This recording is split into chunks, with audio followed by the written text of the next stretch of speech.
As we await the first submission to this session of Viewer Levels, we'll begin with a level that came to me by way of a personal recommendation, A Rainy Day in the Woods by Buyo, who is a very popular maker who is completely new to me, but was told that this level is notable for some of its aesthetics, and you can see from the previous screen already that it is making some unconventional use of the SMB3 Ghost House for purposes that are not so ghosty and housey. So, why don't we take a look as Mario goes out for a rainy autumn stroll. Red coins are optional, but judging by the clear rate, we'll probably go for that anyway. Let's go.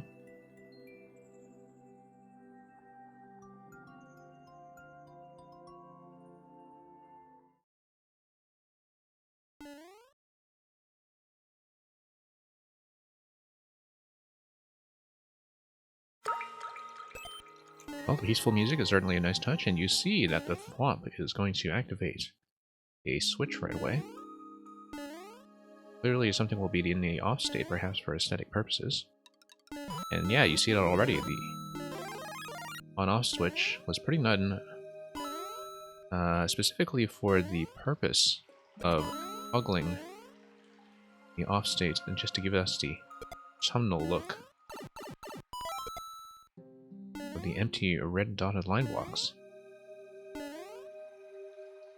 Yeah, really quite pretty in a less than conventional way. Now, that may or may not have been a progressive power-up like a Tanuki Leaf. Certainly I don't see any other obvious way of getting up there except by flight. But why don't we take a peek inside this house? And yeah, we've seen house layouts very similar to this before, where you have a dining table on the lower floor and a bed on the upper floor. Oh, it looks like there's an upstairs as well. Hey, Eljara, welcome. Thank you for SMB2 theme music. Unlike last time, we will actually get to people quickly this time, because we're not starting with a puzzle level that takes me an hour. So we will hopefully see you very soon. This level I will probably see about running it for the optional pink coin route, but it should not take us very long. So yeah, thank you once again for the submission of SMB2 theme music. Sneak right under that guy, and perhaps under this guy as well. Okay, now we need to think very carefully about how we are going to go about getting that pink coin. I think we just have to... I don't think it's lunging for it, actually. I think it's probably dependent on something like the shoe. But we'll look around and we'll be careful. I kind of suspect that we'll have to take advantage of the spot we missed earlier. That may have involved a flight. So we'll just try to preserve the mushroom past that spot. And see if my intuition about that is correct. First, you have the use of icicles well off screen to give us a drip effect. Oops. Lost the mushroom once again. So yeah, I don't know if that's going to be a progressive power-up that's required here. I certainly think it might be the case. Yeah, there's a pink coin you can see right on top of here. I'm almost certain that requires a leaf, except it doesn't because I failed to notice that you can stand on a roofing. Would have been useful to know earlier, except we couldn't quite sneak under there, could we? So, oh. Yes, we can, a small Mario. We just missed. Well, takes a bit of experimentation. And now we know. Now, see if we can actually time ourselves around this guy for once. Here we go.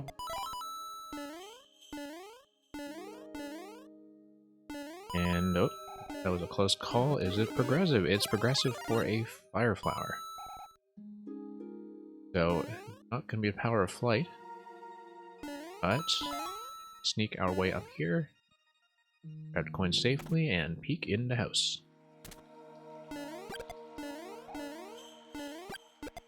Okay. And yeah, third coin over here. And a 10 coin, but we got that previously. I think we have given that a proof of concept. X-Man, welcome.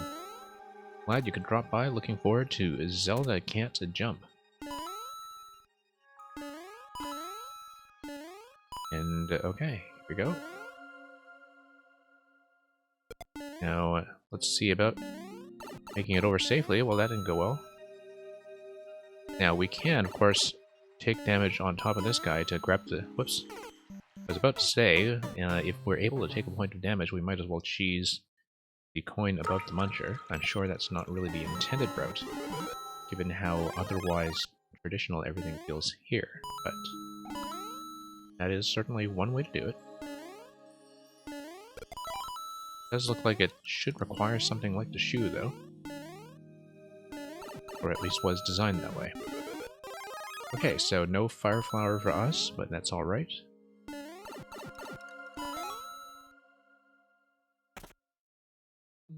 Yeah, Paxman, hope you've been doing well.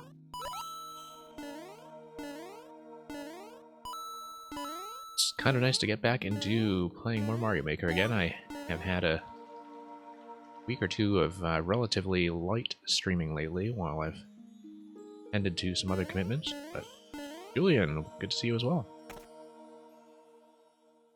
Julian, I noticed that you finally revealed your face. I wasn't even sure you had a face. But, you know, every now and then these things surprise me. Okay, so let's see if we can get this coin over here. I think it is going to involve running under if we want to get it safely.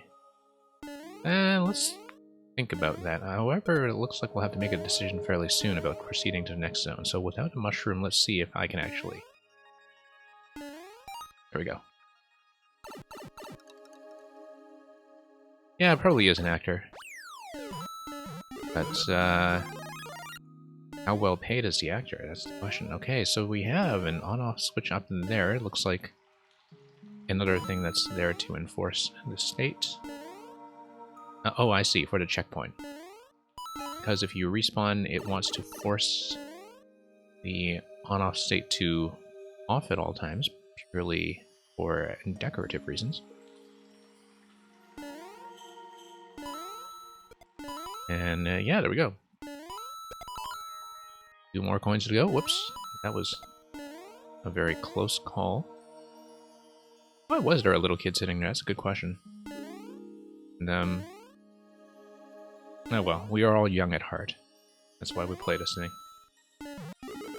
Of course, after enough viewer levels, we all just become very jaded and grumpy. Eventually, I'm sure, that time will come. Okay, let's try not to land on top of this thing here. There we go. That was rather close, but made it. I'll have to keep a lookout for what is presumably a safety coin, given that we have a checkpoint set up here. Let's let this guy kind of give us a bit of room. Oh, that's kind of neat. Alright, there we go. Safety coin. And in we are. Thank you, Julian SMM. I actually did notice that I had not played your latest one. That came up a few days ago, so it's actually very convenient for me that you dropped by, because I was planning to pull that up anyway. Hey, nice little heart ending. Yeah, this is a very, very pretty level. It's an extremely unconventional use of the Ghost House theme. I think you saw a lot of creativity like that in SMM1 in a way, where with so few palettes to work with, people always found ways to try to stretch a theme to make it resemble something completely different from what the tools would suggest. And it's nice to see that happening with Super Mario Maker 2 now, too. Even with all the themes that we already have out of the box. So, let's proceed in the queue. And I believe Algera was first and dropped by only a few minutes ago, but I don't know if Twitch indicates if they're online, so Algera, please check in. If we're able to. Twitch may just sometimes be slow. If not, we'll just bump you back a spot for now, and then get on to Paxman. So, Eldra, please check in.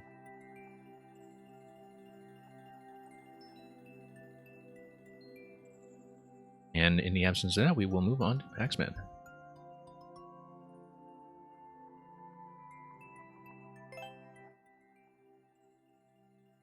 Okay, so that's going to be 4VY 211 JMF.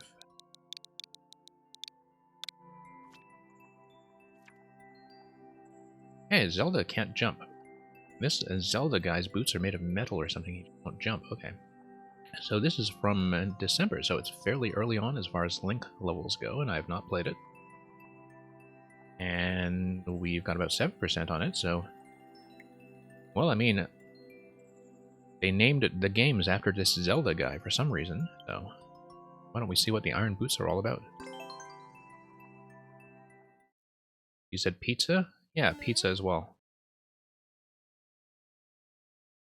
But what kind of pizza? I seem to think that's a very important question to answer. Oh, reached a goal without landing after leaving the ground. Okay, that's fine. Well, now we know, but I'm going to scout ahead anyway.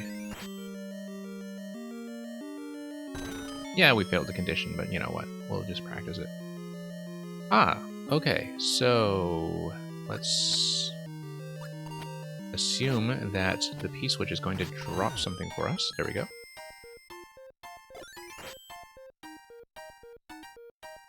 Yeah, back to the old days before Breath of the Wild came along and decided to let Zelda jump.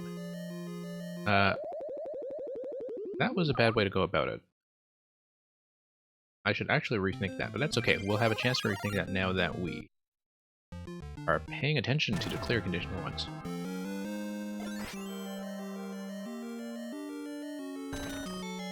Okay. And let's have a nice little falling arc there. That's actually a fairly generous landing zone that is, of course, shaped like the bow and arrow, the quiver and... Well, not the quiver, the bow and arrow. And just take some of these guys out for the kicks. And I see that there is a bit of auto-scroll going on here at a fairly brisk speed, scrolling you from room to room as you complete them. Looks like we'll have to Pegasus dash across here, actually. But, no, that was incorrect. So, let me rethink that. Maybe I shouldn't have done that on the ramp, actually, in case the arc was wrong. But, I mean, the landing on the ground condition is still dependent on... let me think about this. Even if we did a bit of a soft fall on it, that would still count as hitting the ground, right? So I'm clearly doing something incorrectly here. That was one thing that was incorrect. Okay, thank you, Awesome, for Ocarina of Time, all warp songs. Assume that's a music level compilation of all the Ocarina melodies. But perhaps there is some other trick to it. Actually, I think I may have seen that one on stream, but I don't remember which one it was. I may have come across it. But anyway, for you. That for a reason. Okay, that's all gone. Let's think about this now, because we bombarded this. We should actually just sit here and let these scroll work for a moment. Ah, we should have actually just been patient for once. Whoever heard of that? Ah, yes, and this door... Above the little light bulb there. Kind of tells us we're on the right track, assuming, of course, that we had not already jumped into it earlier by deliberately disobeying the condition. Now, this is more of a shield check more than anything. So we'll just do that. It looks like we'll need to get a bomb onto the side. And yeah. Nice use of the trampoline to guarantee that the explosion is going to hit. And And I will probably just plug this with the arrow. Probably the easiest way to do this. Or not. Or just with a sword. We could have done it with a sword, but, you know. Or you know. Okay. So a bit of a soft fall on the platform is perfectly usable. And we'll just knock him out. Love how the Aquamentus music, basically, or at least the icon on the boss music, seems to match up quite nicely with... Whoops, oh, that was a mistake. I don't know why I did that. That was a terrible way to go. Okay. Alright. Lesson learned. Chris B. Welcome and thank you for Jenna. Possibly a maker code?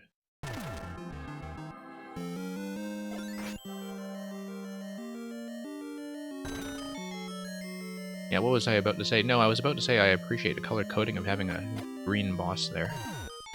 Matching a little... okay. I don't know why I keep doing that. That is actually just a D-pad error on my part. Pulling out a bomb and not paying attention to it while I'm carrying it. I mean, nothing here is that complicated once you figure it out. It's just that sometimes we're not really paying attention. Oh, I see what's happening. It's because I'm holding up while I'm firing. And... Yep, just had my inputs slightly confused with the arrow. Alright, let's take this out. You know, that's probably somewhat necessary now. And yeah, I tend to pull out the bombs quite a bit earlier than I expect. Oh, I missed. I missed! Okay, I could have just tapped it with a sword to spawn a new one, but we'll just wait here. Okay. Tap it with a sword. Let's grab the 30 coin. I totally intended that, of course. I'm sure that was obvious. Oh, whoops.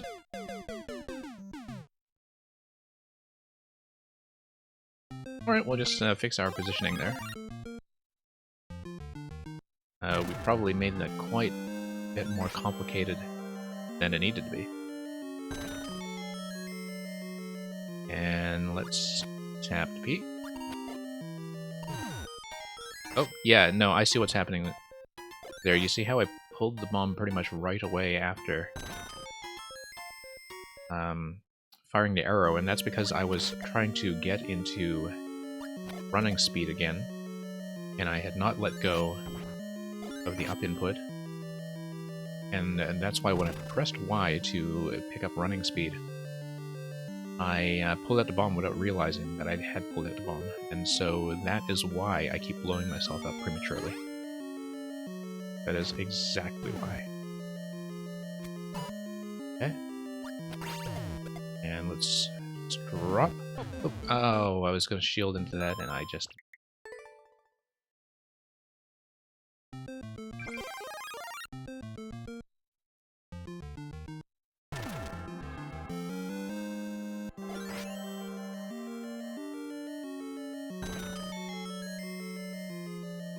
Hey.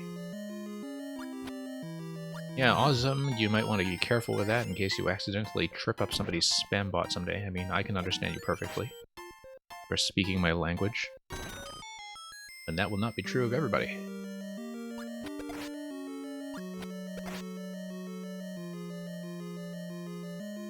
Yeah, I mean, it's very unconventional dialect, but... yeah, that's a very popular request. I'll get to that one, Awesome, in just a minute. Let me just clear this room first. And then we'll take a look at the very popular number 69. Wonder why that's such a frequent request. Okay, we'll just have to remember to shield after we come out of the pause screen. I would think I have this one by memory by now, given how often it is requested, but I actually don't, so... This is one of the, you could say, nicer Shakespeare sonnets. And it goes like this. Those parts of thee that the world's eye doth view, Want nothing that the thought of hearts can mend. All tongues, the voice of souls, give thee that due, uttering bare truth, even so as foes commend. Thy outward thus with outward praise is crowned, but those same tongues that give thee so thine own, in other accents do this praise confound, by seeing farther than the eye hath shown. They look into the beauty of thy mind, and that in guess they measure by thy deeds. Then, churls, their thoughts, although their eyes were kind, to thy fair flower add the rank smell of weeds. But why thy odour matcheth not thy show? The soil is this, that thou dost common grow. Okay, thank you for that, awesome. Let's get back to the level.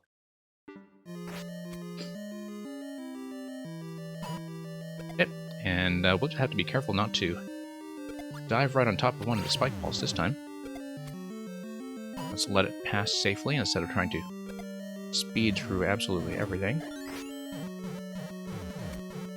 And yeah, letting up on the dash button in general. Oh, whoops, I bounced on top of that. Okay. Yeah, I should have paid attention to that as a matter of timing. That's okay, we'll just find our footing again.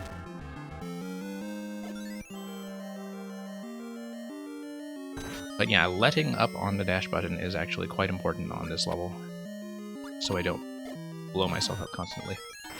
I said that, of course, and I nearly did it again. It has, unfortunately, become a bit of a habit. You know, there are these little things in Mario Maker that really do trip up people like myself and like most experienced players, I think, who just try to press Y to dash all the time. This is not the only thing.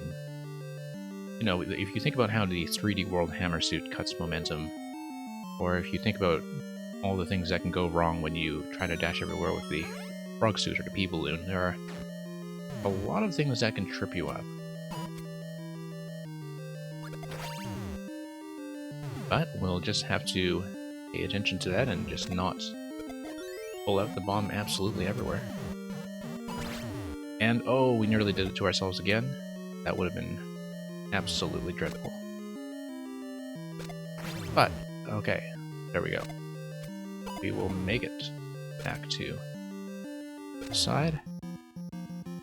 And ride our way down, and take this guy out.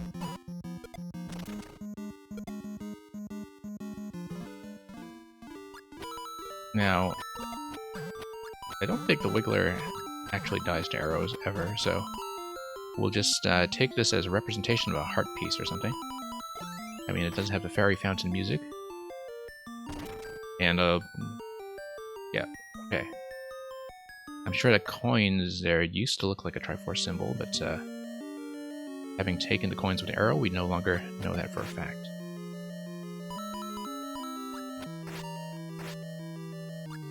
Okay, got that. Oh, look at that, nearly blew ourselves up again. I don't know why I ran directly into that, but that was a terrible idea. Okay.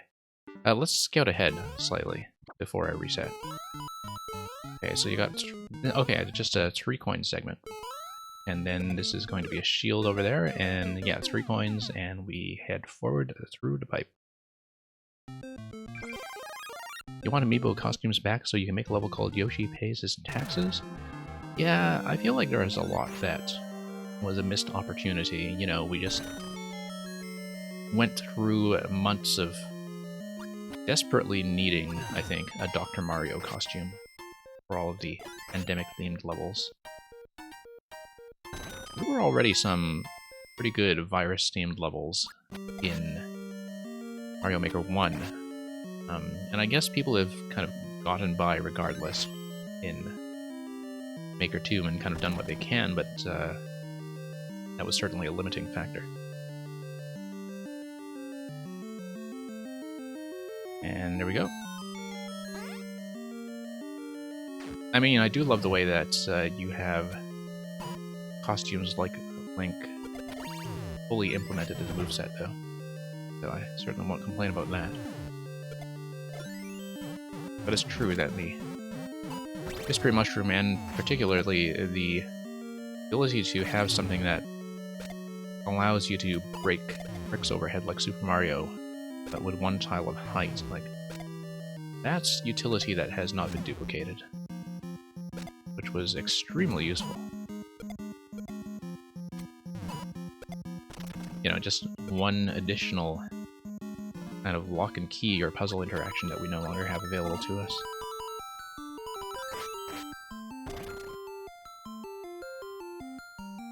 Okay, here we go. I feel like a lot of the amiibo costumes, particularly the ones that were, well, actually not amiibo related, but just mystery mushroom costumes, were probably eventually going to cause some legal issues, like if they just had a limited license to use them. I imagine that would have been part of the issue for some of the collaborative event costume. Oh, we got bumped when I was trying to avoid blowing myself up with the bomb. Yeah, I still have the Master Sword, so I'm just going to scout ahead to see what we haven't seen, and we'll try to do this properly for once. This is really not nearly as hard as I'm making it for myself. Okay, so yeah, key door, we have to... Oh, I see. Donut block, drop, and then... let's see what's next. Main reason was multiplayer? Yeah, I do think a lot of things were clearly designed around comedy multiplayer. This is clearly a stomp. Or no, it's not, because it's a one-way panel followed by... Crap, that is clearly a bomb spot. Bomb spot and shield, yeah. I don't know why I thought it was stomp. The clouds should have told me very clearly that was not going to be the case. Yeah.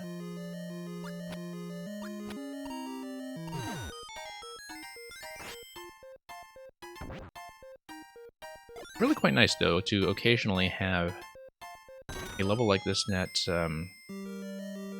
well, I mean, totally apart from the fact that in most of the Zelda games, Link, or rather, Zelda, can't actually jump.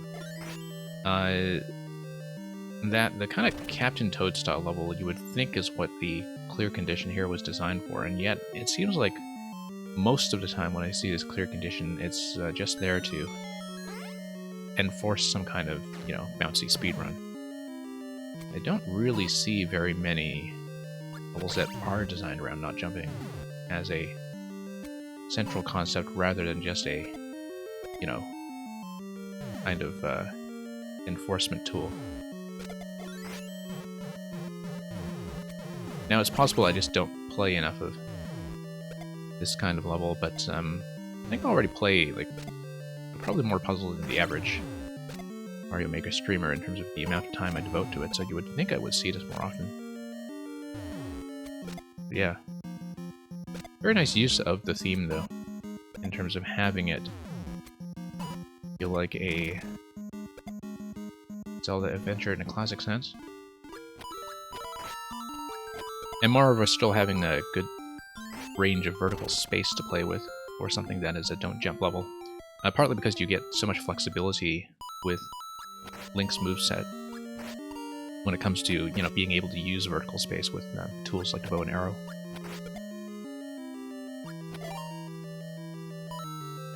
Love the rupee shape here too. Oh, okay, I did it again. I keep pressing dash in as responsible for so many deaths. So many deaths. It's really not that hard at all. I have to learn to not run before I can walk, in a very literal sense. Okay, nice, that was a quick hit.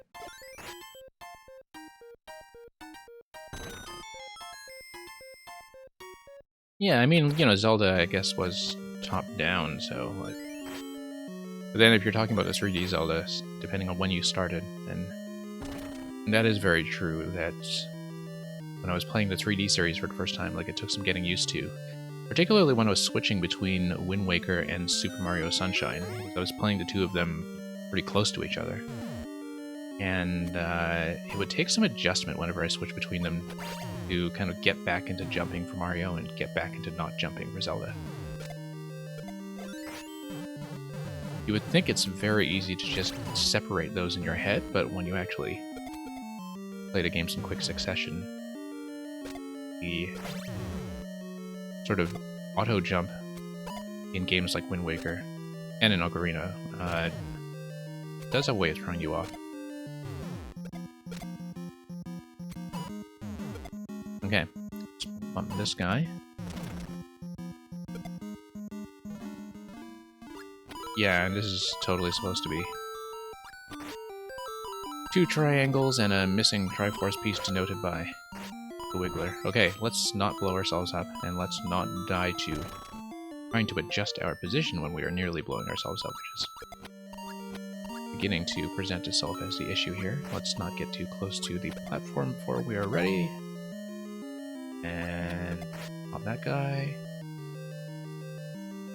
And there we go. Let's unload and get out of the way.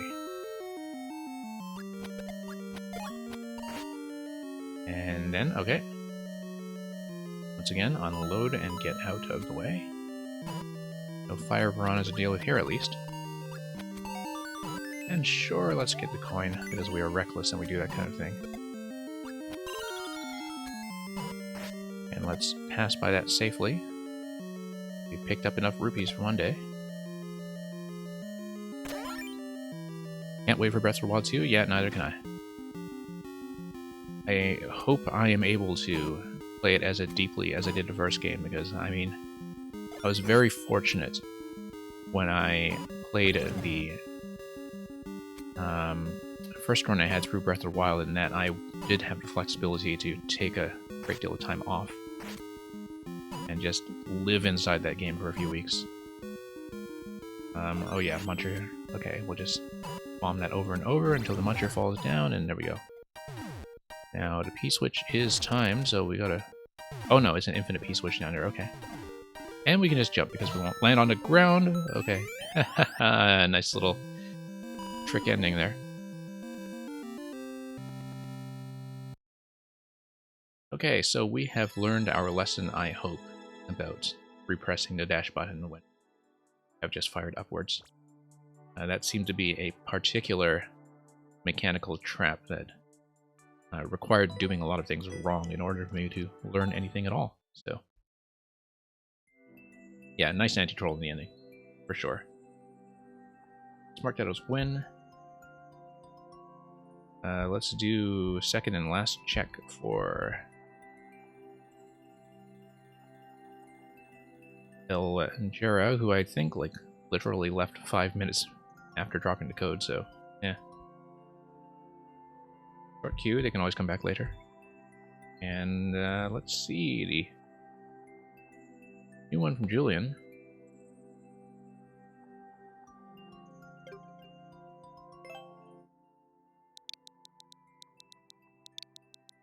And what are we looking at here? Q9M, 4K, 4G. And I know you're present. I even know what you look like now, which, you know, certainly helps. I guess there is a little bit of a resemblance to your avatar. To your me, rather. A little bit of a resemblance. You do have to get your own propeller helmet. And maybe your own cloud to ride on, but then, you know, when you're in front of a webcam, nobody can see that you're riding on a cloud.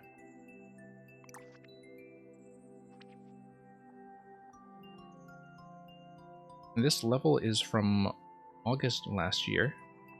Oh, was there a specific level that you were asking for? Oh, newest one, okay. Oh, the tech is patched out now, okay, yeah. Switch block. Oh, yes, that's right, because the mechanics for what happens when you are yourself inside a switch block have changed since one of the earlier patches, haven't they? Anyway, capture projectiles in switch blocks and use this ability to succeed. Okay, about 60% of attempts have succeeded, so thank you, Tino, for dropping by. It's good to see you catch me successfully for once. Yeah, we usually have a very weird timetable in terms of starting very late night in NA and fairly early morning in EU, and so I had a slightly earlier start than usual today, and so it's nice to actually catch some people I ordinarily miss. Okay, Super Ball time. Lovely trees, by the way. Lovely trees. I have to get used to the fact that we can jump again. Oh, love the Super Ball trap. That's interesting. Love the Super Ball trap. Oh, we can't see that twice. Okay, that's fine. Through the door we go. I've seen a lot of switch traps. I don't think I'd ever actually seen a Super Ball trap. Yes, we can jump.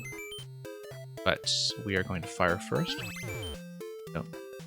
Yes, and then we're going to switch to state. That's right. Trap it. Switch to state. Beautiful. Very nice. And then that'll give us a bit of a climb. And of course we'll try to get around for no reason.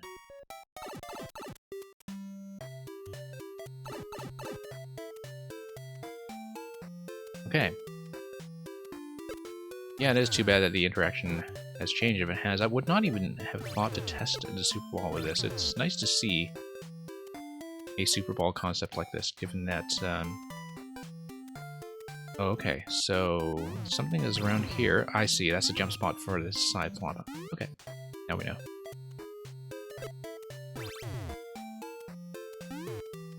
Yeah, it seems like, you know, the Super Ball tends to be a little bit underused by people who just kind of see it as a tool for the reflective projectile and don't really think through what else you can do with it, because it looks like it's very inflexible at first, and then you start trying out different puzzle interactions with it, and it's actually quite unique.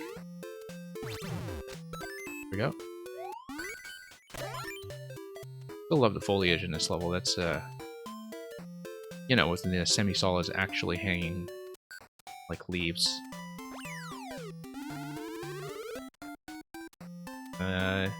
Yeah, I can never do patterns like that myself without, you know, making everything look like a mess. Okay, we'll trap that. Trap that. Oh, we should have done the second trap. And it does have a bit of an expiry time when it flies. It actually is time-based or something else. Whoops. Okay.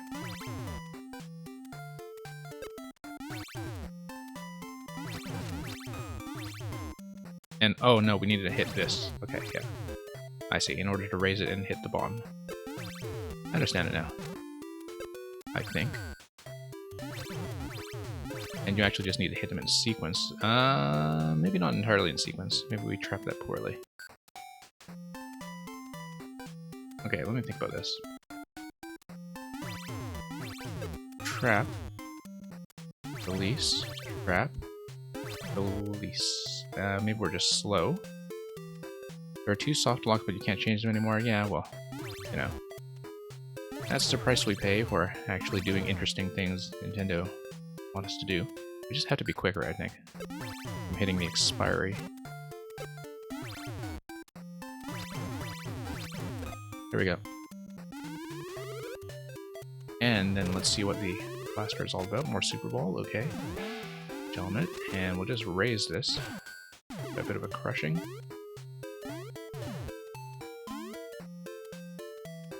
And okay. So, looks like... yeah. Swamp is above the one-way panel. That's sort of interesting. I mean, I guess if we yeah, do a bump, then we can use it as a reflector. That's right. So we fire a projectile, we trap it, we bump the swamp, and then we use it as a reflector to hit. Oh, okay. There we go. And yeah, it looks like a whole bunch of stuff up there that we just didn't look at. I had actually bothered to grab that vine.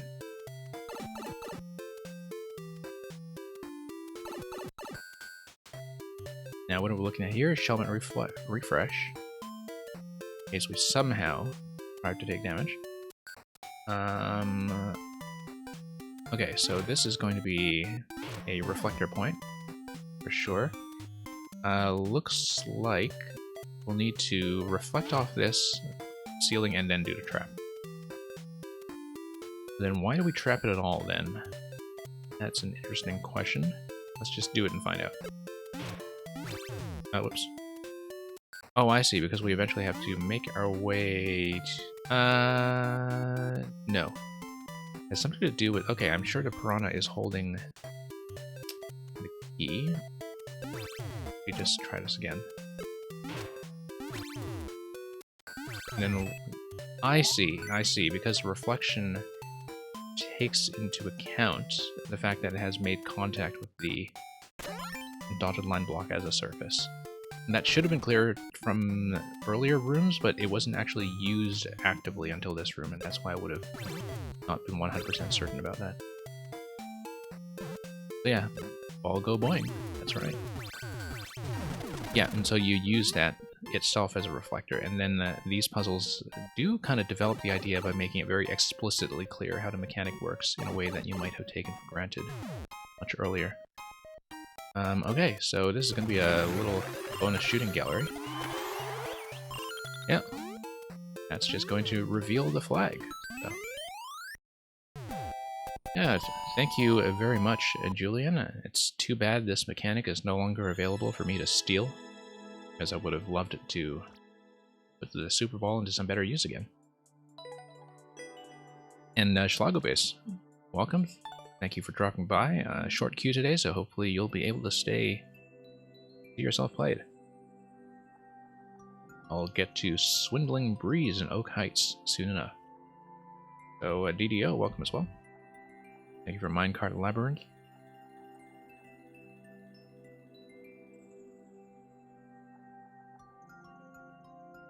And awesome. And this level isn't yours, then it's the Ocarina Song one, right? Okay.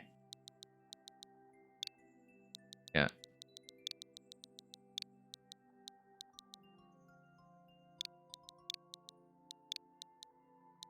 That's alright. I don't mind seeing codes that people just want to pass me out of interest. It does affect how long I'll stay on them, necessarily. But can you beat all 6 temples? Okay.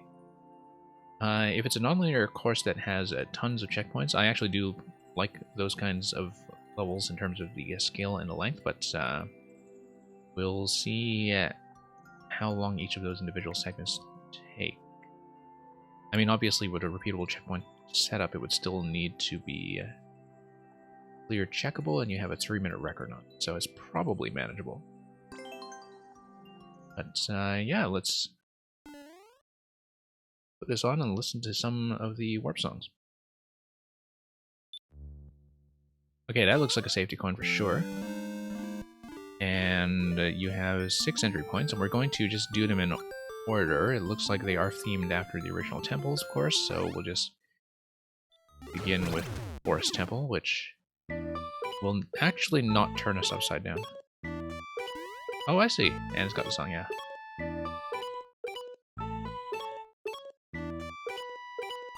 I'm too busy listening to the music, and I'm not actually thinking enough about the level itself. Okay, you unblock that. You nuke that guy. No, I should have bounced on him. That was a mistake. I should have bounced. That's okay. We'll see how much we can traverse, but it looks like this will be where it ends. Yeah. I probably could have slid under. Bum, bum, bum, bum. Alright. Yeah, given how densely packed it is with the note blocks, or jump blocks, or music blocks, or whatever you call them, depending on how long you've been playing these games. Kind of remarkable that we haven't just collided with them in spectacular fashion. Okay. Let's Donkey Kong our way across here. And drop. I would have thought this is going to be... Nope. Well, it drops the Wiggler. What does it even do for us? We want the Wiggler to ultimately come over, right? So we would want some kind of P-switch activation in order to stop the conveyor belt and make it walk. But it needs to drop something safe for us. So we need some way to shove it. Or just, you know, drop a bomb on top of that and not think too hard about it.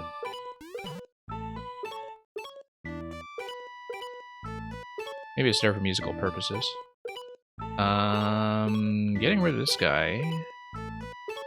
That's interesting. Nope, it's not going to be that, but... Hadn't really thought about that. And... oh, I see. So we needed to just pump our head into it.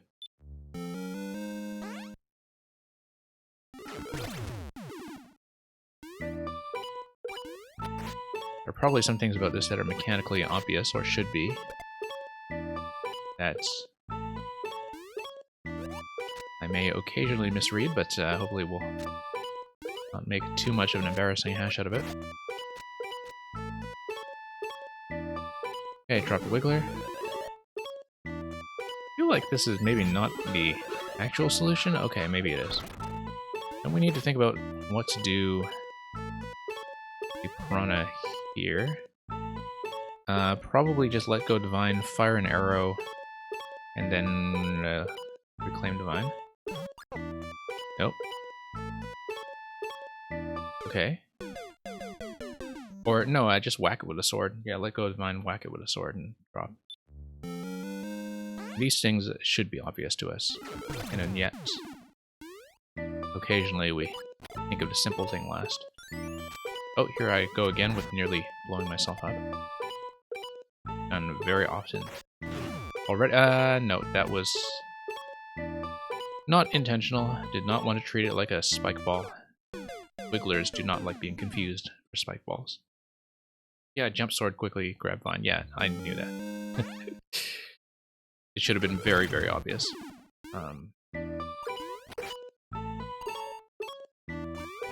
Well, certainly keeping the theme of the forest level. Forest temple, rather. Will be sort of interesting that what this manages to squeeze out thematically out of just the main world and subworld, in terms of having enough aesthetic diversity to recreate the different Zelda themes. You know, probably just ice blocks for Water Temple, like we've seen in the preview image. A lot of blank space in the semi-solids, with the black background for the Shadow Temple. Okay, gonna bump that with our heads. Going to very carefully watch our vine direction, which is something that's very SMB1 specific. And yeah, sure, we'll grab that 10 coin because that's what we do. That's how we play.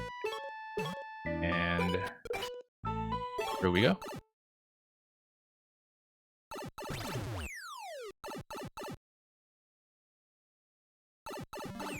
Next.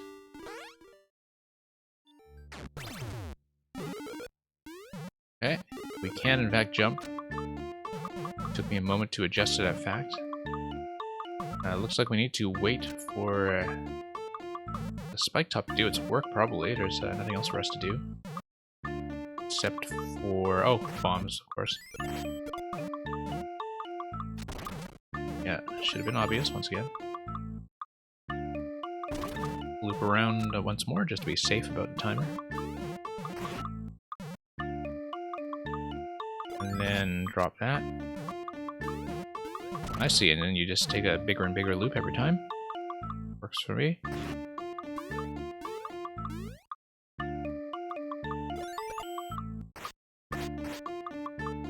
just gonna pop that.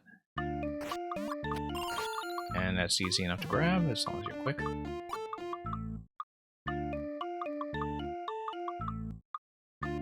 And round and round we go. Oh, I see. No, I see. The fire bar is actually meant to represent the Beamos. That's what it is. Oh no, gotta drop the bomb in that spot there. Let's do it. Okay, pretty straightforward.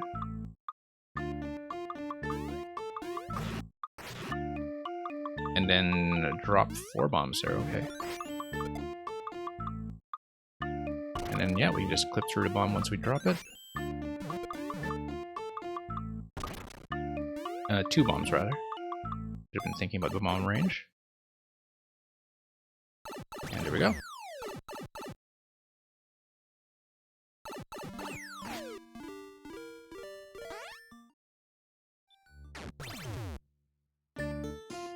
Okay, so here's the... Well, it is the water temple rather than the ice cavern, I think. But we'll take it either way. Nope. That was a disaster.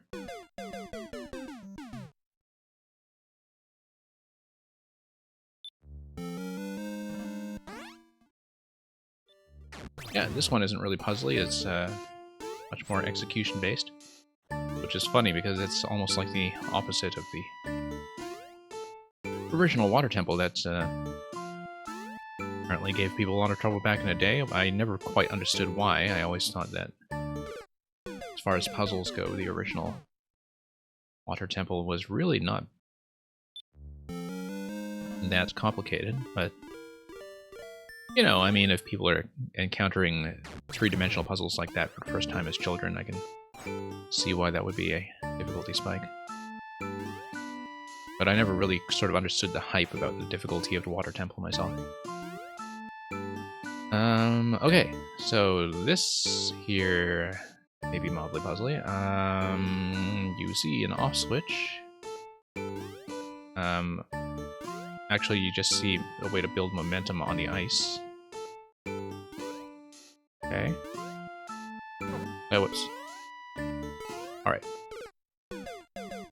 Hey, Merlin, it's going alright. Hope you're doing well.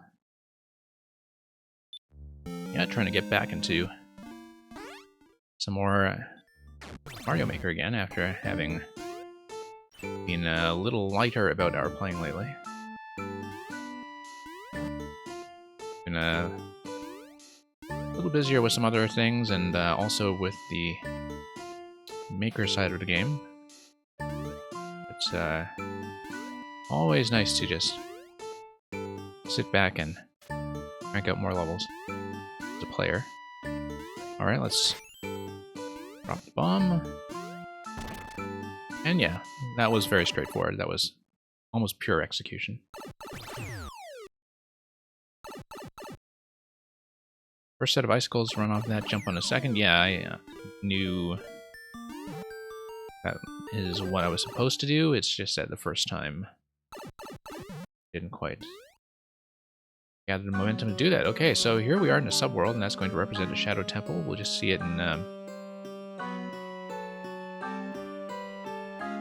one state here. Okay. Let's see, P blocks over there. Love the music here. Okay, so you see a muncher. And I mean, we were going to tap that eventually. We can always blow this up, but it would drop the muncher, so I don't think that would actually help. We can blow it up, though, but you can shield the muncher out of the way. No, you can't, because it's going to land on top. But if we grab something like a Shelmet, that would allow us to bump our way through. Does not look like it, though. So, looks like it was probably just an arrow spot originally. And the coin doesn't get us anything.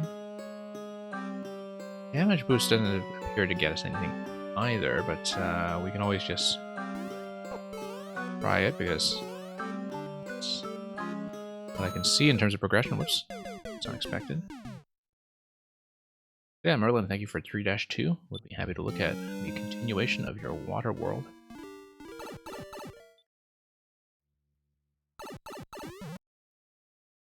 Okay, so we know this is a muncher spot. We know that we don't actually have a way of getting through there, at least not to my knowledge. Yeah, an invisible block section, okay. Oh, okay, that was not obvious. Maybe it should have been obvious. In terms of signaling visible blocks is something that would be relevant. That marker suddenly makes a lot more sense now. This is a bomb spot, for sure. I mean, it is the Shadow Temple, like I guess you would need the Eye of Truth to see what's going on, and so it does sort of make sense that you would have things based on invisibility, even if you do have to put in a bit of guesswork to make that happen. Okay. Let's sit down a bomb here. No, that's not how to do it. There's a way to do it, though, right? I mean, I could always just tap a bomb. Yeah. That blows up Link, so that's not the answer. But... oh, I see, because that's the bomb drop. If you have Link, you can do the bomb drop, but I don't. Interesting. Yeah, I feel like the bomb tap was certainly not the intended way to do it, and hence the thing I've done to myself here. Oh, no, you can fly under. Okay. Okay, and you just follow the arrow. Well, we'll see if Link is actually enforced at the end of this section. Find out very quickly. No. Interestingly enough, it does not use the Link and Clown Car interaction. Oh, you know what? We just climb the vine. What are we doing? Climb the vine.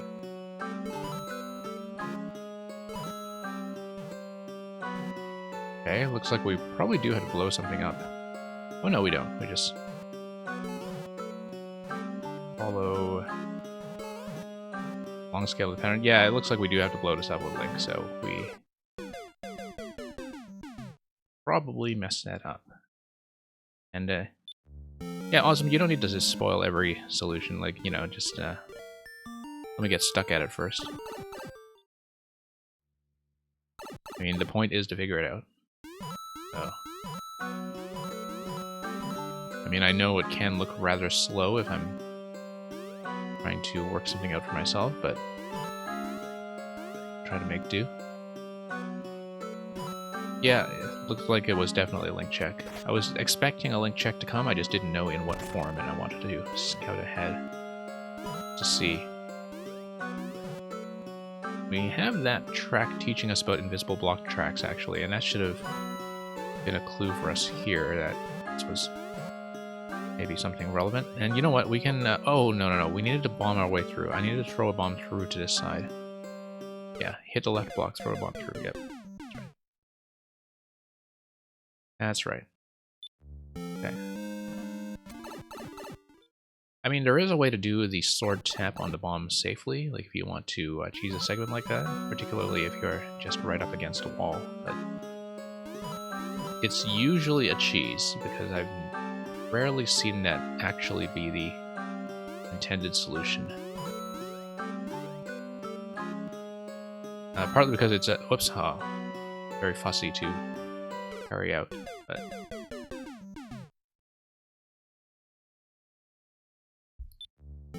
yeah, always try to go a little bit too quickly there. Comes to visible blocks, which I already know are coming.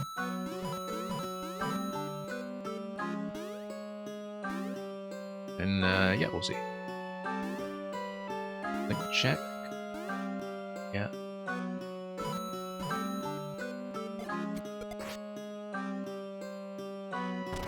Yeah, with these spike placements like that, I mean, you know, they are an anti-soft block mechanism, but I do have a way of ramming right into them. Ramming into them directly, okay, so let's blow these up then. And then just zigzag over to the other side, hopefully safely.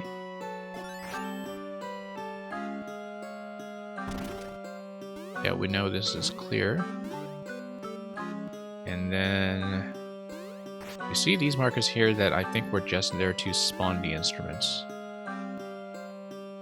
I don't think that they do anything else for us. Whoops. That was totally unnecessary. Yeah, the music's quite nice. In terms of being an arrangement of the original Ocarina loops that teleport you from one dungeon to the next. It's been a long time since I played that game, actually.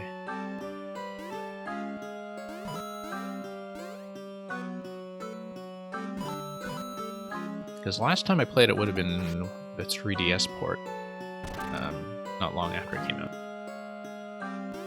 So it's been a while since I've gone back to it, but to be honest, it was never one of my favorite 3D Zeldas. I know it was a game that was extremely important and made a big impact back in 1998, but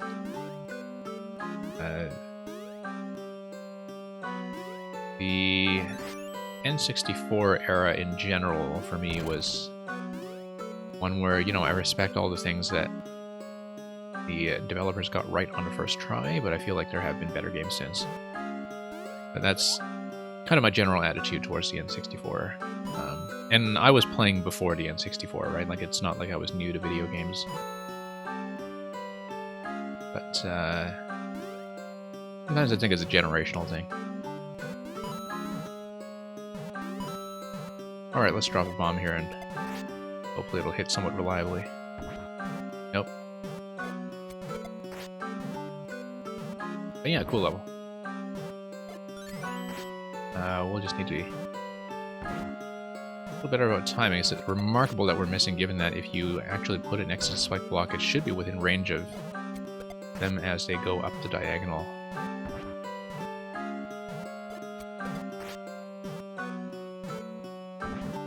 I cannot believe we're missing every single one.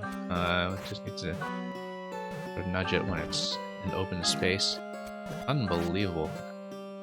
Not want to try to speedrun this thing, okay.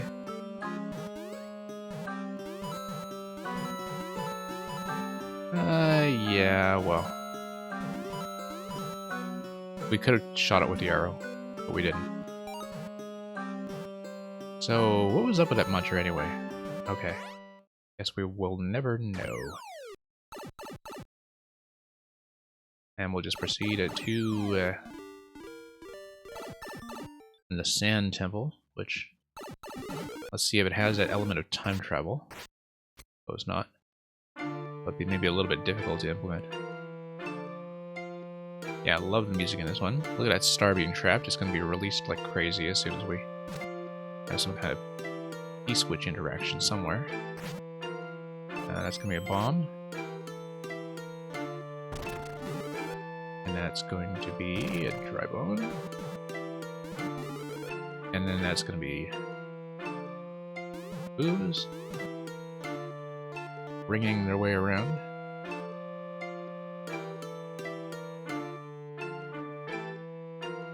Yeah. I kind of like how that pattern was done. Yeah, this is another segment that is much more about execution. Just grab that. Now it looks like we're supposed to probably drop that, yeah. And probably drop this as well. And oh, that's a neat little interaction with the coin drop. I probably did see that the coin drop was going to activate something, but I rarely see it used that way from a power explosion interaction. Okay, so what do these do? We just need to chop them. Because they're going to spawn regardless, one direction or another. Looks like we do need the bomb. To drop that. And through we go. Okay, not making terrible time despite the many mistakes we had earlier.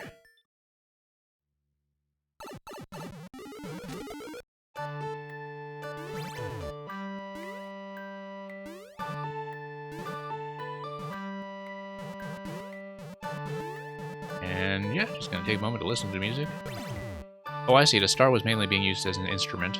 I should have known that. I've never actually made a music level, and so it's always nice to get a chance to see some of these mechanisms up close.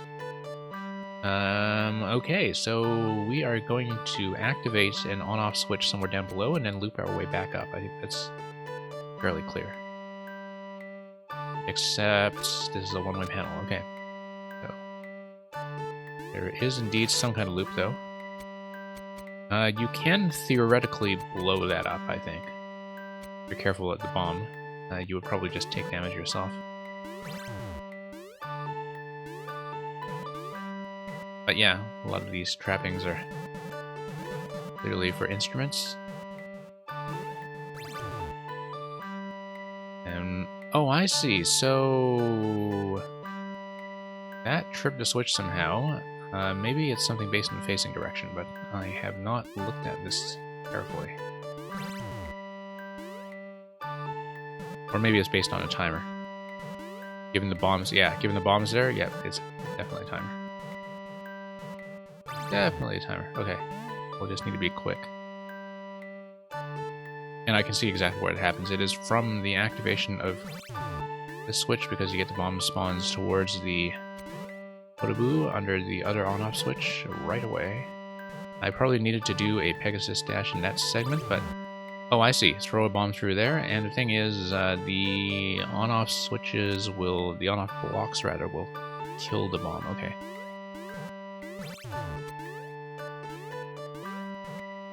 Now... Yeah, I don't know if this is actually going to be a time savings. No, it's not. We should just run, run, run. Yep.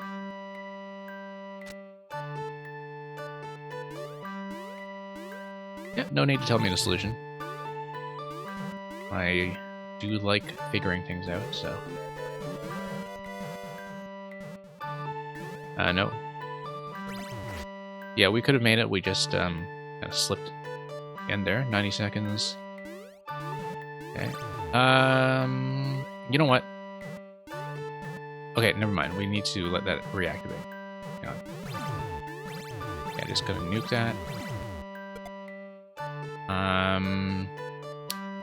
Interestingly enough... No. I was thinking of a potential way to cheese it with the on-off switches being in range from this side as well, but... Okay, there we go. That's only one, though. Just a little bit off.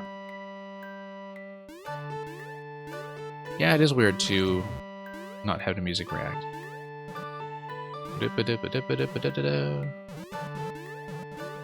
have gone up top. Whoops.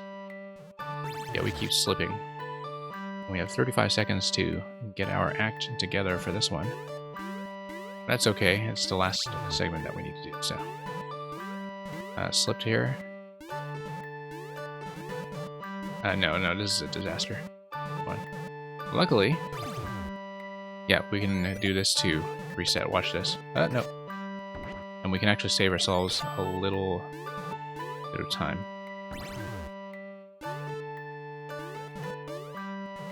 Yeah, that way it doesn't feel quite so tight. That was probably the intended solution to begin with, and time's up, but we figured it out. Key death is not an issue because of the safety coin. I was not concerned about key death at all. Because if we were close to the timer, I just would not have grabbed the safety coin.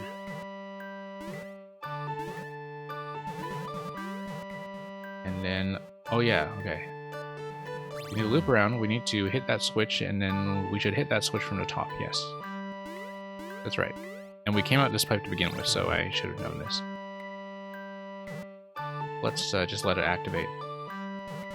And then we'll just activate this one here. No.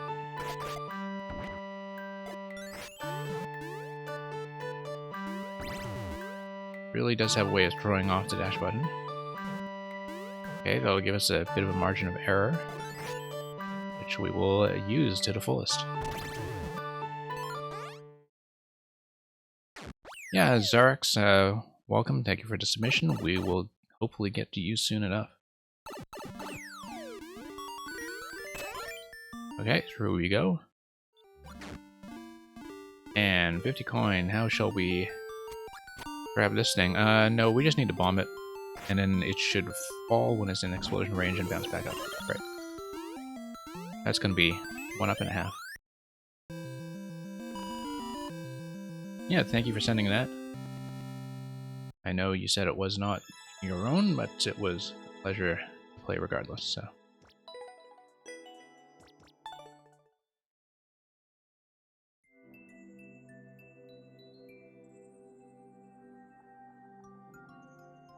Okay, see Chris B.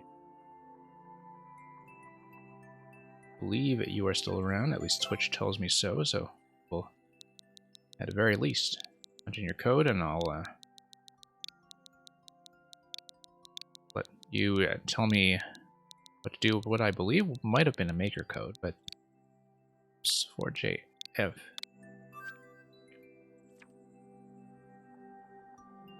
Okay, so this is Jenna's maker code, and there's no uploaded super world. So, Secret Speed, let me know if there is something specific you want me to take a look at. No clears on this one yet, so no clears on that one yet either. So we'll grab one of the first clears if we don't have any further instruction. Hopefully they'll go down fairly quickly.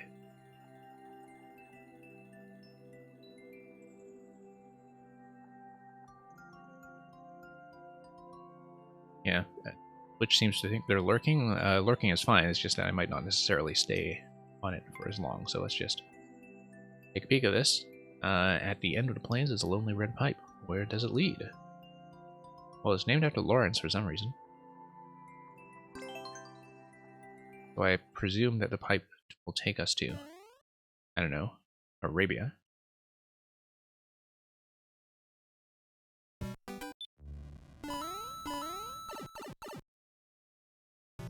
Okay, here we go.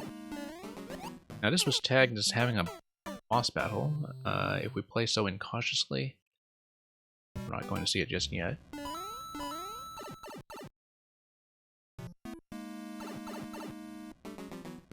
Okay.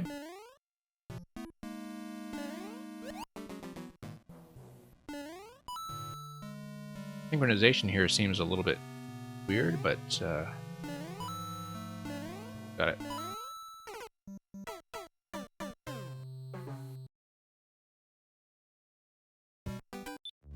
Yeah, I'll have to kind of read that again. I feel like, you know, often when you have timing patterns like that, that you want at least one of the relatively early patterns to be plausibly successful. And it is.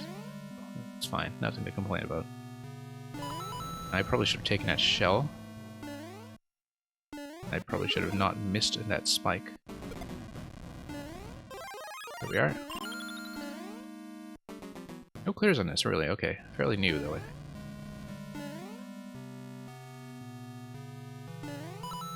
Oh, no. Okay, let's just... Oh, no, we actually do, in fact, need to hit the on-off switch. I suppose the spikes at the bottom are there to give you a second chance, whereas really otherwise perform the same function as a pit.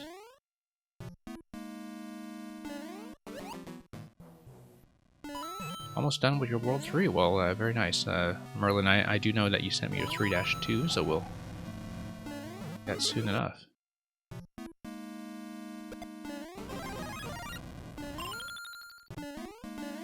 Oh, whoops. Getting a bit early again. And yeah, that's just going to straight up kill us. Yeah, I think the spikes at the bottom might be a little bit deceptive in that, you know, they give you the illusion of a second chance in a way that you wouldn't get with a pit. That was just me being reckless. But at the same time, you know, there isn't really a good timing window to recover. But we'll see. I'm playing a little sloppily all around. Oops. Zarix Animates, if you want me to play as Luigi, there is a channel point reward for that. Of course, somebody else could always cash it in first.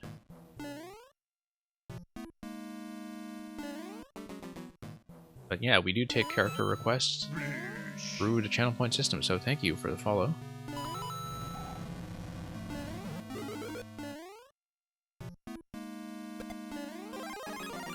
Oops.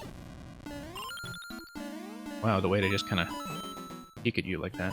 There we go. We'll just let the skewer do its job.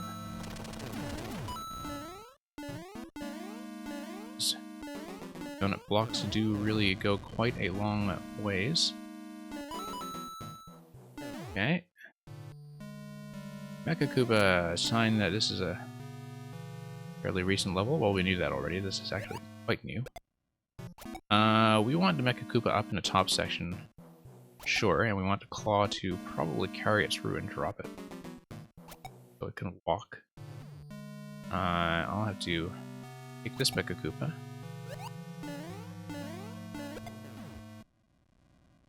I want the claw to pick it up after it is awake. And no, we don't need it to. And then, oh, we don't want it to die either, so. I'm sure the idea was to trap the Thwomp, but we'll just kill the Thwomps because we can. And yeah, change character to Luigi, we will do that. That will kick in with the next attempt, so thank you for that, Merlin.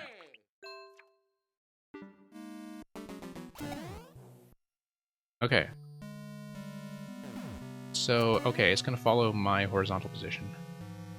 I still have to get used to some of the Mecha Koopa positioning behaviors like that. I'd actually forgotten that the standard Mecha Koopa does, in fact, follow my horizontal position. Looks like that's going to be a segment where I drop the shell down there. I just need to watch the burner pattern. And here we are, Luigi time. Yeah, and this is going to enforce the on state, as you can see from the little on-off check that was at the very beginning. Now hopefully the shell does not wake up too soon. We'll just pop that. Photoboos are actually pretty clearly marked here. Kick that out of the way. Kick this guy out of the way. And yeah, that's all fairly safe so far. It's gonna be a shell throw for sure. Looks like we kind of dodged a bit of trouble there.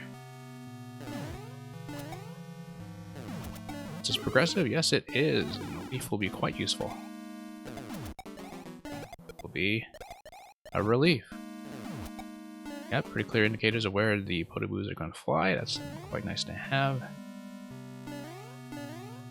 I mean, very non-standard for Mario to have it marked like that, but at the same time, it's helpful in a level like this. Alright, we can just jump through this layer of the seesaw, I think. We'll just, and probably just try to whip him. Alright, stomp him. So much for Larry.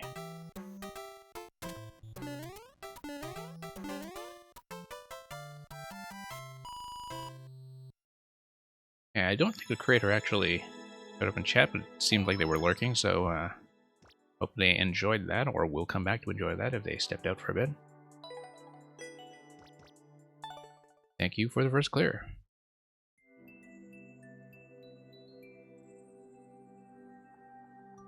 Yeah, a whole bunch of first clears available on this profile, actually, by the looks of it.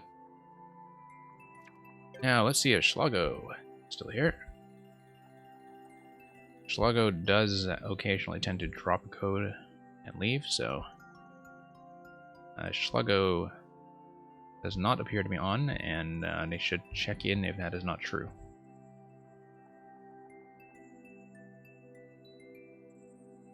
And failing that, we're going to move on to DDO, who does appear to be here.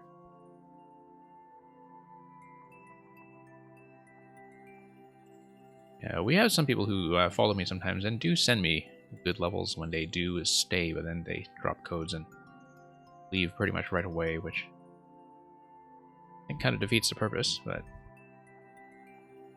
sometimes they catch me, and sometimes they send me good stuff. Take a look at DDO. Twitch tells me DDO is here.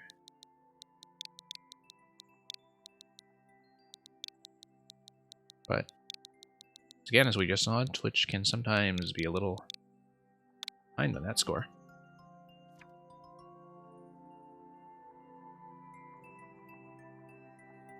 Okay, here's Minecart Labyrinth.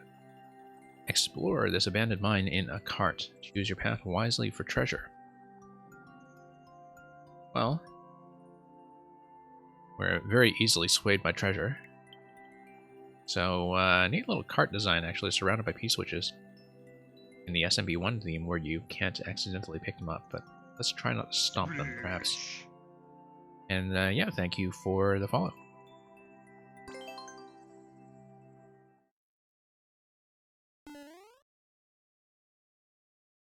Okay, into Labyrinth we go. You have letters here saying jump. Yeah, I mean, that's what Luigi likes to do. Yeah, just go ahead and add it. There's no reason not to. I mean, unless you plan to just add and leave. Oh, it's asking me to jump. Okay, so jump affects on off. Yes, that's right. That's what this whole segment is teaching me. I jumped. Here we go. Jump. Okay. It does feel like there's a little bit of lag time with the way it reacts, but I think it's something positional going on there. And, yeah. I see, so we just need to follow the coin trail accurately for the treasure, so... I've only really been following the coin trail so far. I haven't been doing anything fancier than that. Ooh, 50 coin. Yeah, okay, so it looks like there are multiple routes here. It's not like it's instantly going to kill you, it's just going to take you off the pink coin path. Now, we know we got 5 out of 5 pink coins in the main world, because they're... or sub-world, rather.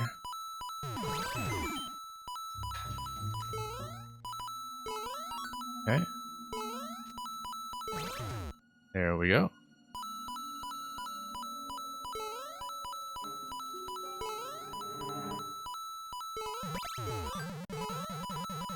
And let's see how we're doing for the on-off state. Oh no, that switched twice on me for some reason. Well, if we've failed it to get the pink coin route, I might actually die and try to redo this just to... I think we actually did fail it. That's okay. It's an easy enough level that I will actually play it twice if we missed, and we totally missed. Yeah, that's okay. We'll do it one more time because this is quick, just to get the key route. That's a big no, but, you know, I'm glad you anticipated that I would, in fact, check that kind of thing. So, Kotura Musume, you don't need to be afraid of sending me a level. Like, I sort of beta test things for people all the time. People send me unfinished work, people send me new work if they're new makers. We're generally pretty easygoing here. You know, even for people who are building newer or shakier things, we're always willing to take a look. So, let's try to do this one more time since it's quick, and we'll go for the coin route. So yeah, Zarex, next is a command for me. You want to see who is in fact next, you want to use the command !list. As there are some commands with the bots that's only I am able to use. But list is the one that tells you how we are doing in terms of who is up next. Whoops, you missed. Okay, fine, let's die. Yeah, so there was a bit of a weird interaction in the second half where I had the jump seem to toggle twice. I haven't thought very hard about this particular jumping switch mechanism yet. Looks like that, depending on where it's spawning, there can occasionally be a slight delay in its responsiveness, and I think that is just an effect of its screen position. Yeah. But it is based on using the property of the SMB2 mushroom in the night ground theme, where it will jump with you. We missed a coin. We missed a one on the bottom. Okay.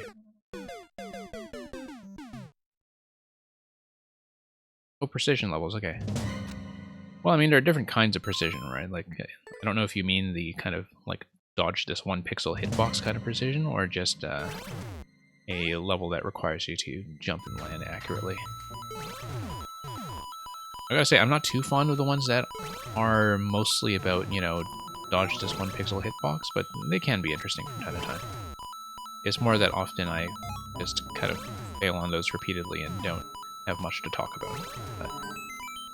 But, more advanced at difficult levels, though, are perfectly fine, even if I don't beat them. I mean, you know, I do say I accept all genres, and I don't necessarily beat all genres of levels, but I will look at levels of any style. I don't ban anything here.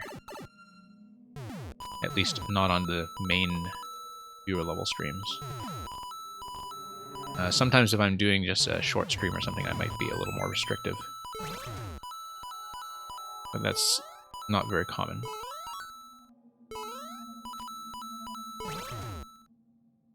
Okay, so here we are. Okay, and this was where we had some issues last time. No, yeah. What's going on? Yeah. Seems like the responsiveness of that particular switch is a little bit weird, but... Okay, so we had 5 coins up to this section, that's fine.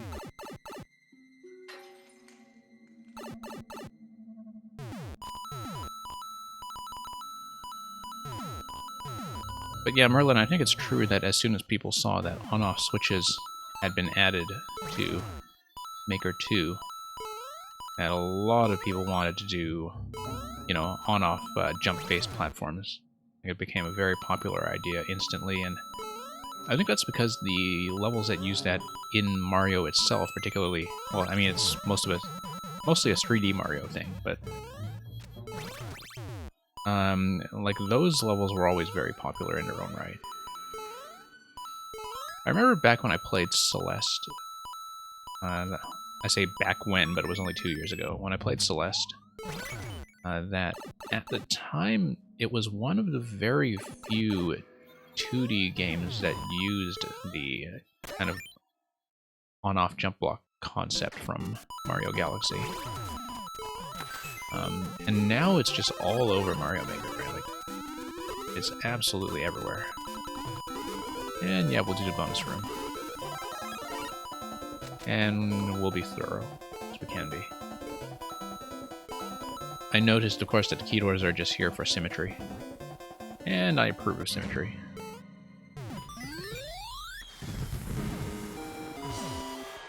Okay, thank you for the GG.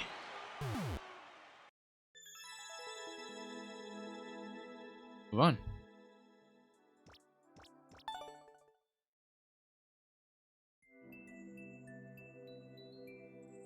Okay, Merlin, you are in fact next. Yeah, I hope your world design is progressing well. I mean, it is something you have been working on for quite a while, even before there were formally worlds introduced to the game. So we'll have another water level from you, 3-2 Coral Caves.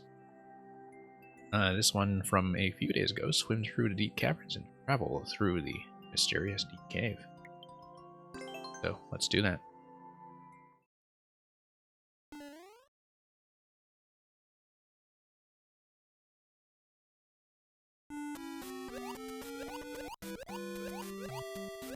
Okay, there we go.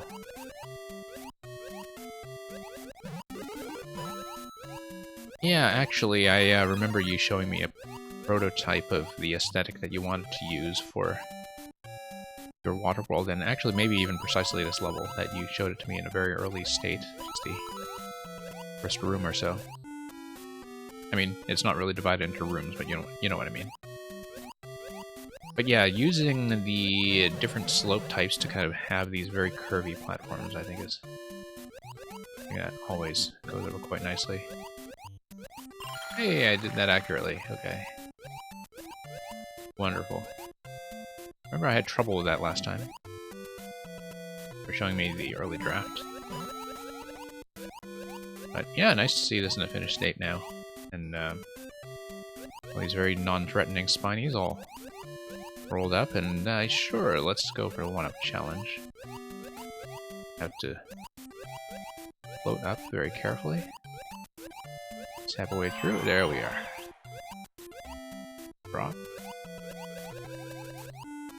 I'm glad I can show that you can in fact do it while taking up 2 tiles of space and without taking damage. It is always nice to have that tested. Whenever you do give the player a power-up that makes them 2 tiles high, like, you do need to test everything against it. I find often that sometimes you see some levels that, you know, they're very generous about giving the player power-ups, and they don't take care of spots that are actually harder to do when you're tall. But, yeah, this level definitely paid attention to that. Yeah, love the aesthetics in this part. This is, really quite pretty. I especially like how you use the pink columns of the ground tiles that are, you know, building this coral reef here to decorate around the spinies, and so you kind of have a red zone as you get pretty low in seabed. Okay, doing well so far. I mean, I could tell from the 16% that this was going to be a somewhat relaxed experience, and that's nice. Oh, you tried to make a good dark underwater level? Well, I mean, we've already hit something, but... checkpoint. Yeah. Challenging to do, but I could definitely see, actually, that coming in from the previous zone, that it was a pipe that, you know, took you downwards into the depths, so... This is new content for me. Oh, and now we are inside the belly of a whale. We've been swallowed by a fish. Look at that. I guess a whale is not really a fish. We've been swallowed by an aquatic creature. The aquatic creature is taking us way down into the depths where we have to dodge the other things that are somehow swimming through its belly. It's kind of a whale, I guess, if you think about it like krill. Okay. Really neat segment. Really neat. And it's just going to fall apart. Interestingly, due to the change in pressure as you descend into a water environment, you would expect it to implode rather than explode. Because the pressure outside of the creature would exceed what it is able to withstand, and so it would just kind of implode, but obviously you can't do that in a level because that would just crush poor Luigi. So you do need it to just kind of fall apart at the end of the track. Decompose. Okay. But challenging to kind of read the cheap positioning. That's because they are kind of moving side to side in their usual pattern, and we are following this. Okay, I do see a pipe. That is an exit pipe to the right. I just want to explore a little bit and see what's down here. Very clear to me, though, that this is all very well lit, and that the piranha at the bottom is probably for lighting. So yeah, we are back into the light. Oh, it's a submarine. Okay, I totally thought it was swallowed by a fish. Well, I mean, okay, it totally does look like a submersible as well. Okay, that's fine. That's fair. Okay, we want to preserve the flower because that will not really do anything to hit this guy, but, no. Use the hit buffer. Yeah, underwater wigglers, surprisingly difficult to dodge. Oh, I see, we probably just despawned it off screen when it flew away. Swam away. Alright, we'll just get out of here and make an escape. An escape we have. And we'll hit the 10 point, of course we will. Oh, very lovely design.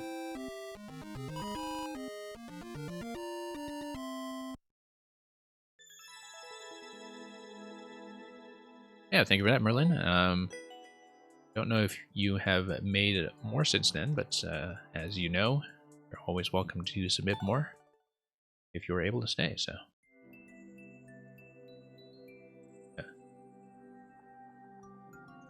Zarix, we will know that in a minute. So Zarix, the command that you want to use if you want to see what the upcoming queue is looking like is list. So you are next.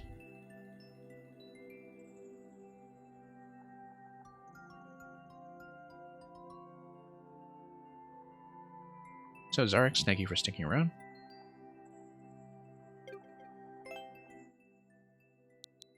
And yeah, DDO, I don't know if you were just lurking or AFK. We did play yours earlier, the minecart level.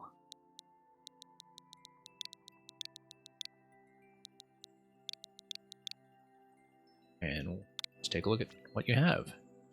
It is Luigi's Dark Quest re-upload. And there's no closing parenthesis on a re-upload, so the adventure has not yet been finished, I guess. Or maybe you just ran out of characters, who knows. One day, Luigi was vibing. Then he appeared in a ghost house. Now, this was from the 22nd of April, so like that was like pretty much patch day, right? So I don't know if this was before or after the patch, but regardless. I mean, this was a re-upload, so you probably worked on it before that. Let's take a look at the Dark Quest. Only 2 clears on it so far, but on very few plays and attempts. So that will tell us nothing useful about difficulty. Okay, so this is going to be a P-door. Got a pipe there, I'll probably check that in a moment. I just want to scout ahead. Okay, door here, and yeah, it looks like a big P-switch setup. Maybe some of those blocks contain coins or other objects that will make platforms, but we don't know that yet, so let's just head down the pipe. And actually, some of this stuff should be breakable with a shell. Not all of it, of course, but... okay. So it looks like... oh, you know what? I've got an idea.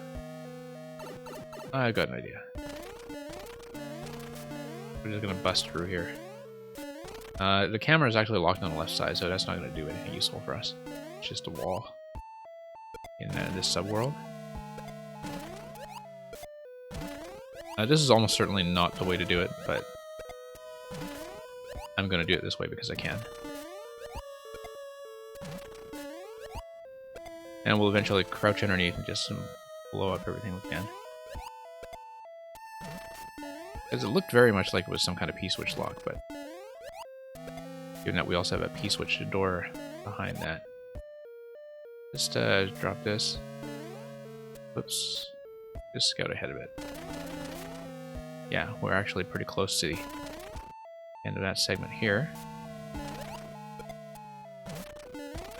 I know this is almost certainly not the intended solution because where that would be rather slow. But we do it this way.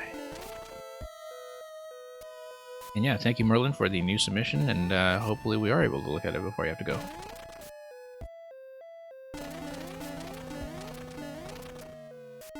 And yeah, pass the cheese. Interesting, that's just a depth door. So we are at and depth to the door.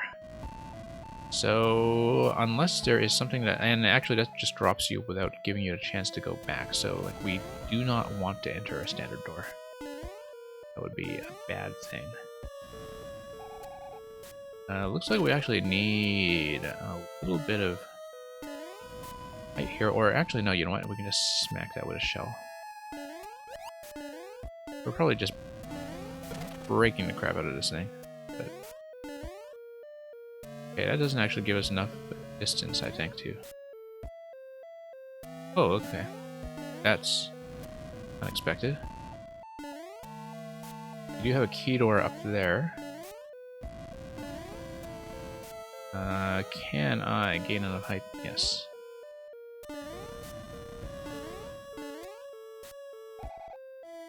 And can I get enough distance? No. Okay. Shell jump to the key door room. You know, I'm tempted. Bad enough at shell jumps that is almost certainly a horrible idea, but we'll probably just hit ourselves anyway. Yeah. Unfortunately, no.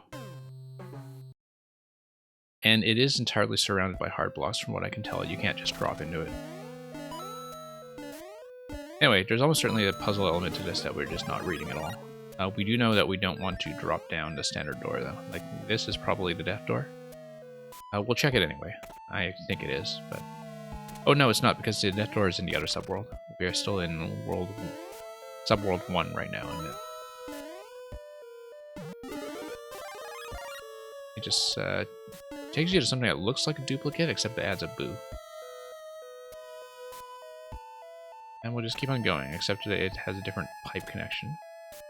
Ah, no, it drops you back to the start. Yeah, that's right. Okay. So it is a looping structure. So we are in subworld 1, go into part 2. There's nothing down this pipe. Okay. Yeah, if I knew how to shell jump more consistently, I would probably try the cheese. Now, interestingly enough, when we made it back here with a shell, we could do the same Koopa shell cheese. I'm kind of tempted to try it. Because really, I mean, how many ways forward do we see, eh? So, we'll just have to drop it and re-hit it every now and then. Like, you know. Let it revive.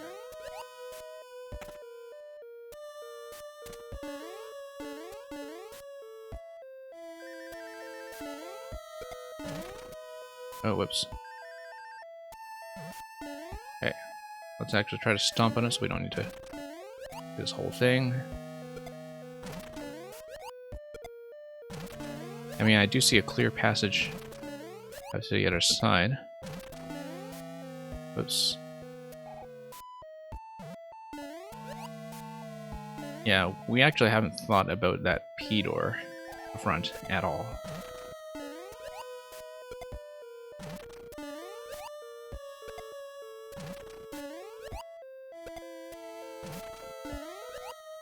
Okay, let's try to get some more breakage here. Soft drop this. And yeah, we are through. So.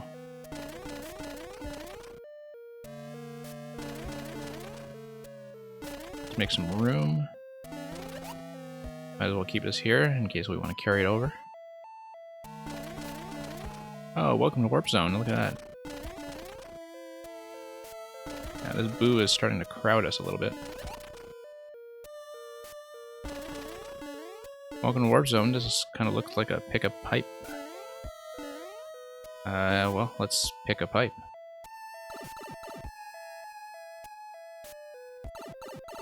Luckily, it's just a pipe.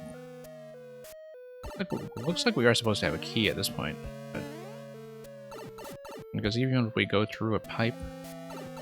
Okay, so it's not number 1, not number 2, possibly number 3, but we see a pipe with a key door. So... And we see no key. Quite possibly that thing is supposed to be a clue. So, for instance, if we go to the second section, let's check the spot where the coin marker was. No, it's just another coin, okay. Never mind. Now we can go back to the subworld to see what's going on with Koopa. It's not always the third one. I'm actually kind of surprised that it is the third one.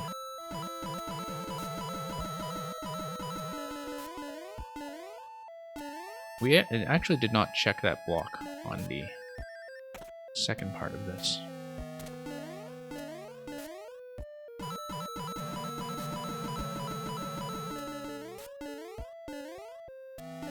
Yeah, we'll see. I feel like this is not really necessarily a puzzle per se. I think it's...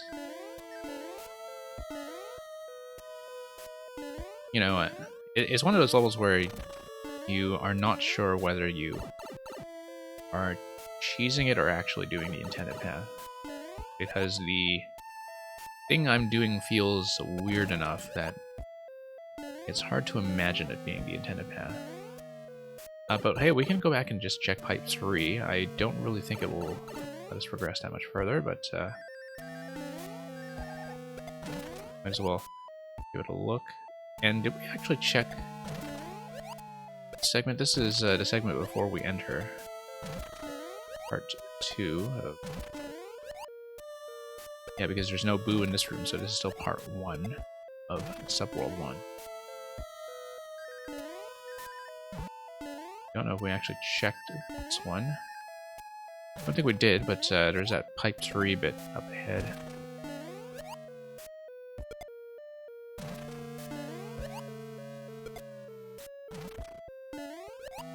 Okay, let's just drop this for a second. Koopa's gonna follow us anyway. Yeah, I'm looking at this and thinking, like, there's just no way it's actually the intended solution.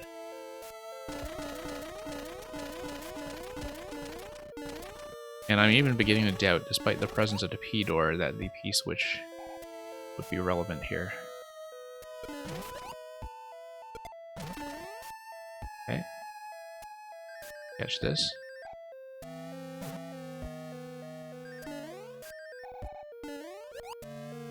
Yeah, okay, let's go back to where the pipe was.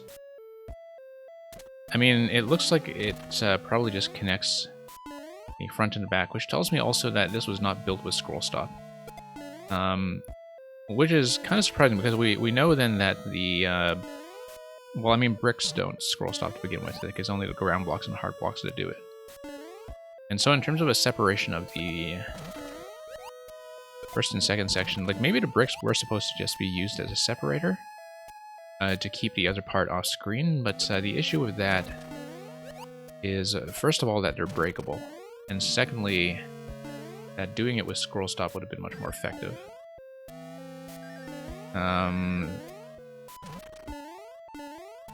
of course, like, for anybody who's, you know, really new to this, by scroll stop, of course, I mean just drawing a continuous column using either ground blocks or hard blocks or some combination thereof. In the horizontal worlds, that also involves slopes. It includes slopes, rather.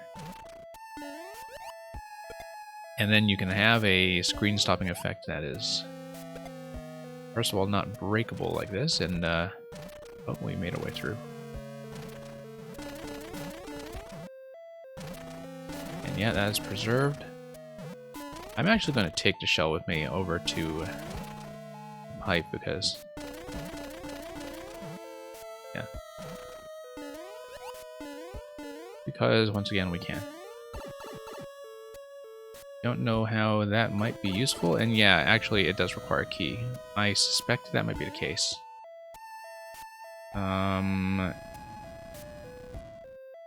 It's okay. We have seen no sign of key yet. Spolo, welcome. Good to see you back. Thank you for speedy Sandy speedrun. Queue is rather short right now, so we will hopefully get to you fairly soon. Yeah. I think this level might be a little bit of juice, like in terms of, like, we know that there's going to be a key that gets us here. We know also that the only way to get here is by either going over or through. A P-switch, of course, would make it fairly simple to get through. But all of these are breakable, and so, like, a P-switch would probably require you to jump rather than stand on blocks that have hidden coins or vines or whatever else in them. We know about that burner pattern that is in the subworld. Did not seem all that useful. Okay, so here's the other end of the P-door. Yeah. I'm not going to search too long for it, I think, because,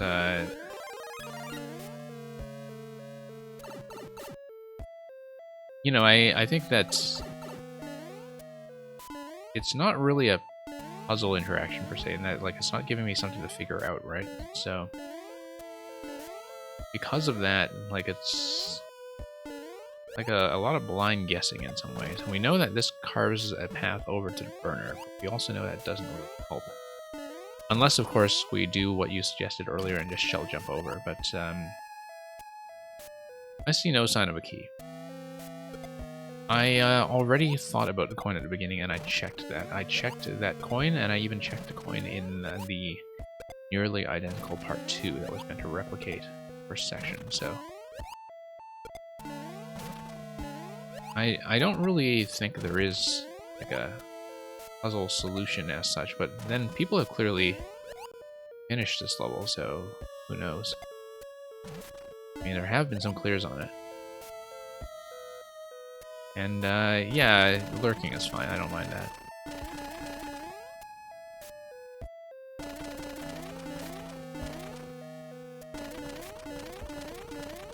Yeah, so let's just carve our way through again. Yeah, but there's clearly some, you know, kind of picador interactions going on here. that are perhaps not that clear.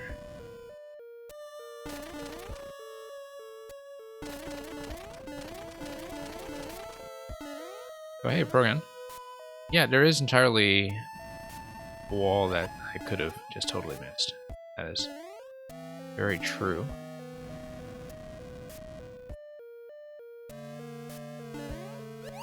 Yeah, Progan, hope you're doing well. Hey, you know what, Progan, actually happened with 2 of your levels already? Is that I got a muted audio warning from Twitch because it detected copyrighted music.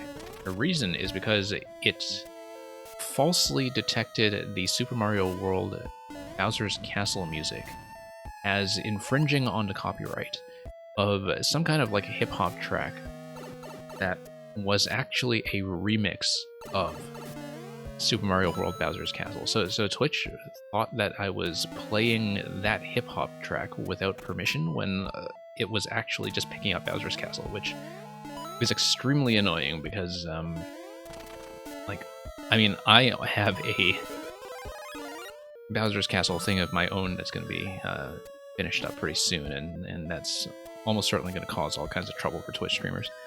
Yeah, I am going to complain about that.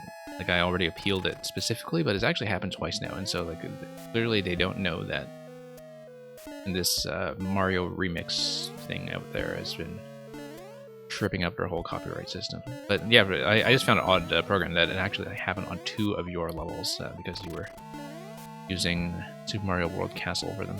Okay, so Dry Bones there. We didn't really check this wall. I just kind of assumed that it would carve over to what is it? Like, I assumed that it would connect to this side, and it could be that that guess is totally wrong. The other thing we have not checked is we didn't know what was going on with the burner pattern. But honestly, like, I don't know that I'll really stay on this level, just because I do think it just has a lot of clarity issues when it comes to, you know,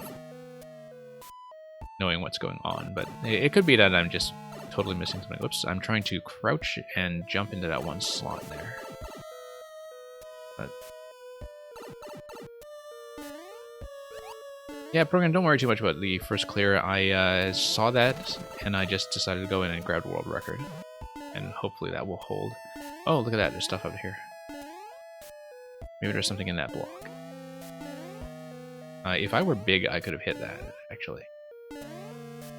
So if I didn't get hit, then that would have been one potential slot to check. Let's just check over this area again, because I think there was the burner, there was the... could not make that jump. Might be some kind of invisible block nonsense going on here. It goes down quite a ways in the subworld.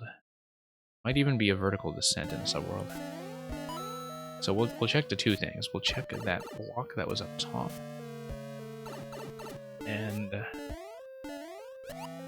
we'll check the burner segment. How did I get the mushroom? Oh yeah, in the first world. Okay.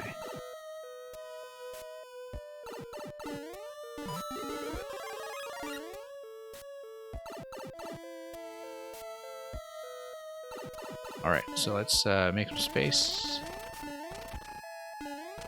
Nope, nothing there. Nothing there. And this looks like it was the left side of the screen anyway. This is clearly not any kind of scroll stop, so... Let's get back to the burner segment. And... watch. If the shell despawns, it's not a big deal because we can respawn to Koopa while the bricks will stay destroyed. Oh. We'll just do this the fast way. It looks so much like it's supposed to be a P-switch setup, isn't it? But that was maybe being more charitable to the sense of the coherence of this than it properly merited. So let's yeah, bust our way through And then let's go down through the burners, because it looks like there may be some verticality here. Although we have covered 2 screens worth already. This is Subworld, and this is Subworld 2, rather. But we have already covered more than 2 screens of side-to-side spacing, so it's certainly not something vertical. The thing we were considering earlier is to just shell jump off the upper segment and kind of ride it out, but yeah, there's some kind of off-camera stuff happening here that... Okay, so we've seen both sides of the key door now, yeah. Okay. Okay, have a good night, DDO. And thank you again for the level. We'll hopefully see it again soon. So, apparently according to Zarix, there is a wall that we haven't checked. And Spolo, sorry you couldn't stay. Hopefully we'll... Unless you're trading out a code, that is. Yeah, let me see how long I've been on this one. Just to check. I don't really keep a hard time limit or anything, but it's more that I don't feel like I'm progressing. On this one for about 20 minutes, okay. Zarix, I don't know if there's a particular wall that you want me to check, but in the absence of knowing that, I feel like I've been checking things pretty exhaustively here. Maybe, like, you know, to the extent that I might have missed a wall somewhere, I feel like it's not necessarily going to be that interesting, so... I think I may have to bail on this one. But, let's see how we're doing. Yeah, I'm gonna put this one down, I think. But you've been passing the wall a lot, okay. Well, we'll take one more look just to be diligent. Got a wall there. Got a wall here. I feel like we did check this one. And that was in Zone 2 with the Boo. Let's see. This is Zone 1. Oh, we checked this one.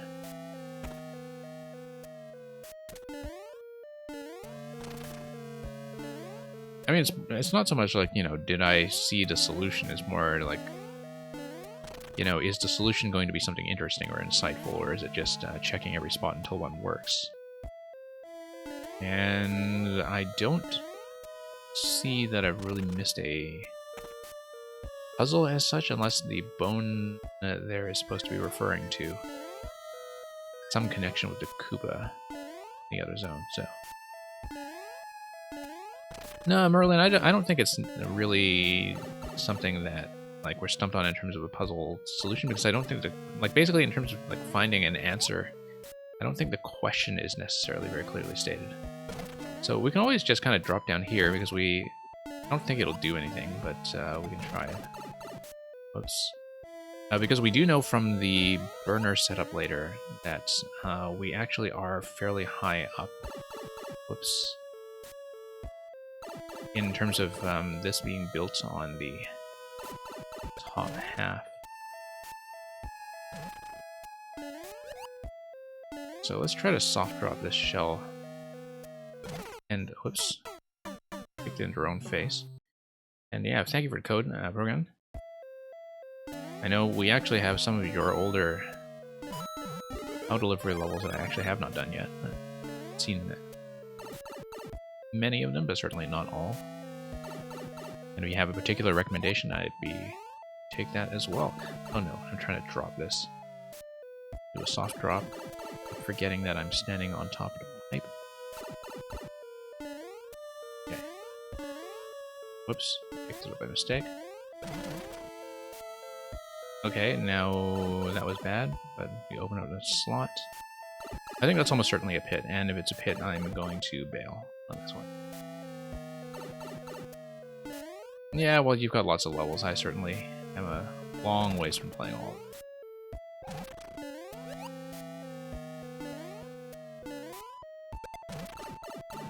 Okay. We're small. Let's just go. And, okay, so we drop... Well, we do know that there's a death door, though. If this is... Let's see if this is actually going to be a progression, or... No, it's a death door, so we will quit. Well, thank you for Luigi's Dark Quest, Zarix, and I'm going to take a look at a preview screen. to see what's going on with this one. So yeah, you see that there is a pipe exit over to goal. It is actually a naked pipe. Yeah, we saw pretty much everything in the main world. You saw Zone 1, Zone 2. We actually busted our way through the pipe segment. We also saw, well, distantly what was going on with the door exit. P-door exit leads to a block to the right of that segment, and it looks like the P-door exit probably gives you the key, maybe. Not very clear if that's the case, but you can see in the final segment to the right, that is the P-door exit, and it gives you some kind of block, presumably the key. We never did find a P-switch. Okay. Well, I'm satisfied with what we saw, so thank you.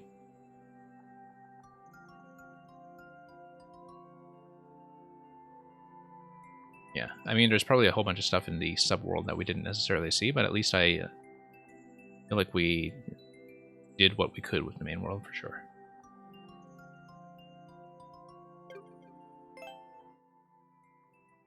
So we'll abandon that in disgrace, and we will move on to Kotura Musume's level if you are still here, Twitch believes you are, so we'll take a look. And the king, welcome back.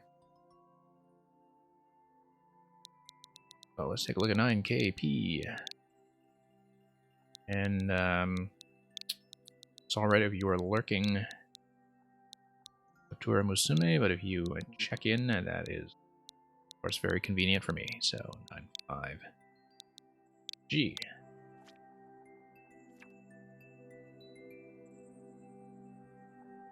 Okay, so this is called visible confusion. Well, I mean, in the previous level, I already saw me go through a little bit of visible confusion, so as you said, there is some mildly precise jumping, but this is only to the tune of 2%, so I'm not too worried. Find all red coins comes with precision jumping. Mildly hard. Sorry, mildly hard. Okay, let's take a peek.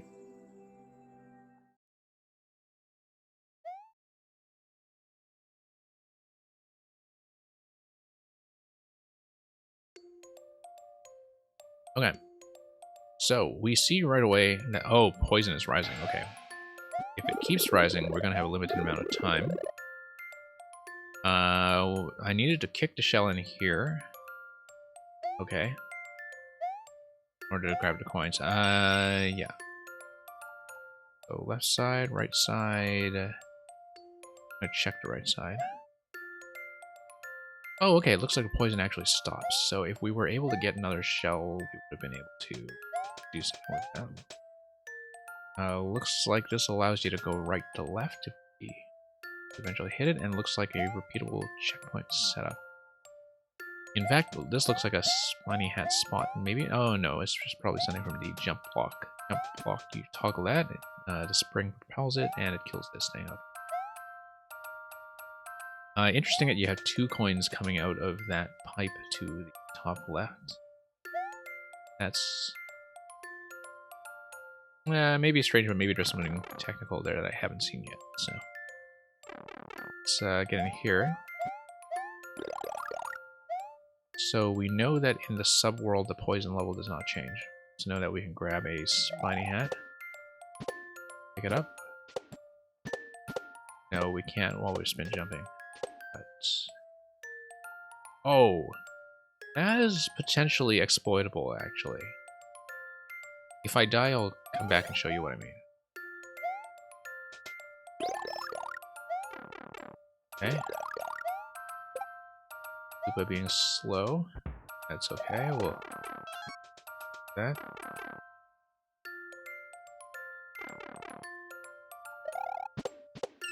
Okay, so this just gets used for. Yeah. Let's grab another shell. You know what? We can dispense this. This will. Oh no. Okay, you need to be fairly quick about that. You need to pop that right away. This looks like another segment. Let's take a look, see what's going on there. Okay. Oh, I see what you mean by precision. Okay. So that's just going to be a spin jump. It's pretty obviously a spin jump. We just need to enter it correctly. let's pop this right away. Gonna get trapped. Let's check this side first. Or we wipe over and over at the other precision segment, okay. Yeah. I see what you mean by precision jumping. Okay. That is clear to me now.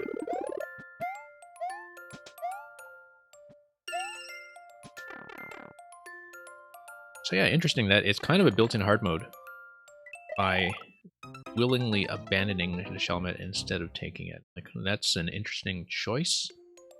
Apart from the fact that it is possible to, for example, do this segment first and recover the Shelmet by coming back down, which is what I think I will do. Do this first. It should allow me to survive. In fact, okay, so here's what I'm talking about, is that if I were to grab this while I'm in a damaged state, no, it looks like I can't actually do it. I was thinking of picking it up and doing something, but that's fine. So we'll do this one again since I know I can respawn out of it to grab another Shelmet. And that might potentially be handy. Let's just do this the standard way. And let's just try to get around here while maintaining health. We know that there's mushroom respawn, so that was actually not totally necessary. Oops. It's okay, we'll come back through here, we'll grab that coin top. And we'll grab a Shelmet because that will helpful. And then we will do this segment, which requires us to do the precision jump. And so yeah, Merlin, if you need to leave, thank you for dropping by. We did enjoy the level we saw from you earlier, so. Okay, so we nearly cheesed our way out of that. We were just a little bit slow on the last jump. And I see a key door behind that swamp. Perhaps interesting. Key door will be in the subworld though, so it's not going to be connection point to this thing here. Once again, I'm doing this part first so I can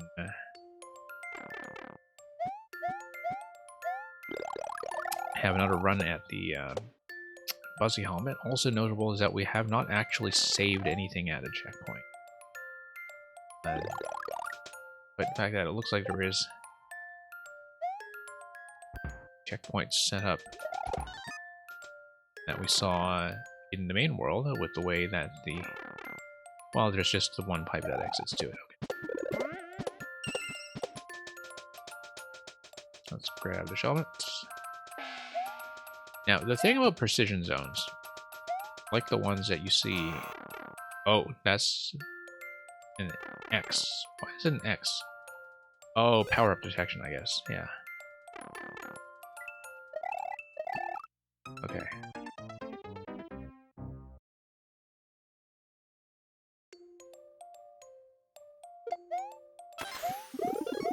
Yeah, well, thank you for leaving gracefully, Merlin. That's something not everybody will do, and I appreciate it.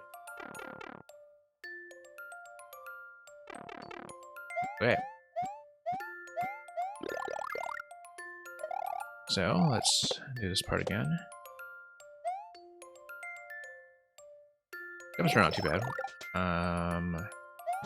At least not here.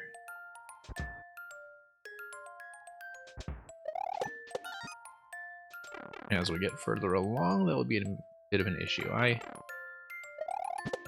don't know that I particularly like how some of these segments are locked against getting in with the Shelmet and the Super Mushroom, but... Like, I think to a certain extent that giving the player power-ups kind of conflicts with doing precision design, like in this segment here. But...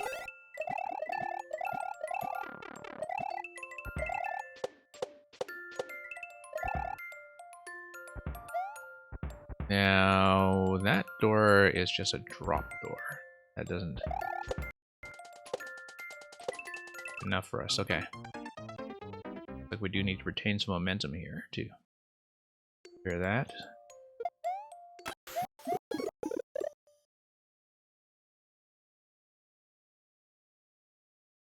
Well, since we're small, why don't we do the segment that requires that we're small? Oh, I see why it gave us the earlier. It is based on height. You only detect this if you are tall, unless you jump into the spot. So it basically tells you don't come in here while you're tall. Yeah, I think maybe there's a little bit of a conflict in the design in terms of, creating a segment like that in a level that also gives you power-ups. Like, I think, giving the player power-ups and then creating segments that force them to lose it is sometimes a little bit strange. I mean, there are certain setups that will just kind of require you to do that. Particularly if you're using items that are very much a one-off thing, like P-Balloon, for instance. You see a lot of P-Balloon checks.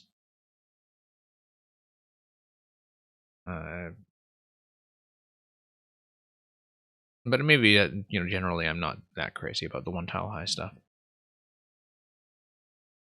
Let's take a look again. Okay, so this segment does allow you to do it with the shroom. Do it. It's more. Yeah, and again, the heights of the precision jump seems tuned around Small Mario. So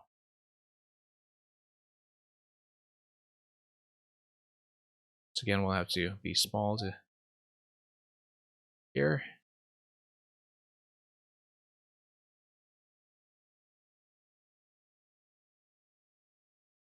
Okay, there we go, made it. That's a down thwomp. Okay. That's also a down thwomp by the look of it. The POW block takes you through the door, and it looks like the POW block. Well, it's interesting, first of all, in that it will drop the coins, but not the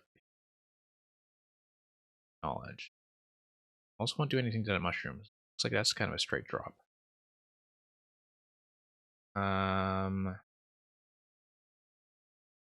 Thinking of like doing an up throw, a climb, followed by a catch. Watch this. I know that trick because I used it in one of my own levels. That almost certainly just breaks a bunch of stuff, but we'll grab that checkpoint with a whole bunch of coins in tow, and so that will help. It won't help take this through to certain locations because, we actually don't want that to get in the way of something like swamps. Oh yeah, because the last remaining coin is the drop. I'm a bit wary of key death here. But then the POW allows you to use door. What is the red pipe segment even for then? Because like oh, unless it's what takes you down to a door. Let's take a look here.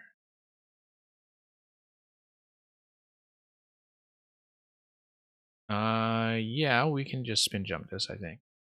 And if we take a hit, we do have the room to take one hit. We don't want the POW block for it. Okay. Drop. Then... Yep. And we just ride it. And we'll see where it takes us. Oh, whoops. Okay, so that does create a slight demand on precision. Oh boy. Don't like this spot here. Get that helmet. That's okay. This segment to the right is fairly simple to do. We just totally missed that coin there the first time we did it. And that's okay, because that means I can use this as a safety coin, since I'm fairly confident about the segment.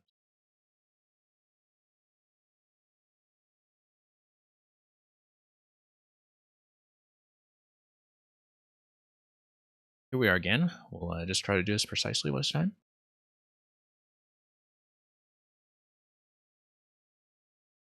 We'll ride the cloud as before without getting clipped on a corner.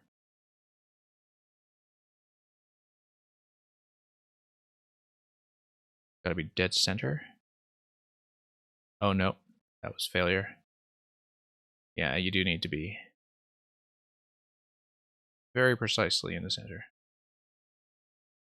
I'm not sure, program, but I didn't see any way to get it other than by dropping, unless there was something like an invisible vine block. But that's why I'm preserving this coin now, because I feel like I need it as a safety coin.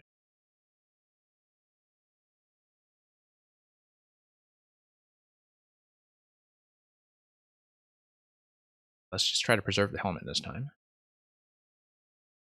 Yeah, because Kedor puts you directly on the goal from the main world, like Subworld 1, so... Oh, that's a failure.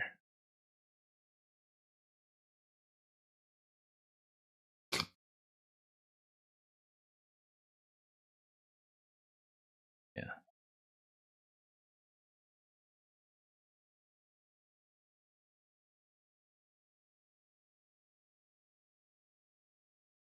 Yeah, it feels like this is a level that really could use one of the actual repeatable checkpoint setups in terms... Because it does really just kind of have the single checkpoint that is based on the order which you arrive at it.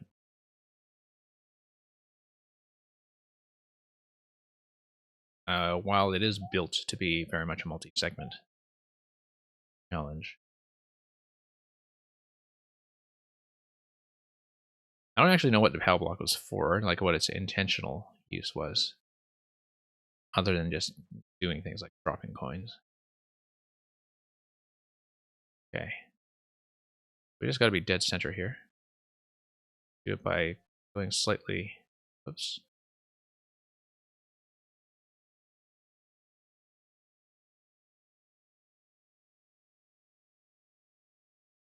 No, but I was thinking with the POW that the POW potentially gives you access to doors that are offset by one tile. I think there was a spot like that earlier. I don't remember if it was one tile, but something similar.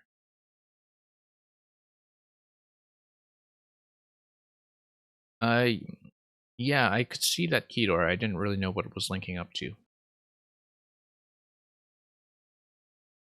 But we'll think about that.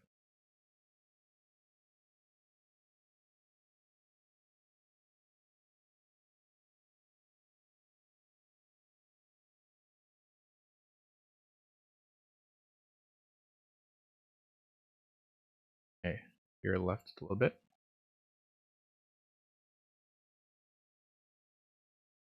Nope. Yes, we'll just have to survive this thing here.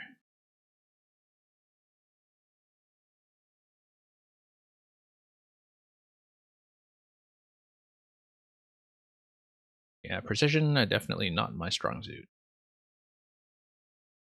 Not what I'm good at doing.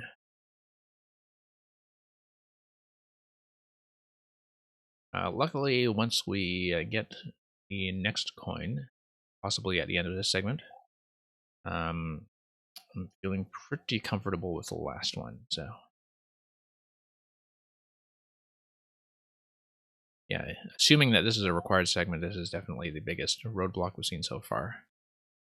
Despite of the fact that it's mostly just about riding the cloud, it's just that, you know, spike hitboxes are so tight sometimes that I can't see if I'm going to hit them, because it is a difference of a pixel.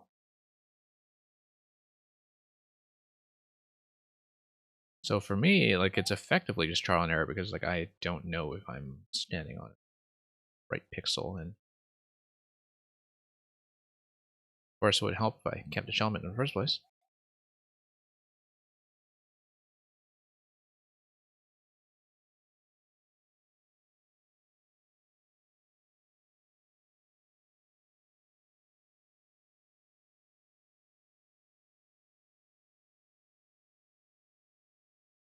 Okay, here we go.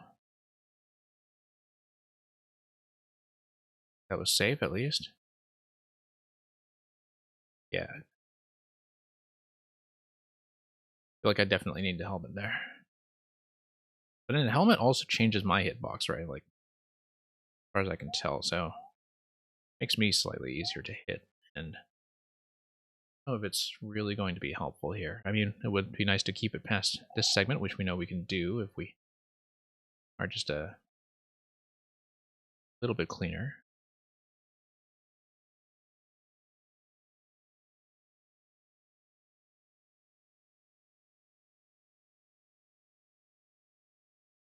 Okay,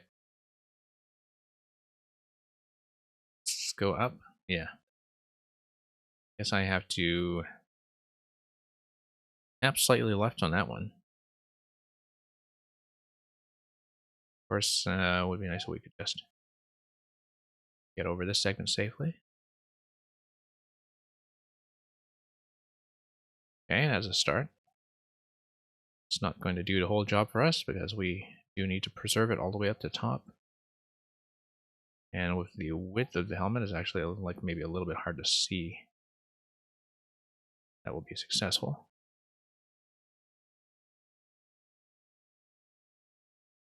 Nope, not successful. Tapped a little bit too far. Seems like those 1 pixel adjustments are kind of necessary though. I probably should consider spin jumping there, but I don't think it will give me 2 tiles of height the way I need. I mean, I can always just test that quickly. Yeah, maybe it is a spin jump location. 2 tiles of height, do you think I can do it? Yeah, I can. Should be spin jump, yeah. I'll just try to remember that and try it. I have to get back there first, of course.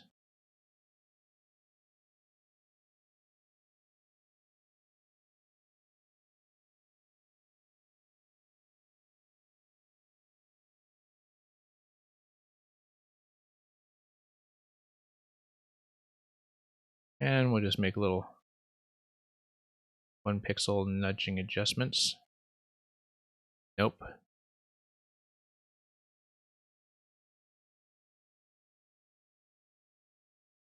Okay, almost. A spin jump is correct, I think. It's just that we didn't have the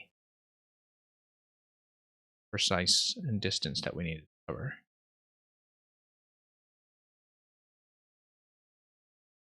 Correcting left so that the left wall aligns you does not seem to work. It, I don't think it actually centers you on a tile. I tried that and I think I got clipped earlier, but whoops. I mean, we can try it. That's the issue is that when you go on the diagonal tracks, you kind of get clipped on a corner. And being aligned to the wall doesn't actually fix that. Like, I actually have to be slightly off-center left or right, depending on the direction that I'm going. At least it seems that way. I'm not really a precision player, so I don't know the finer points of these things very well.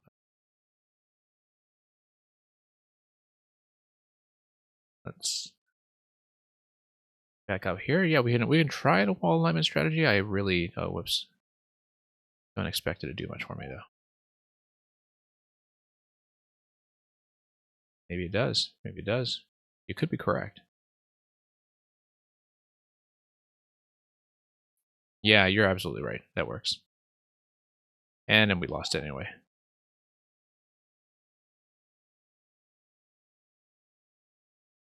Okay. Through. Oh, okay. So we could just done that to begin with. Like everything else is just a massive red herring. All right. That feels slightly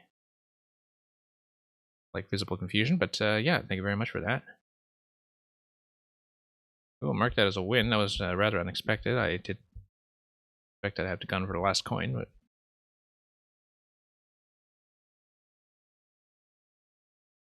oh, either do the hard section or collect the coins. Yeah, I totally didn't read the description, so I guess we never did collect the last coin that was on that vertical drop section. Okay.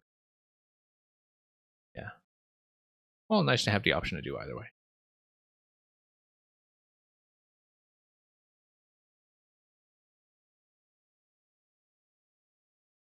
Okay, so let's take a look. I probably didn't read the.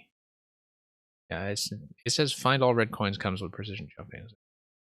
think that was a...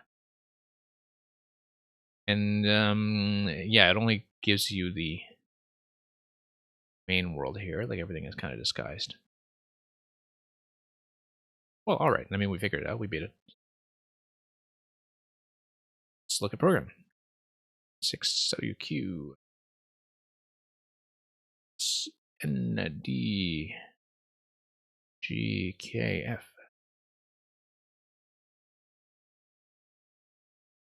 Okay. Yeah, finish the world. And yeah, we have a pretty short queue going right now, actually. So, oh, wow, it's actually the last one. Okay, so I assume somebody will come and take something after, but if not, we'll just do what we can. Let's do more of the POW deliveries. I know some of the ones are older, but hopefully they're not, broken or anything. Yeah, let's just start with like, I know this is early stuff and early levels are what they are, but Mario POW delivery up high. Let's do it. Munchers want to eat POW, and I can do something more recent if you stay for a second one. But I did see that there was a whole POW delivery series, and might as well see what that's all about. Oh, I see. Okay. Yeah, I think everybody thinks that their earliest levels could use polish. At that time we were still kind of, getting used to the mechanics of all the new elements like claws.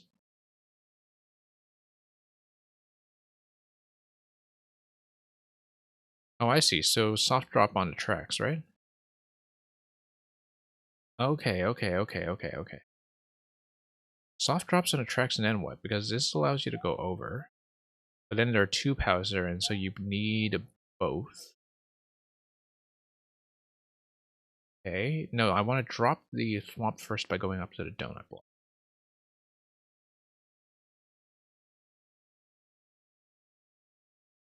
Can I actually soft drop when I'm here? Yes, I can. Whoops. Swung off the claw a little bit weirdly, but yes, we can just soft drop the POWs as soon as we pick them up. And the claw speed matches the track speed of the platform, which is nice because, yeah. Now I hope having the POW stack that. Okay. Then we'll take this forward.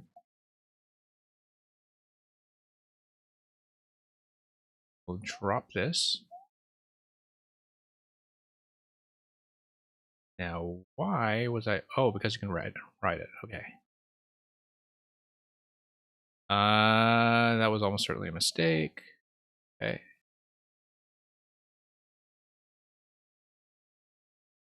I think I quite understood that at first glance, but I'll just have to take a second look at it.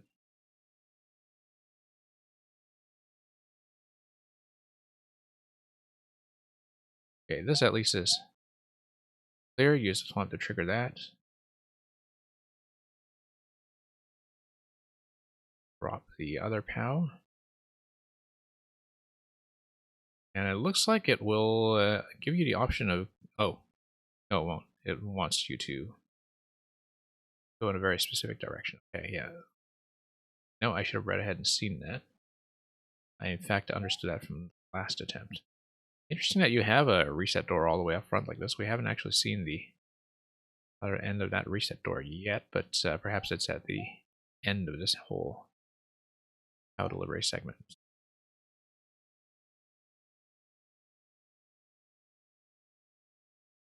Okay, let's drop this guy. Right on top, and then we have to figure out what to do this part here. Let me think about this, because this looks really tight as a gap. Like, I really did not assume that it would be anything like a jump, except for the fact that... Oh, maybe I need 2 platforms going, and no, I don't. Back. Okay. Okay. That was unexpected because I did not actually see the loop coming on the other side, but I think it's just one of those camera things where, yeah. Okay, there we go. And then we, yeah, get the second muncher, and that's the key. Right, checkpoint. Aha, cheese. Okay, so I was not supposed to wait for the track to loop around? Okay. Audio gone. Okay, thank you for confirming that for me, Calipoit. It was okay until just now, but I think it might have been one of the how explosion effects that might have set it off, so. And thank you for the submission of your third Kaizo. Your call-in third Kaizo. Let me just fix the audio very quickly. Sometimes it is something like a sound effect, like a POW explosion effect that triggers the audio cutting out for some reason, like it has something to do with the, I guess, data coming through my capture card. Something buggy with OBS anyway, but the audio should be back now. Let's get back to the screen. The intention is to split up the platforms with 1 POW on each. Okay, well. Older level, now you know about the cheese. Oh, I see. So here I was slow. I needed to drop the POW using a series of taps on the on-off. Drop the POW in time to catch the platform. I do not expect that the platform is going to be. So let's get there and be very quick about it.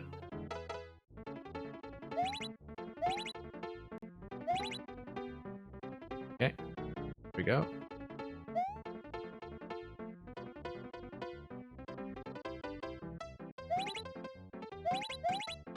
Okay, that was a bit close for comfort perhaps, but sad, but we got it.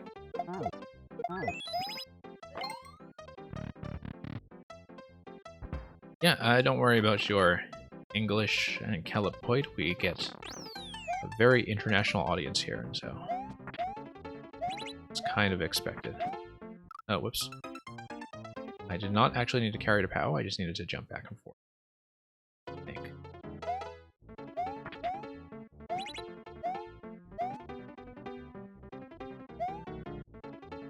Yeah. Send all of these up.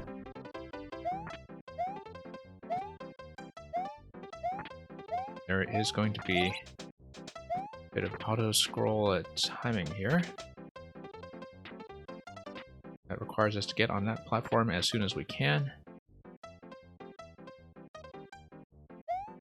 Yeah, we're too slow. Okay. Have to beat the auto-scroll speed.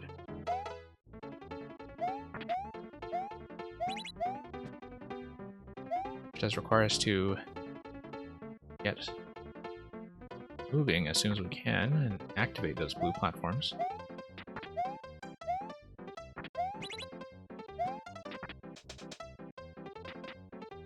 Yeah. Slightly faster activation that time, that's good. Whoops. We got offset by that bumper. Bump by the bumpers. We don't need to drop them all in that spot specifically. We can drop them anywhere above the bumpers.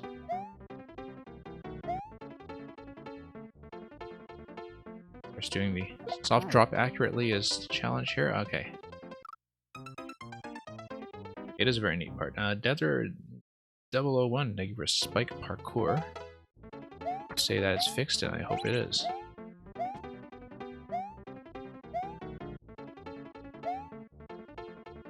Oops. Yeah, we're already too slow. Keeping one in hand makes it a little less hectic. Yeah, that's almost certainly true, given that we'll be finishing each of these segments with some kind of drop.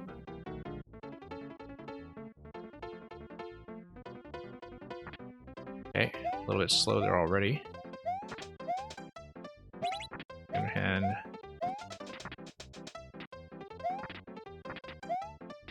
Yeah. Actually kind of an exciting segment there. Oh. Yeah, the bumper is absolutely killing us. The thing is, I don't need to drop it on top of the conveyor. I can just go up on one of the ground platforms. Up ahead, there's a bit more travel time, but at least there's less trouble with the conveyor. Hey, for a day 1 level, this is pretty good. I mean, I guess apart from the vertical auto-scroll and the claws, that a lot of this could have been prototyped in Mario Maker 1 ahead of time, but...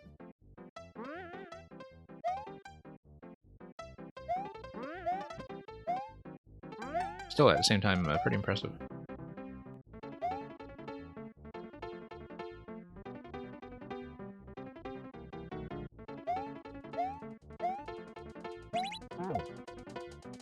No, that was wrong.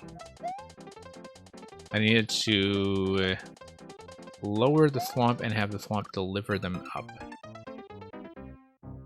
on its way back. Thwomp delivers them upwards and they land on the upper platform.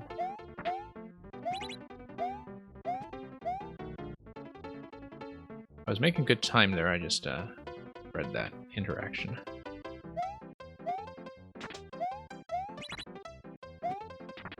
Whoa, that was a big swing. I didn't expect that firebar to ever be relevant, yet it was. All of a sudden. That was not how I expected it. Activated that platform much too quickly.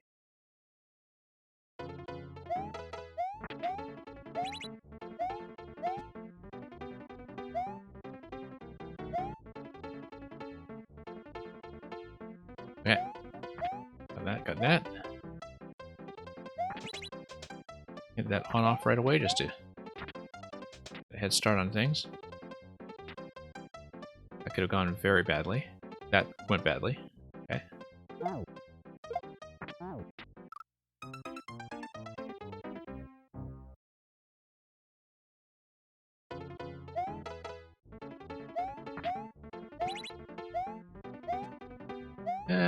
That wasn't a swing so much as a cow explosion, a whomp. Not to be confused with a whomp. A whoomp. I don't know, we need a term for the cow explosion sound effect. I gotta raise this thing. Alright. And now I'm feeling like I'm way behind schedule from the way I activated that blue platform.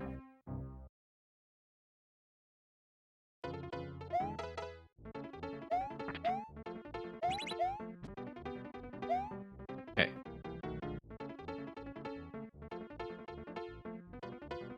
Because dropping the things accurately is half the battle here.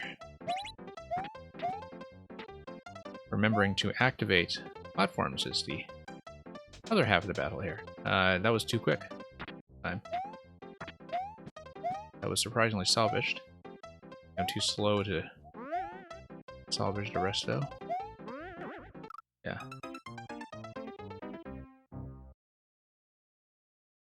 Okay, so I don't want to go that quick.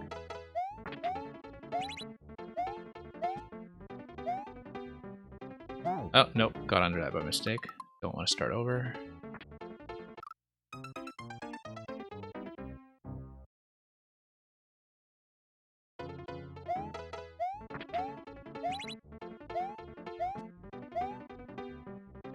No, I just missed the activation completely. Yeah, when it comes to the stacked platforms like that, I think remembering to time things out so I actually activate the platforms correctly is something I should be more attentive to. Okay.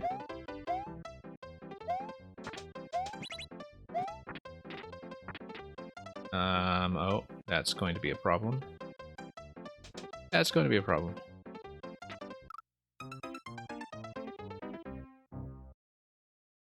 Yeah, I can't drop that fast. understand that timing a little bit better all around, I think.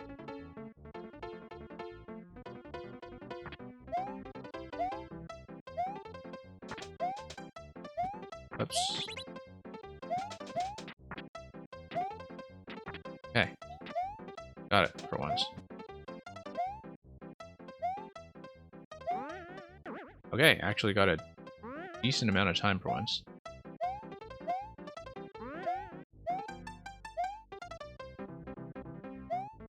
Great. They have time to look at this properly. Okay, so Thwomp Drop first, then the on-off switch. Whoa, okay, I completely misread that. I forgot that it was a side of the semi-solid. I don't know why I was reading the rainbow as a wall. I actually made the same mistake with the Ninja speedrun when I did it last week, where I got my time down to about 44 seconds before I realized that, oh, the stars are actually accessible. Same mistake, just like forgetting to read the rainbow semi-solids as solids. Okay, making good time here. Of course, we don't want to go off screen up top, so let's just give that a little bit of room. Buy ourselves some time, but not too much time. Okay, activate the thwomp carefully. Stack, stack, stack. No, too fast, too fast. Needed to let the thing stack. Will it raise? Nope, because it drops. And let's just let it scroll up to see what's going on. Twisters will be the next thing. So... oh, that'll be interesting. Soft drop onto the twisters, right? Unless a throw onto the twisters protects it accurately. Wait. Yeah, how throw onto the twisters, I think actually might...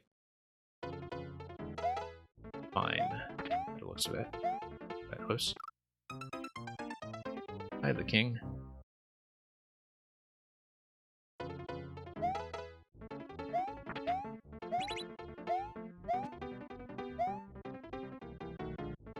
I think I actually did say hi to you earlier when you came in. Whoops. Toad, okay. Let's give it a toad, see if we do any better.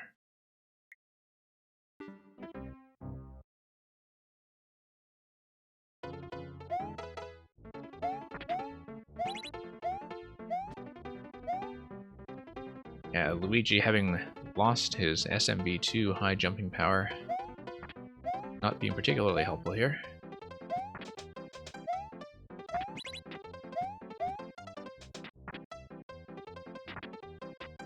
There we go. Okay, I got trapped on the wrong side of that, but... oh no, oh no, oh no.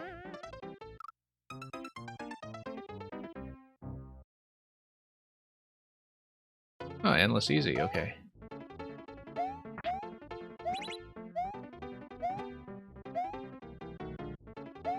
Well, I hope you're seeing some interesting things from time to time in Endless Easy. I haven't really looked at Endless since launch, and I don't think I ever did Endless Easy. I think I just assumed that it would be mostly, you know, auto levels, like in Mario Maker 1. But... and there's all that refreshing stuff now, right? So... that's... whoa. Well, that was a bit of a save. I will take it, though. Ah, come on. Get on the belt. Ah. Okay, running on the conveyor belt's not a great idea.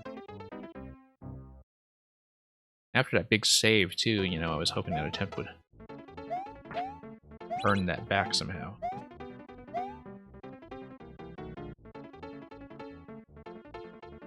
But didn't feel like I was lucking out the whole way, but it's like our good fortune.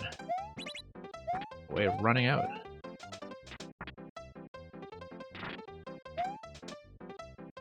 Okay. Getting better at this, at least. actually able to get onto the ground platforms on the right side for a change, which improvement.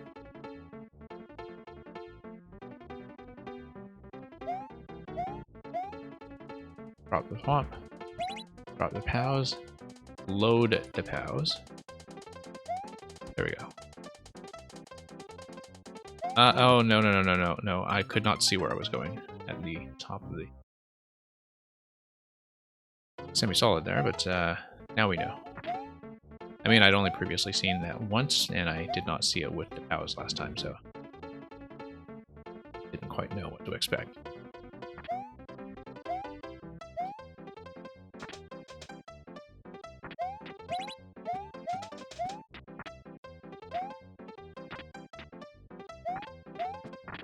Okay. Slightly better method for stuff now. Careful not to hit my head. Back on pace.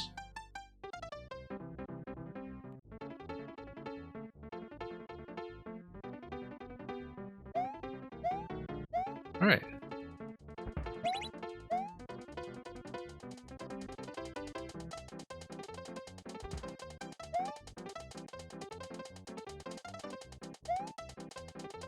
Well, that looked dangerous.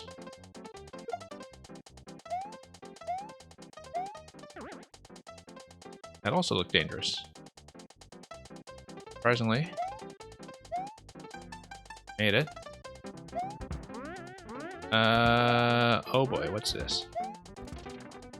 No, I needed to move the swamp. Wait. Oh, yeah. Okay.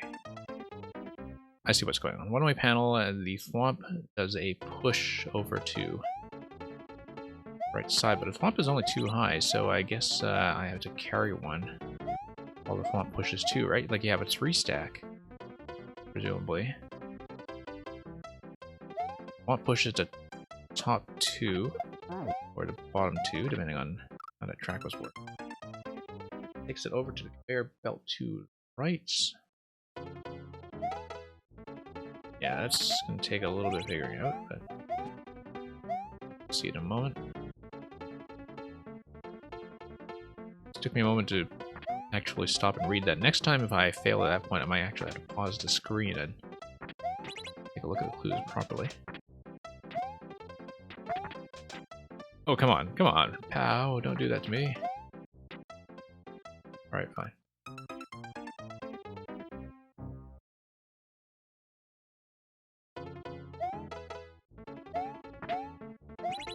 Yeah, this is quite a lot of fun now. That occasionally my feet slip on the conveyors.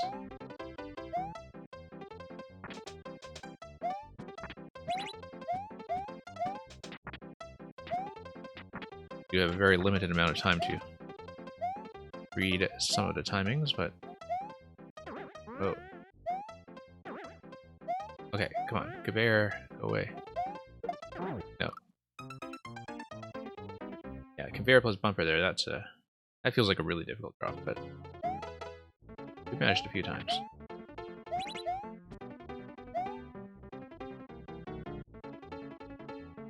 Yeah, just have to have a nice crisp drop position.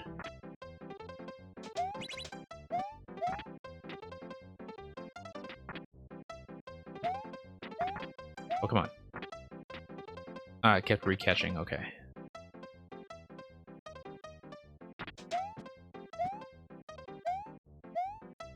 Well, that looked fine until I got caught on the conveyor belt.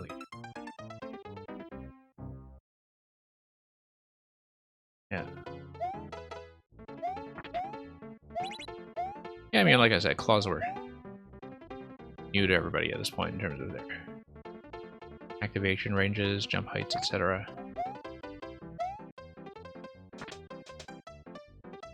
I mean, for a day 1 upload, like, this is pretty thorough.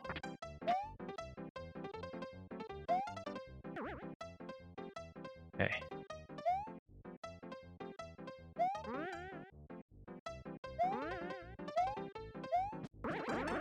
Okay. Salvaged once again. down very, very badly. Drop, drop, load.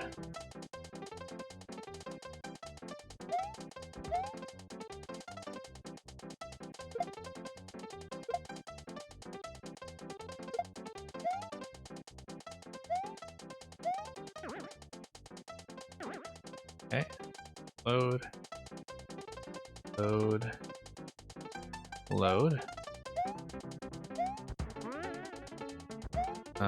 Don't I need to...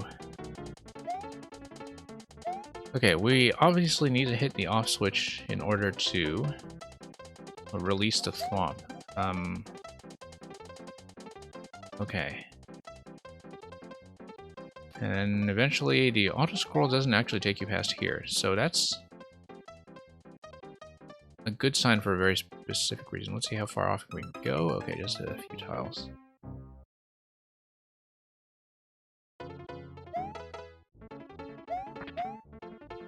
Yeah, getting around to the on-off switch when they load like that, that's the issue. I felt like I was supposed to just pick up POWs and bump my way under, but I'm clearly misreading that. I need to go back there and plan that properly. Nope, nope, that was a terrible release.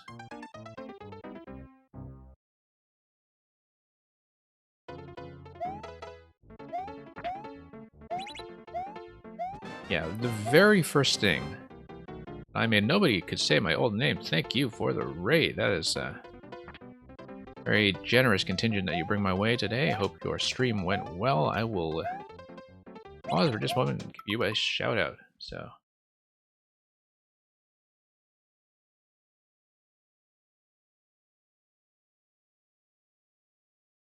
okay, so nobody could say my old name, otherwise known as Matt. Yeah, thank you for dropping by and giving me such a generous audience. So yeah, queue is still open. We're still going to be running for a while yet. Thank you for the follows.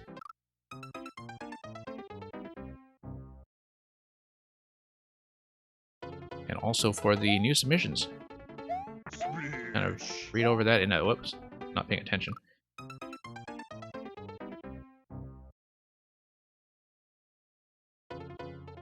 So yeah, I hope you're all doing well, and that you've come over from a nice big party of a stream. Always nice to have more people join us.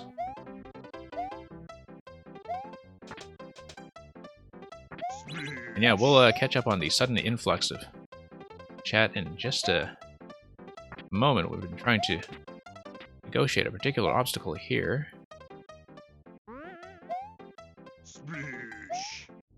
Wow. Yeah, it's one of my favorite sounds as well, which is why I use it as a follow noise. I knew when I started a Twitch channel, which was not that long ago, I've only been doing this for a couple months, that was always going to be the follow sound that I would go with. I forgot to load the POWs. Alright.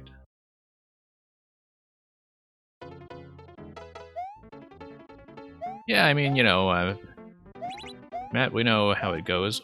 You know, not everybody will stick around, but the fact that they kind of joined the crew to come over with the raid and say hello in the first place is very much appreciated, so thank you once again, and glad to see you around as always.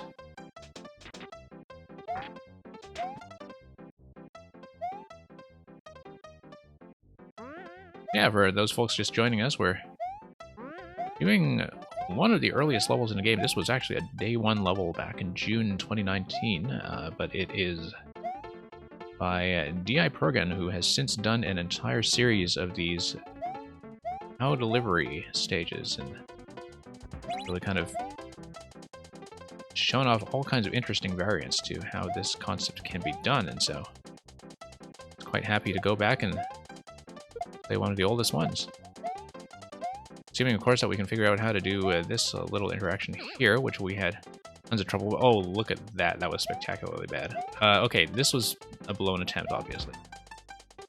Let's just see if I understand what to do here. Okay. Ah. Okay. Do I even need to do that, though? Because why don't I just...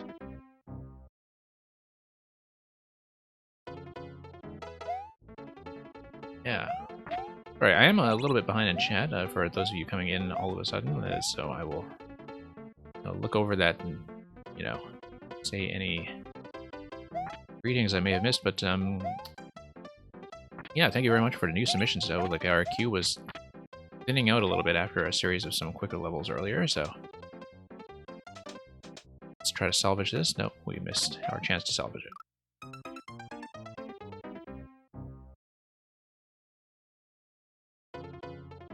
And so, yeah. See, there's a lot of hype coming in for that Pinch Hazard in particular. It seems that was the one you were talking about. So, hopefully soon enough we will see what that's all about. I'd say hopefully, of course. With a mildest twinge of dread.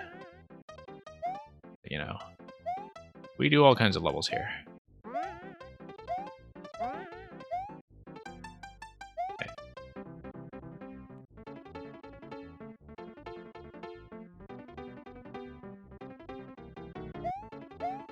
Okay. Drop this, load up. Let's let it load this time properly. Do a bit of a twister toss when we are able. Whoa, okay. We need to actually let ourselves be loaded up properly so we can get under the POW. It seems like, yeah, generally I've been having trouble at load. Let's just try to see this interaction, because I still don't really feel like I understand this guy here. I think I have to just run directly. That's safe. Run directly. Allows me to grab a POW, sneak under here, hit the on-off. I feel like I need to soft drop on top of the thwomp in order to load everything. Oh, yeah, when the POWs are on top of the thwomp, it has a whole stack. I only need to stack 2 of them because I can carry the third one directly up. 2 of them will unload here. Use row 3 POWs, you unlock. Okay. I think I get it. Took me a moment to sort of figure out what to do with that room in general.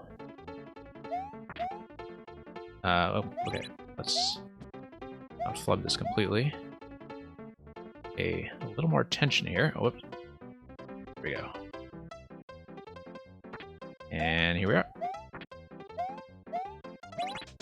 Okay. Drop this, drop this. Some of them will no doubt be picked up again, and it'll be highly inconvenient, but manageable. Okay. Trick here is just to not get caught ourselves in the belt, at least not for too long. And up we go.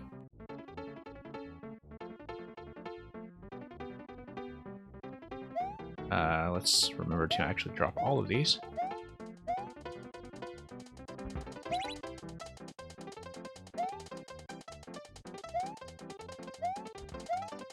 Okay.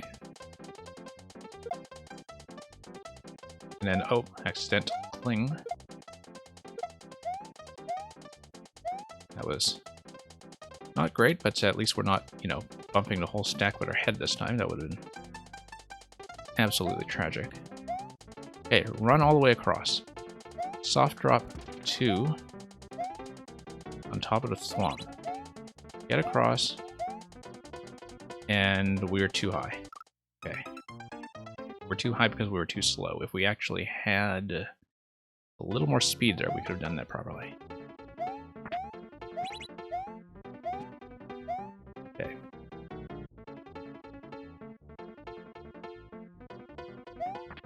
And back around we go. Yeah, this is a really interesting setup.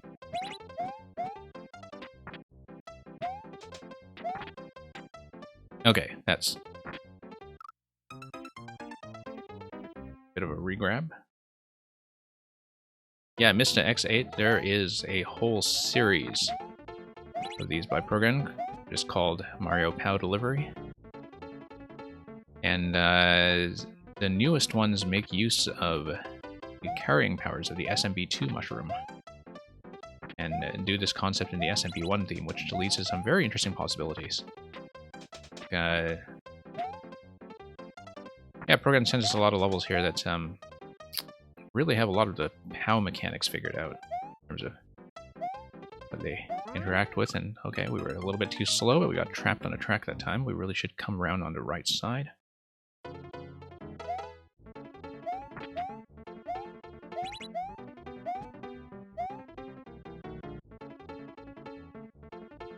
And up we go. Okay, gonna hit that on off. We don't want to go too fast here because we do want to make sure all of the POWs are appropriate level.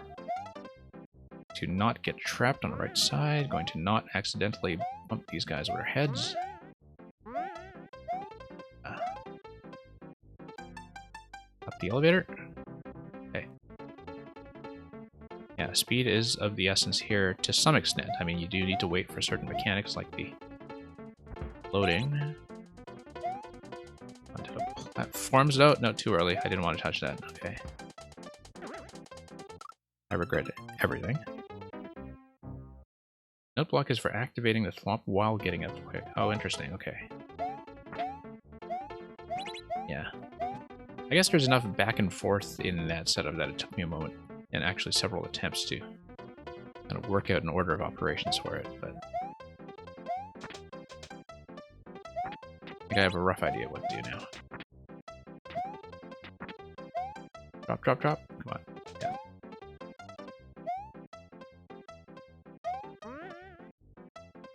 Okay, I feel like I'm making good time here for once. Could actually see the bottom platform by the time I got off of it. And, yeah, drop, drop, drop. Okay.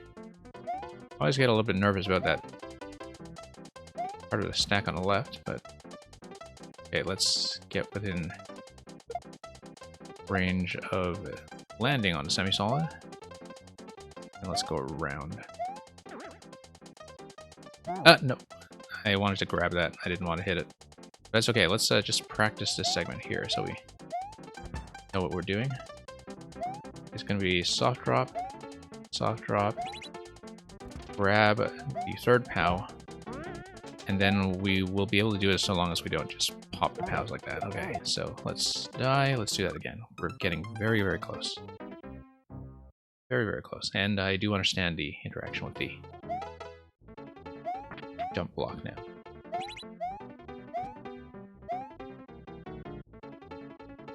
You know, I thought I was going crazy for referring to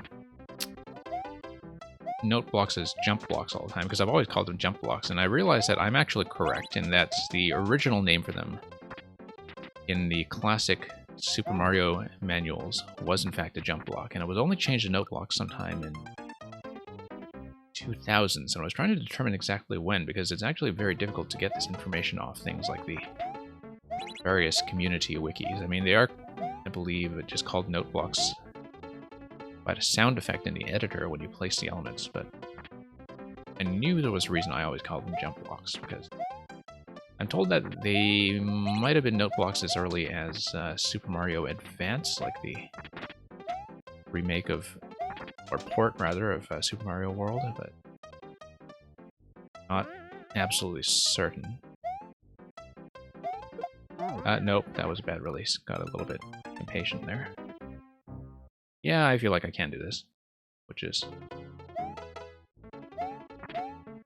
yeah. Yeah, I mean, you know, they changed their mind on some of the localizations for sure. Not that it was bad, but like maybe it was unclear that, you know, you would have people who see the music note icon and they would just naturally call them music blocks anyway.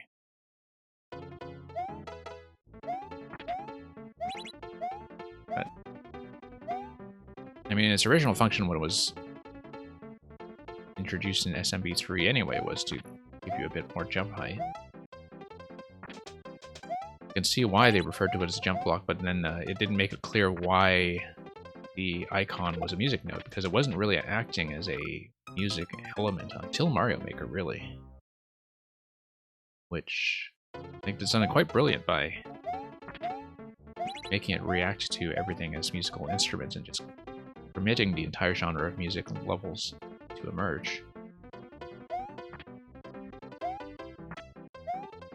Because, you know, up to that point, I think it certainly felt like the design of the jump blocks or note blocks had a music note on it for no particular reason, except that it looked pretty.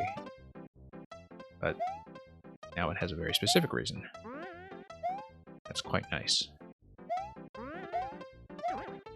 Oh. Bump, bump, bump. You're making a potobutable entrance. Yes, you are. Absolutely.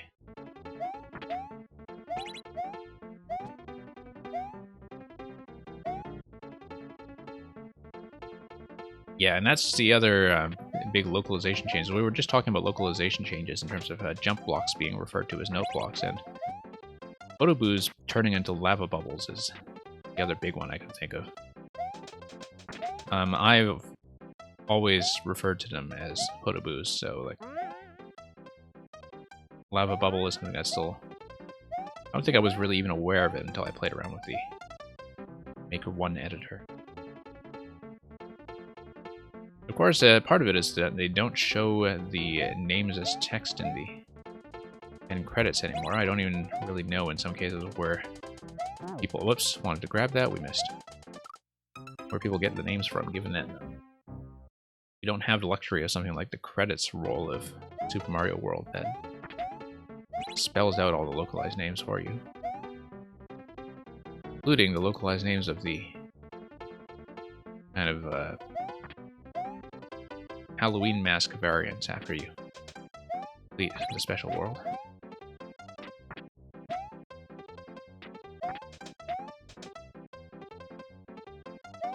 I recently did a run of Super Mario World where I just kind of tried to clear off the special world as soon as possible before I did anything else. Just to see as much of the game as possible with the skins for the Koopas and the Piranha Plants and so on. It's kind of a neat experience to see, you know, the entire Forest of Illusion in particular with a color swap. Not something that is very typical given how many people will just save Special World for last. But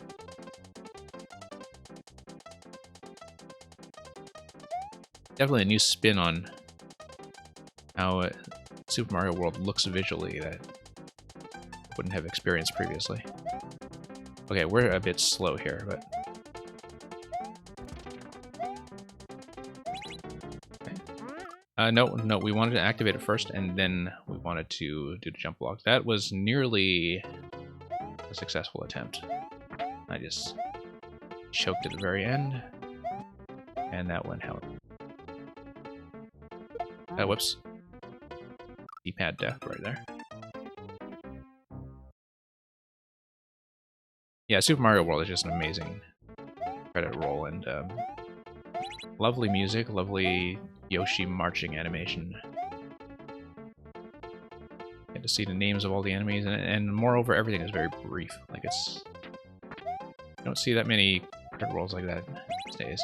I remember finishing Rayman Legends a few years ago, and if you played Rayman Legends, like, it ends on a very interesting series of music rhythm stages, and but then you see the end credits to Rayman Legends, and I think you actually see it before when you beat the technical final boss. And you know, it's one of those interactive end credits where you just run around as the character and break everything. And it seems fun for a while, and then you suddenly realize that as a Ubisoft game, the credits are 20 minutes long. So, you know, you just kind of sit there in a trance breaking stuff as Rayman. And, you know, smashing all the names in the end credits, and then 20 minutes later you realize you're still doing it. So yeah, it was fun for part of the time it lasted, but not the entirety of the time that it lasted. Come on. Okay, go. Go. Go. Okay, there we go. That's gonna load up. Finally, we got it. Got it. So, Calipoid, to answer your question, there is no strict timer. A lot of levels I will keep to a maximum of 20 to 30 minutes, but the actual limit is based on whether I'm having fun and whether I'm progressing, because sometimes levels do deserve a little bit of a more concerted effort. So it comes and goes because we have some very fast levels, we have some very slow levels. Usually it comes out to an average of about 20 minutes a level, and we had some very fast ones earlier tonight, so I was willing to spend a little bit longer on more of a puzzle platformer like this one. So hope that answers your question, and we'll try to get through the rest of the queue as efficiently as we can. So thank you for the GGs. And let's move on.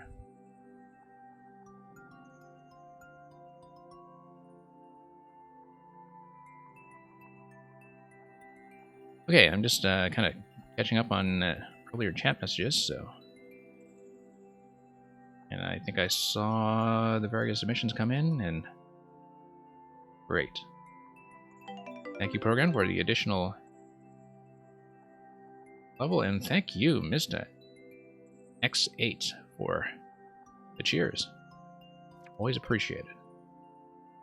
So, Calipoid, you are definitely here. Let's take a look at yours. And yeah, I guess we did keep you waiting for a while, but I appreciate the patience of everybody who chooses to stay around. I mean, it is your time to use as you wish, and you've got plenty of choices on Mario Maker Switch, so I always appreciate when people do stay around to see themselves get played. Okay, so this is your third Kaizo. I refer to it as the Colin Firth Kaizo. It is from May, so it is post-patch, and it's got an interesting kind of cover image to it, and it's also something that's well-liked considering how few clears there are on it. That's actually a very interesting clears to likes ratio in that, like, many people have failed on this miserably, and yet thought to like it, so that could in fact be our experience. We'll see how well we progress, and I'll try to stay on it for a while to, you know, see how we do. So the level description says,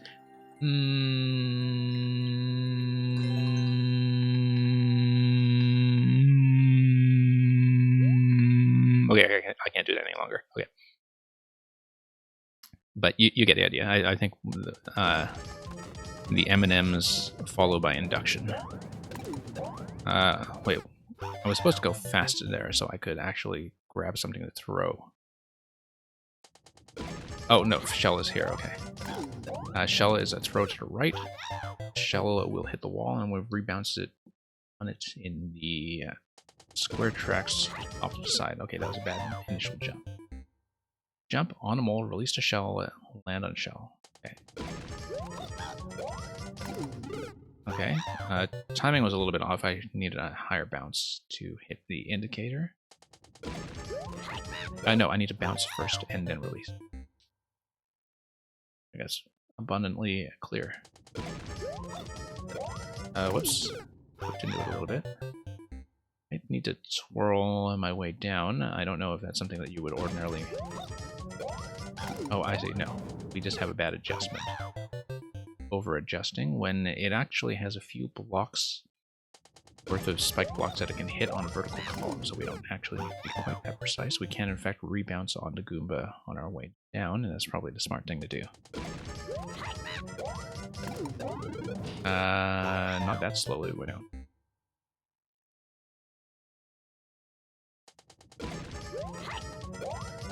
No, wrong way.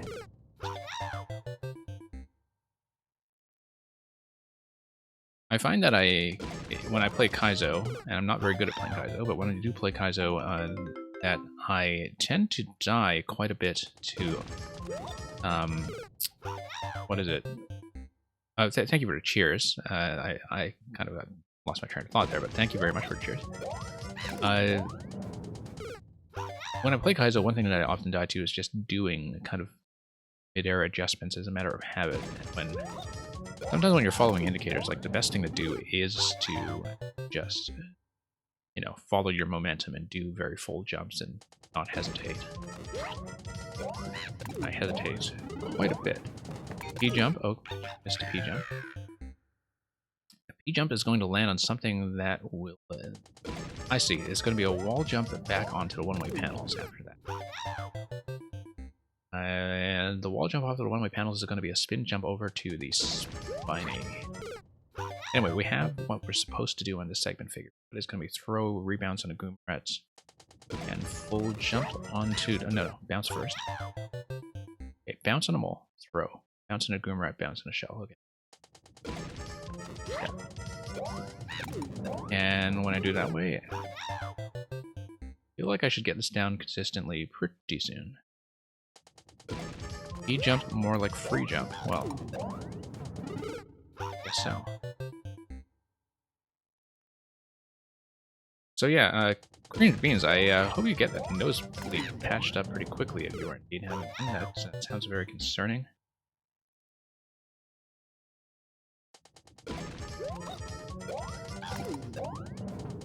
I feel like I have room to twirl there unless I'm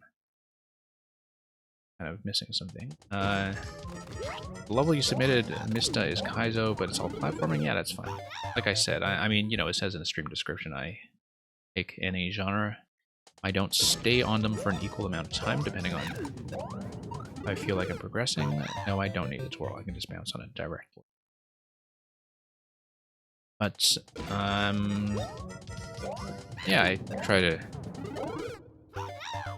spend an amount of time that is to scale with how I am doing, and also just how watchable it is. Like, if I'm dying on screen 1 again and again for 20 minutes, that's probably not the best spectator experience. I try to keep things interesting, and just quite clear the spikes there, but I think that's partly just a new soup visibility thing going. You use Google Translate? Yeah, that's fine. I should probably learn to speak Italian. There are enough Italian makers in this game. I feel like speaking Italian is probably an asset. Same with German, actually. Yeah, you want to get by in Mario Maker? You should learn Italian, you should learn German, Japanese, of course, and, you know, Japanese, at least to read some of the Japanese level descriptions. People who will go up to submit.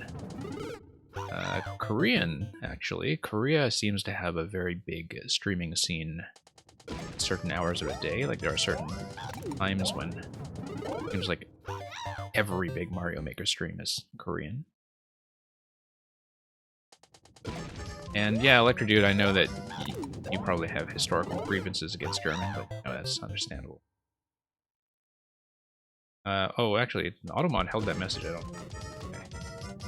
Apparently I thought that your remarks about German revealed your identity, which, you know, maybe that's true.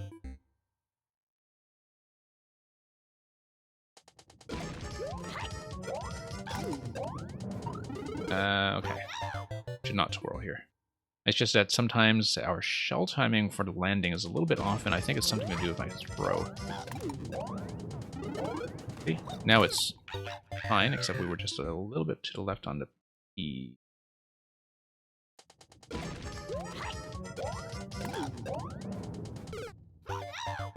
Yeah, Electrodude, the auto mod, I don't think it actually had a problem with your opinion about German. It was more that, like, it actually thought it revealed your identity.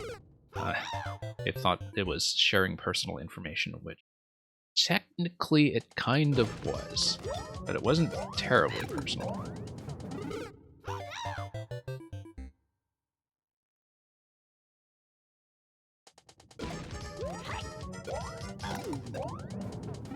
And Missa, you have lost so many lives on Japanese auto levels because you didn't notice the auto tag. Yeah, what I've started to do with some Japanese levels, because I actually do subscribe to or follow a few Japanese makers, and quite good.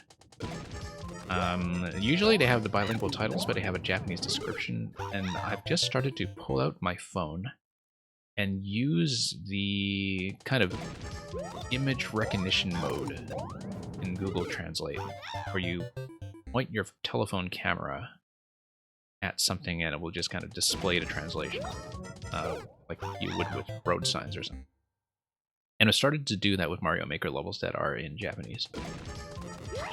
Because, you know, if it's Japanese, it's not like I know how to type the thing into a search to do a translation. Okay, sorry, I've kind of zoned out on this first series of jumps here, and I feel like there's some kind of adjustment I need to make to the throw, because I can't quite seem to get a consistent landing space on the shell. Like, that's clearly too far forward, because it's far forward enough that I'm clipping on the edge of spikes. Now, I am doing a full bounce on the Goomrad, so I don't know why I'm coming in so far to the left. Yeah. Kind of strange, because I feel like I am hitting the indicators. So there's some momentum thing going on here that... Oh. I needed to twirl my way back to the one-way panels and then spin jump forward. Yeah, I just didn't do the backwards twirl very well.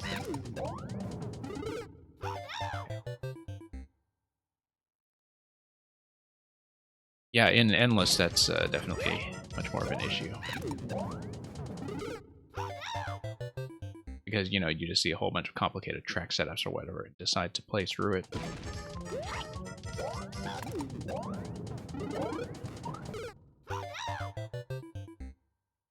But yeah, it's been a long time since I've even looked at Endless. I find that,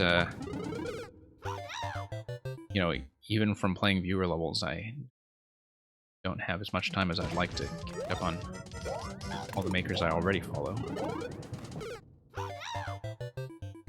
I do know some people who really try to grind their way to medals all the time in Endless Normal.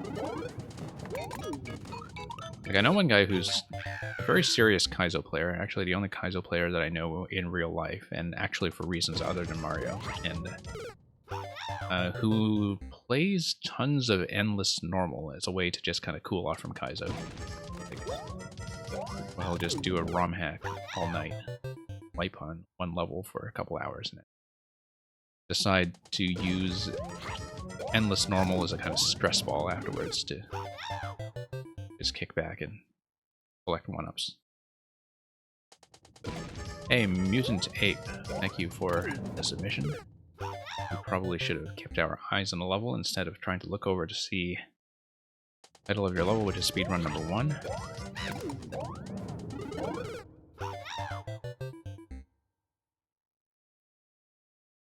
Yeah, we'll see how much further we can get on this. I need to at least land the forward twirl first.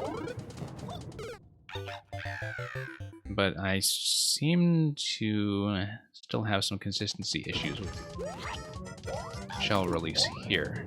That I don't trust my own landing zone on that. So clearly something can be cleaned up about the shell throw. Yeah, and that's way too far to the right, so...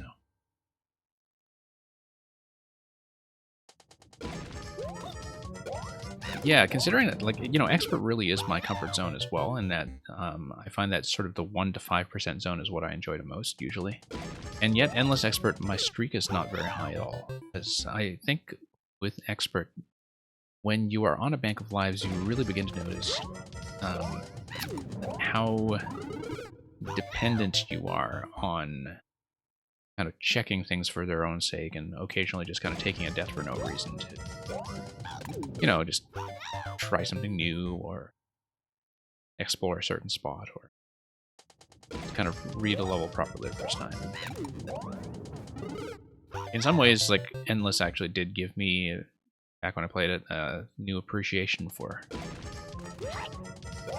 how easier levels are tuned, and I think it's very much the same with a lot of worlds now that are coming through the Super World system, that, like, it has given new life to people who build traditional levels that are more kind of in the 10 to 20% range, where you play 20 or 40 of them in a row and one-shot most of them, and if you're on a limited bank of lives, you can still kind of get a lot of interest out of the experience.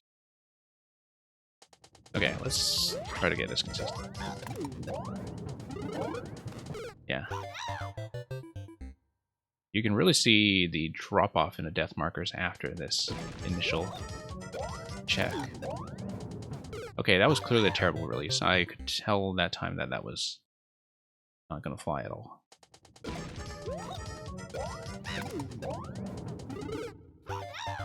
But yeah, oh, I see what part of the issue is that, like, I had a little bit of trouble visualizing exactly where the shell was going to deflect, because that is a bit disguised by the blade, but I see now that it actually goes all the way to that block on the right that spawns the P-switch. I mean, that was visible the whole time, but I don't know that I was paying proper attention to it. Now that I see what the shell pathway is going to be in terms of how far it's going to travel, I feel like that might be easier to adjust around and see. Instantly easier to adjust around. Wanted to ground pound. And look at that.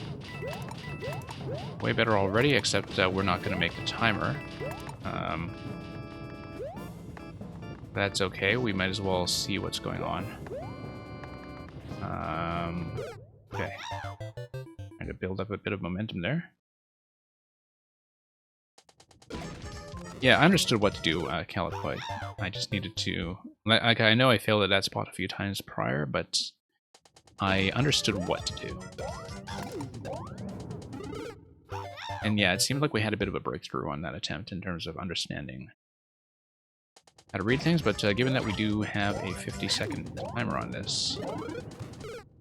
let me see. Okay, the record is 46, so there is a small amount of flexibility, but not as much flexibility as I was using in the previous test attempt.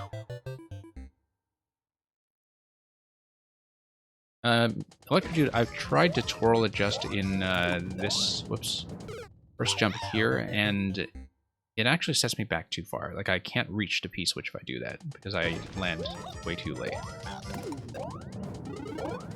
I think it's just a matter of... I see, okay. I can't actually ground pound directly out of that anyway. And I do need to wait for P-switch expiry anyway. No, I needed to carry that shell and throw it. Yeah, double bounce in the first part, carry the shell and throw it. Yeah. Visualizing where the shell is going to deflect is going to be a much more useful way of approaching this. That was the thing that was the roadblock earlier. Now I'm landing a little bit better, now that I see it, but it's clearly not quite on the marker. I don't think I've had one successful attempt where the landing actually was on the marker. It's a little bit off, but off-center in such a way that putting it in the next slot wouldn't have made much sense either, I think.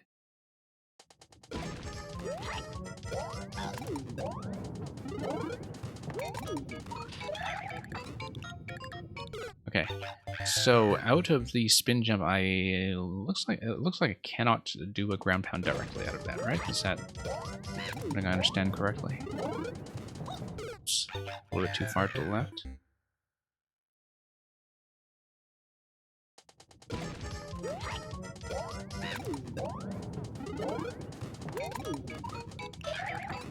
Okay.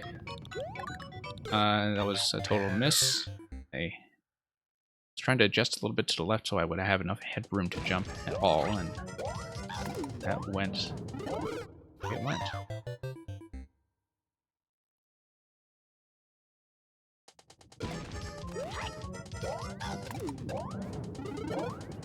Yeah. I'm clearly not being consistent about the shell release in some way. Because I do feel like I need to reread that landing every time I do it. Expecting to be a little bit off. Okay, I think I'm going to be off the timer for sure, but...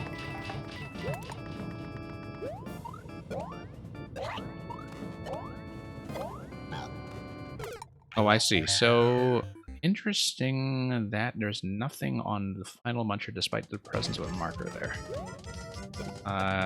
Feels like I didn't understand something about the last muncher, and maybe the marker is just like a troll marker or something, but it could also be a deflection that I have not experienced yet. Whoops. Yeah, this has a surprisingly high, as I was saying, likes to clears ratio. And I can kind of see why. Like, the early setups are satisfying. It's just, I don't expect necessarily to get through it in this segment either. I mean, I don't mind learning it to the extent that I can and then putting it aside, but...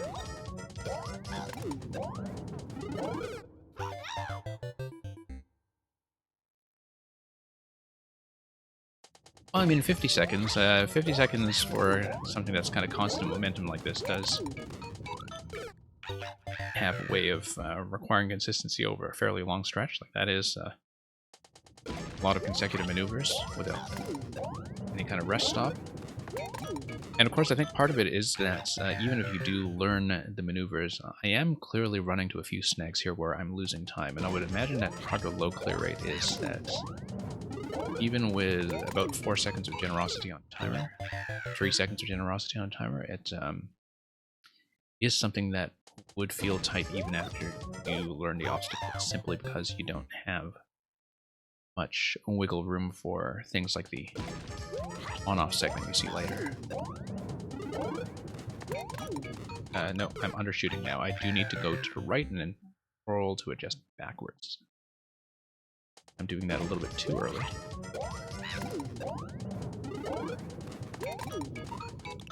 And now I'm doing that a little bit too.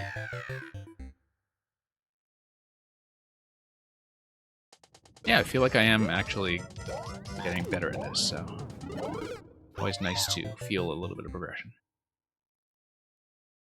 Exactly, Mista. I think that is quite correct, that you really do notice how the clear rates start to scale inversely with length after a certain point. I think it's easy to fixate too much on clear rates sometimes without thinking enough about the context. And the context being, you know, things like the length of the level and also the style of the level in terms of whether frequent deaths are going to happen anyway. Like, you know, there have been puzzle levels that are, say, 10 to 20% just from long segments with no deaths. That do take me longer to progress through than things that are, say, 0.5%. And I'm usually not too bad at puzzles. It's more that, like, my point isn't so much about, you know, my skill leveling, but clear rates can be very deceptive. And you just need to adjust your expectations accordingly. No, too soon. Yeah, it really isn't too bad, to be honest. Like, the individual obstacles, like, there's a lot of room for potential kind of player-generated inconsistency, if you know what I mean. You know, I see it right on the first jump that does feel like I have to follow the shell path with my eyes every time instead of just trusting that the motion is going to be accurate. I forgot to throw.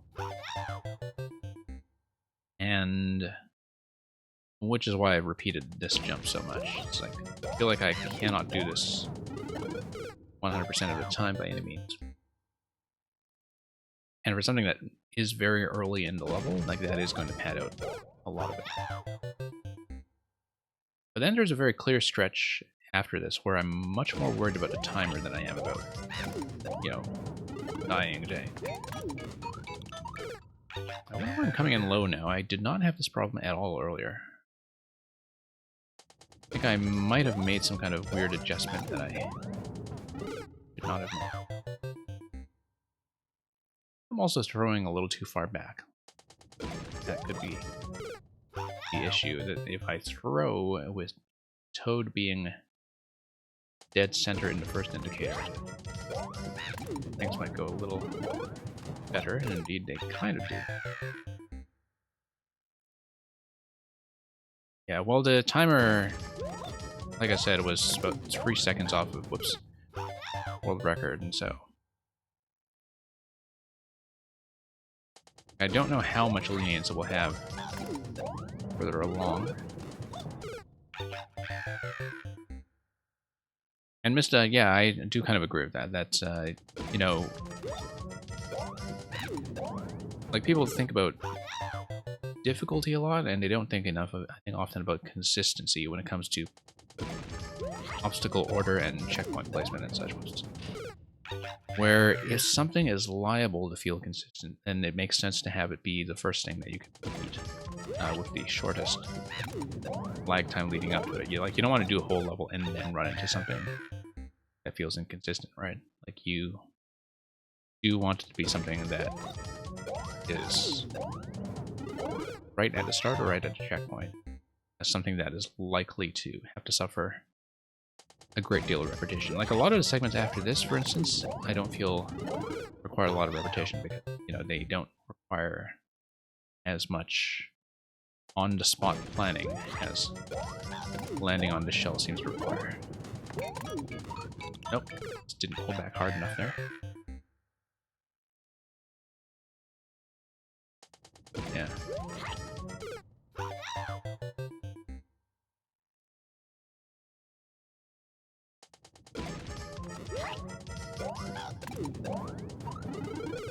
Yeah, I think checkpointing is one of those things that, you know, there is kind of a subtle art form to it. It's very easy to underestimate.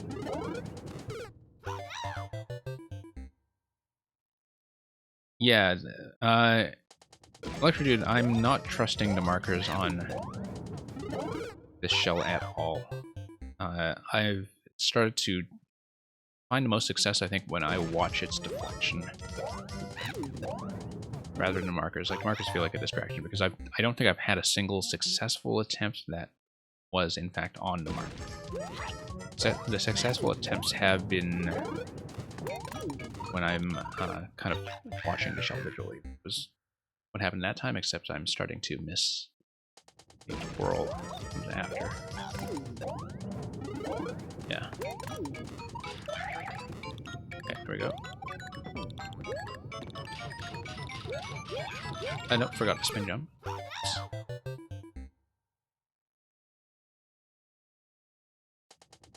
For you, it's a mystery where it took 3 seconds. Okay.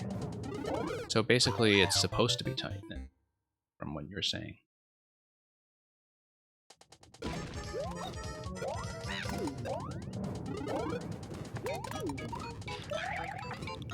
Okay.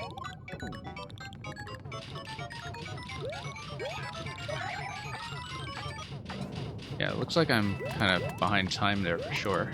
And when I miss the third on-off switch, that's an issue. But let's just see how many of these obstacles we can actually read. And yeah, you see what's going on there. That's the last marker over the Munter is totally deceptors. There's nothing there. Like, you can't land there. And it looks like you are supposed to just let the shell hit the on-off and then land safely on the dotted line platforms. Like, the fourth marker on the Munter totally lies to you. Okay. Whoops.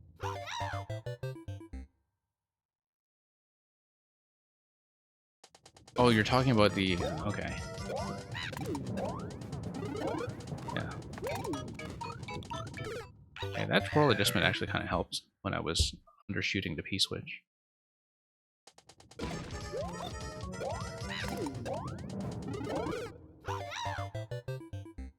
Like, there's probably a certain series of input habits that, you know, Kaizo markers tend to plan around in terms of how long you're holding down the buttons, how full the jumps are going to be, etc.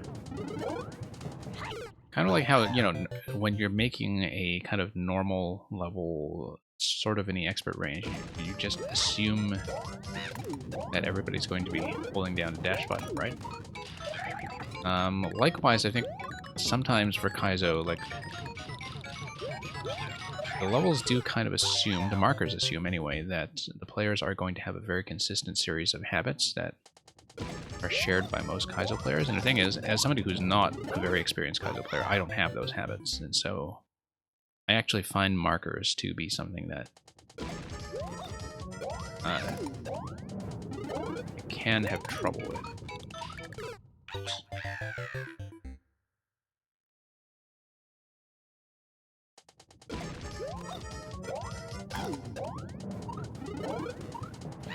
Oops.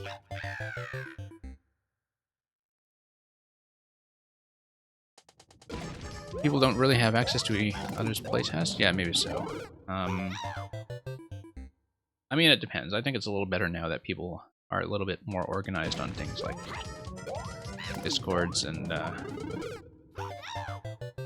in terms of being able to call in a playtester. I've also seen on my own stream that, like, I've seen a lot more early versions of things that people are willing to re-upload. I think early on when people were kind of farming tons of likes, that was maybe not so much the case, but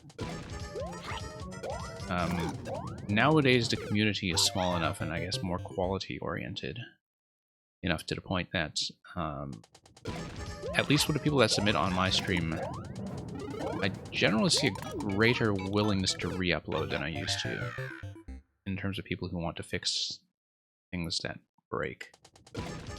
Okay, I've got to see how I'm doing for time because I'm clearly sort of struggling with this, but I would like to get as far as that shell throw onto the on-off that comes after the Mole and Muncher segment.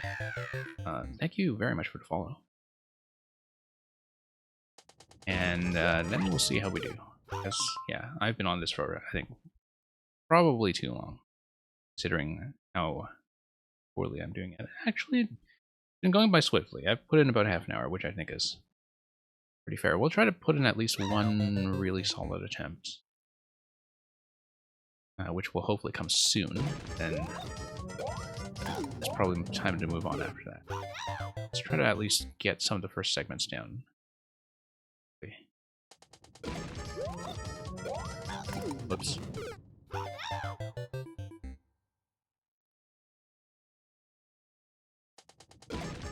Yeah, Mista, you know, I mean, there are certain things that are enough of an edge case that you do just kind of have to write them off, otherwise you're likely to just create more bugs when you try to fix them. Also depends on how commonly they occur. Yeah, we've got to fail on this one, unfortunately. I may come back to it on one of the weekend catch-up streams because we at least made some progress on it. So,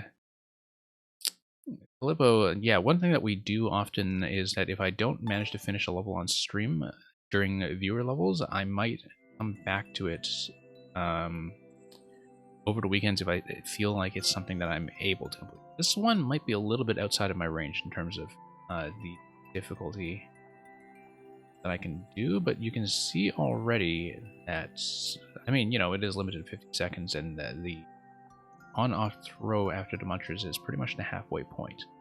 So we were about halfway through. And time-wise, I think that was kind of reflected as well, so. Really interesting while it lasted. I did enjoy it. I'll just kind of have to make a determination as to whether I want to grind it out in a future session, but for now we'll mark that as a loss. So thank you for the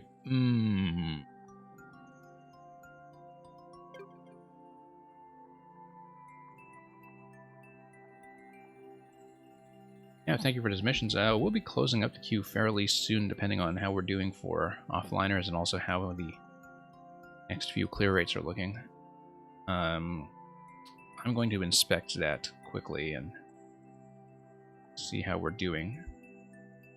So yeah, thank you for all of those who are staying. I do generally adhere to the principle that if you are in the queue at a time I close up, I will play as long as I need to in order to see everybody who is already in. I don't like to leave anybody hanging at the end. I don't like to cut off the stream if there are still people who are in the queue. So if you are in already and you're able to stay, you will get played. So currently, yeah, we've got a decent number of people online. I'm going to look at the next clear rate and then I'll see how we're doing if I want to close up again. So, Deathler or De-Ether, 1, 2. Don't see you listed as online on Twitch, so please check in if you are able. If you're not, we'll move on to the code. Yeah, Deathra, please check in.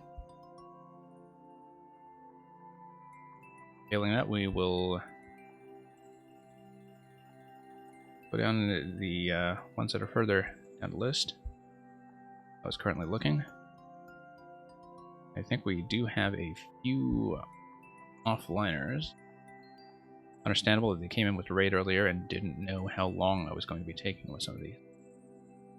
Looks like the next one will likely be Creamed Beans. The Creamed Beans managed to recover from the nosebleed emergency, so let's remove an Ether. Let's move on to do a quick check. Thank you for GG, by the way. Or, I mean, congratulations to your GG. I mean, that looks like the kind of pace that you're able to handle pretty well. Billy B hates me. Please check in. I believe they are offline.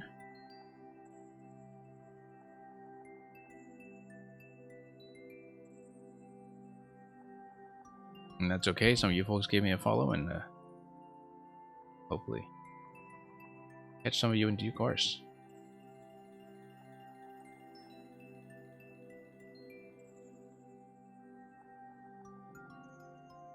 And okay. Green Beans, let's take a look.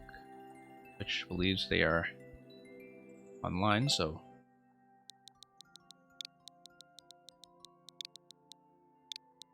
see how you're doing.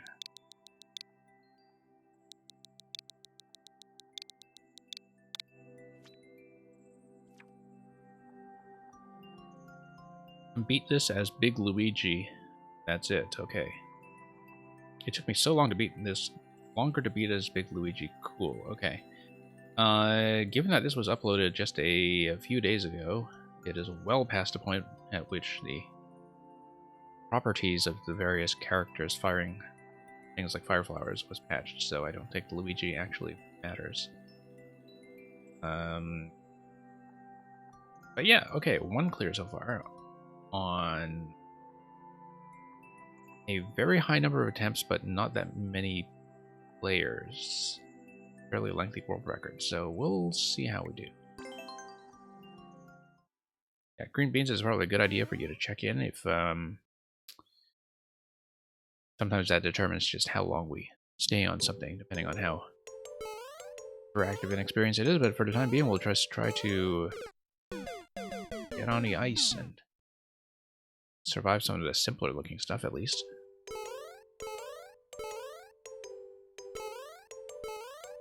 Okay. Straightforward. Erase this, I think. Erase this for something. Thank you for the follow. Okay. That's fairly straightforward as well. Yeah, JDV, well, good to see you here.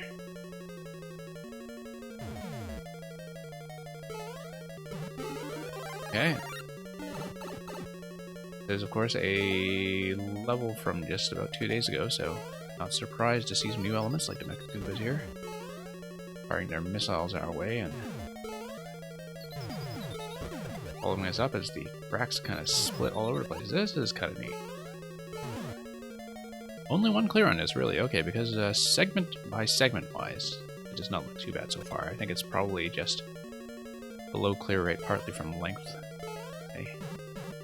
In fact, I expect that to be the case.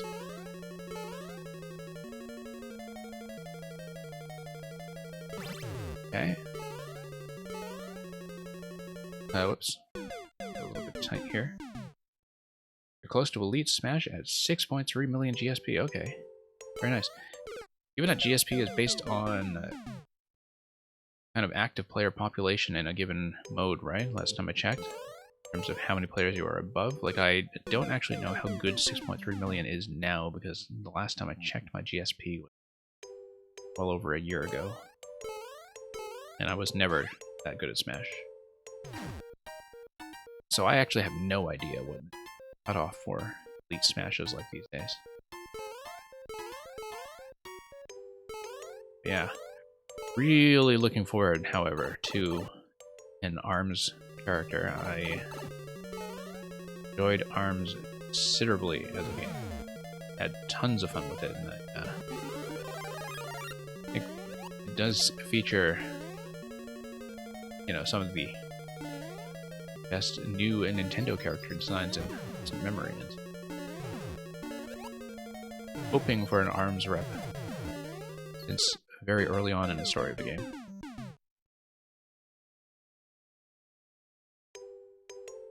Oh, Matt usually plays as Luigi. That's very true, yeah. I mean, I've been to Matt's stream times. I probably should have noticed that by now.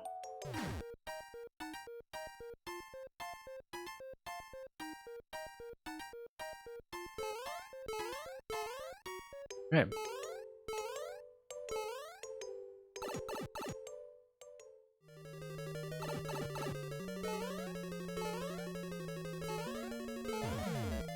Alright.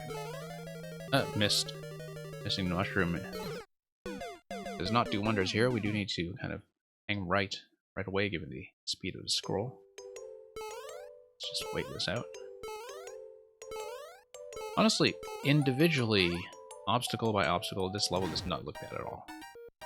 I am in fact pretty sure that the low clear rate must be from... Unless there's something later that really catches us unaware. So JDV, thank you for a submission of 3 challenges. I'll be closing up pretty soon, I think, so that may be one of the last ones we play tonight. Or this morning, depending on the time. But we'll hopefully see that soon. Manage to stay to the end, we will almost certainly get to it. Okay. Liable to wake up at some point unless the ceiling crushes him first. Ceiling do crush him, yes. So there was a little bit of a tight area later on. We have to dodge the fire bar. Thank you for the follow. Always appreciate the expanding audience. Yeah, okay. So need to be a little bit precise about the gigantic SMM2 spike hitboxes.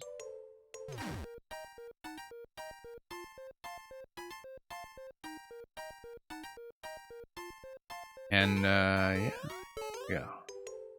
Whoops. I was watching the timing carefully there.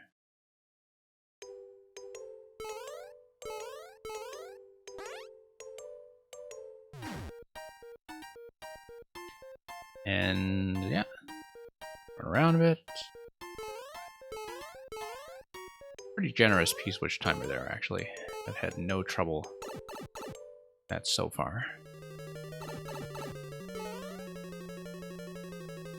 Love how this is split into 2 halves, actually, to kind of make it feel like a full-frame experience when Mario Maker is built around widescreen, but also setting up for some kind of later merger or intersection between the 2 parts of the track. I think it's fairly promising.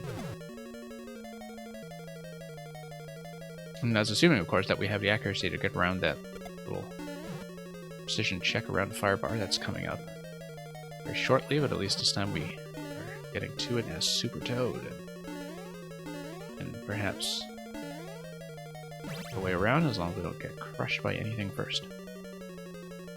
Hey, look at that, it actually worked. Wonderful. Okay. Too bad, not too bad. And we are through the pipe. Drop.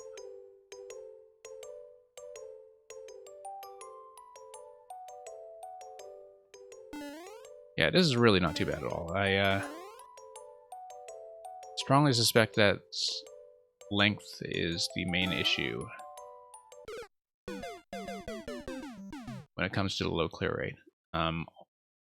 Also, I guess if players really can't stand lack of checkpoints, I tend to be much more lenient about low checkpointing than a lot of players are, I think, but that's because I do love gauntlet levels. People who have been on this stream often have heard me gush about Yooka-Laylee and the Impossible Lair, which has a 20-minute final level with no checkpoints, or at least in its original form. And it's a level that incites all kinds of rage from people who are not me. Okay. So yeah, I don't mind a gauntlet level. I think I'm not necessarily going to finish it during viewer levels, but again, like, we've definitely spent some weekends just grinding out levels that are on the longer side to kind of experience them in their full form. Okay, we did manage to get around to Firebar safely this last attempt, so let's do that and just be careful about hugging the spike hitboxes.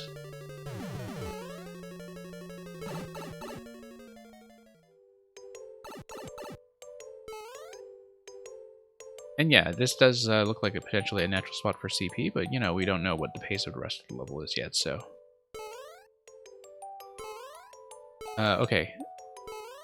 Yeah, we need to plan a little better around slipping. Or it looks like when we land on the upper platform, we do need to go right to left. Sorry, left to right immediately. We do not have any room for an adjustment of direction. Like, you need to land on that platform and hit.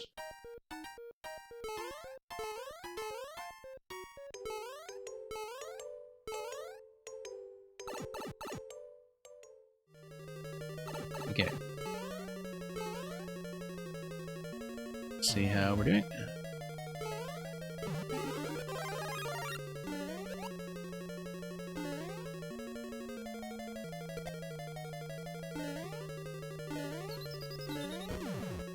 And we'll continue. Okay. Go.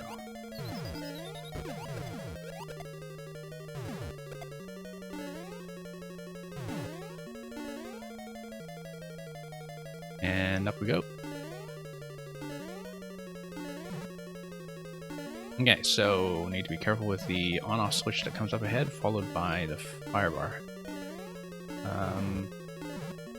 But that platform that we've been dying on is the block I'm most concerned with right now, as it is one where being big is not going to help you one bit. So even playing this cleanly, as we've been doing so far, is not really going to represent a big gain. So yeah, just gotta come at it from the left side and wrap around. Yeah, we're late. Pushing against the friction of the ice physics is the issue I'm encountering with that particular jump. It does seem like a very tough jump when it comes to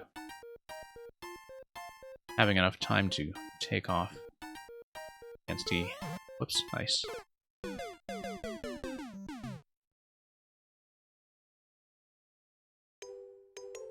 Yeah. But everything individually up to that point feels very manageable. Not terribly concerned with it. Whoops.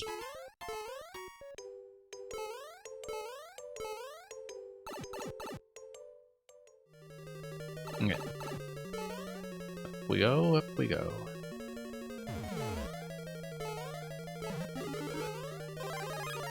Oh, whoops.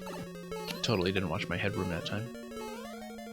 But that's typically issue with vertical scrolling, as just the aspect ratio can really throw off your sense of how much headroom you have. This is vertical scroll, but as you'll notice, it is actually not auto scroll. The camera is dependent on my position. Which does make me wonder if there would be any spawning inconsistency that introduces. But that's always the threat when you let the player control the scrolling. I mean, it effectively feels like auto-scroll, just given the fact that the entire viable platform is on a track timer. But without kind of making you hugging the ceiling the whole time. Oh.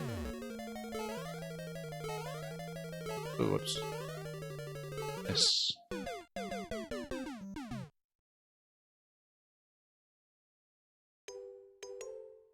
Okay. Up we go.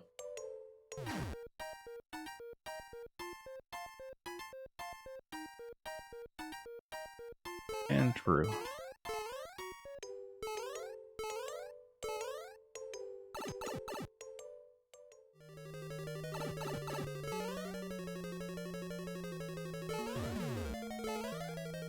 And okay. Got it.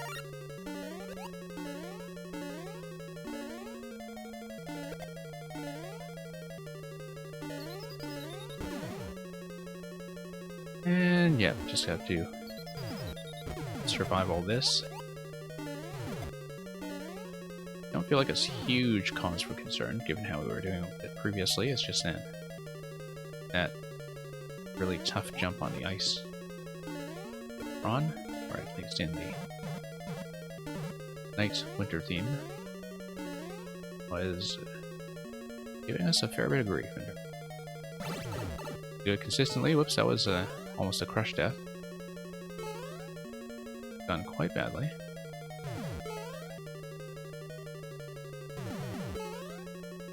Here we go. Okay. We gotta think about this, because I feel like there is a problem of approach here. I think we just need to jump right away. Whoops. Yeah. Don't need to dash or anything, we just needed to be extremely quick about a jump. To dump that.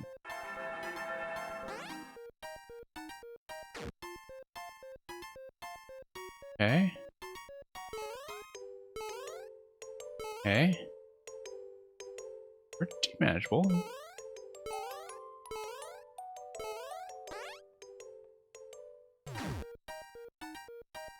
Okay, we got a P-jump off that P-switch because of the spike. And then wrap around. Yeah, individually everything here is really quite manageable. Now we do the second half. And that is in an off position already.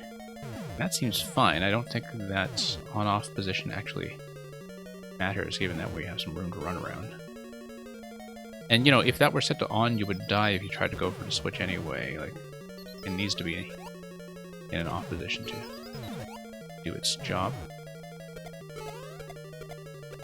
Okay, gotta let that be crushed. Not too tight at all, actually. Not too tight.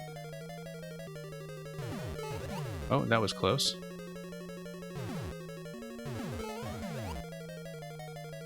Yeah, this is just pure gauntlet.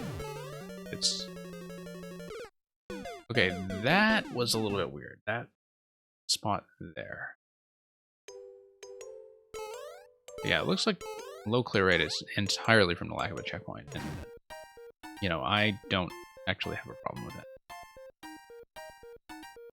These sections do tend to run a little bit long, like they were drawn to maximize the P timer, and not necessarily because they were keeping things interesting, but I mean, even official Nintendo does that from time to time. Like, I think it's Special 2, like, or 9-2 in NSMBU is basically like just one big P-switch timer level. Like, the whole thing is just P-switch timer, and I mean, it's fun, but it's the kind of thing where, like, if you saw it in Mario Maker, it would not really be anything remarkable. Because it's kind of like you just had a P-switch timer and you tuned everything around it afterwards without really necessarily designing it. Like, I mean, I don't mind. Like, I think the P-switch timer segments have been at least easy to execute.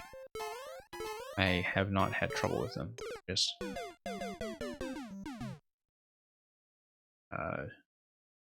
not as blessed with variety as some of the segments. Whoops. Okay. Just a moment here. I am going to declare last call at this point. If you are here and you have not yet submitted, whoops, please get your codes in within the next minute, or certainly within the next half-decent attempt. Then we're going to close out from there, and we will get through everybody who is online to see themselves played. I may have to be a little quicker than usual about failing on certain levels. But that's usually what happens as we get to the end of the queue, is that I want to get through everybody, and so I don't necessarily spend as long on harder content. Otherwise, I'll still be going for hours and hours.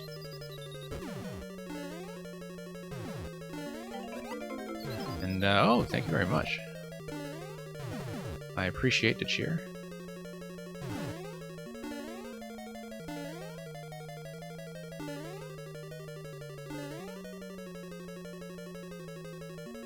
And, okay, let's... Here.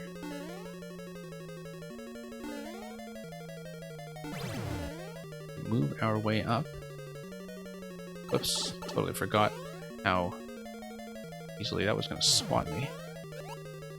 Yeah, I think it would have helped to have some kind of mushroom refresh soon after this point, because, like, you know, I don't mind that it's a gauntlet with no checkpoints. Does help to have a bit of an extra hit buffer. Of course, you know, having a hit buffer doesn't affect this segment, but whoops, I just missed the jump button entirely. Okay, at this point I will be closing the queue, and I will not be putting in too many more attempts on this one. This one, I feel like I would certainly mark it for later complete. Let's close up at this point. I'm going to just take a moment to make sure that is reflected in my stream title as well as my bot display. Just give me a moment while I manage some of the logistical back end of the scene. And then we will maybe put in 1 or 2 good attempts on this, and then we'll...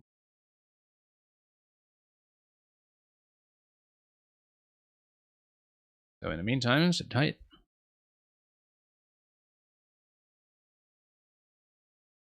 Just make it very clear that I'm just finishing viewer submissions. That will be pretty much all there is to it from there. Let me just... The bot is displaying this accurately.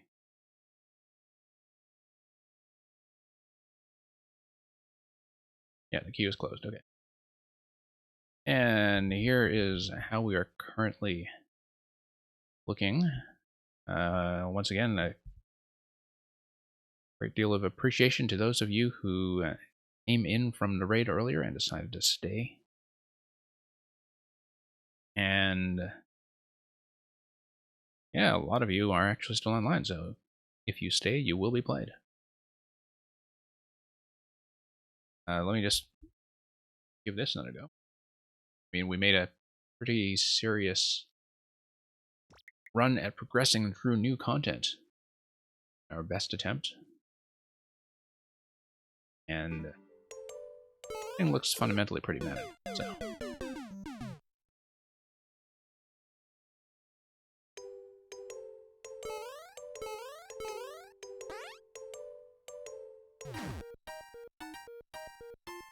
But yeah, for the remaining levels, simply in the interest of getting through to people who are remaining online, I will likely not be doing huge grinds. Like, you know, there might be some levels that I may have to work on over multiple sessions. But that's fairly normal for this stream. That's, you know, I'll play long or hard levels that I enjoy and kind of progress through them in parts. Of course, there's several different viewer sessions, and sometimes over the weekend catch-up streams as well. But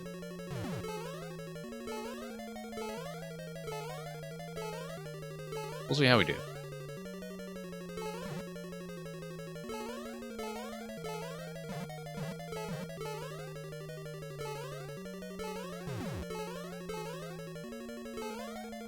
Yeah, I mean, if it's tough, you know, that's precisely why. Like, I have nothing against playing tough levels, or, as you can see with this one, long levels, including long levels with no checkpoint. I don't have anything against that. But realistically, you know, I often expect that some of the early sessions at which they are submitted are going to be kind of a learning run, that a real run is going to come much later. But yeah, I have nothing against learning things by this segment. Sometimes it's very clear when something is going to be of very decent quality when it comes to, you know, being comfortable with giving it a like or marking it for completion later, even based on partial and incomplete information. Yeah, thanks for warning me about the difficulty anyway, Mr. X8.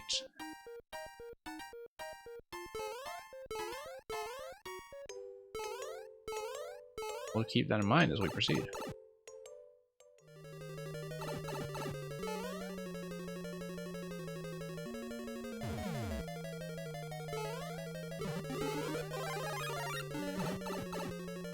And yeah, staying up till 4 AM your time, that is some dedication. So, which I totally understand. I'm very much nocturnal myself, which is why to run this weird time slot where, you know, the kind of time slot after people in NA need to go to bed and before people in EU are ready to get up, and so you only really see two types of people come by, or two types of people kind of active at this time. That's either you're asleep or you're, I don't know, watching Orator or somebody. But actually, that's why I used to watch Orator a lot back when it was not yet streaming and mostly just watching Mario Maker, say about a year ago. Was because that was actually the time slot that was consistently best for me in terms of being an extreme night owl.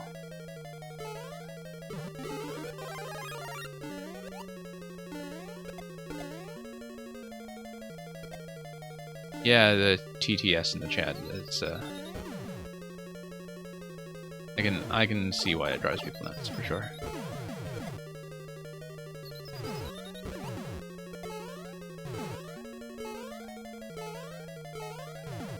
Then, you know, there comes a certain point where it kind of comes and goes in cycles where you have it drive you nuts, and then if you're just tired enough or kind of pooped out enough that or defenses are down, you can suddenly kind of get an unexpected kick out of just hearing the bot say, you know, R all night. There are times when it actually just kind of comes off as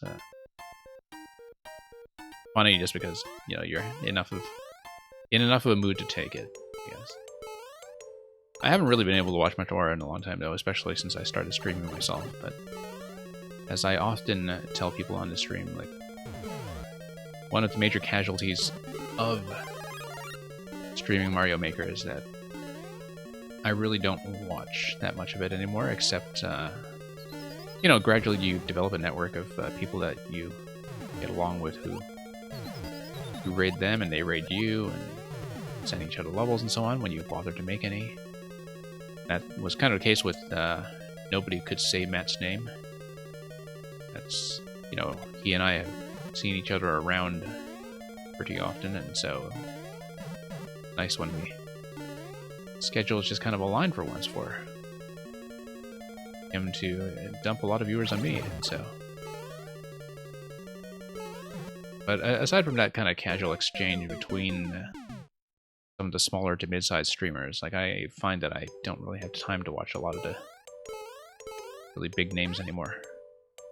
And the King, I always do a raid at the end, unless there's like one viewer remaining, then maybe I don't. But It is extremely typical that at the end of one of my streams, I pick somebody who is also doing viewer levels and has a short queue. Anyway, we have to continue this at another point.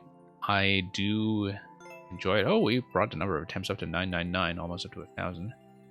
I absolutely see why there is a low clear rate despite the fact that the obstacles are fairly gentle. This is actually exactly the kind of level that I do have a lot of fun with. You know, gauntlet levels where each of the individual obstacles are really bad. I just can't necessarily do them in the viewer level session. I feel like I'm definitely going to mark this down as something I'll push through to grab a second clear. So. Let's do a soft remove on that one for now, and let's move on.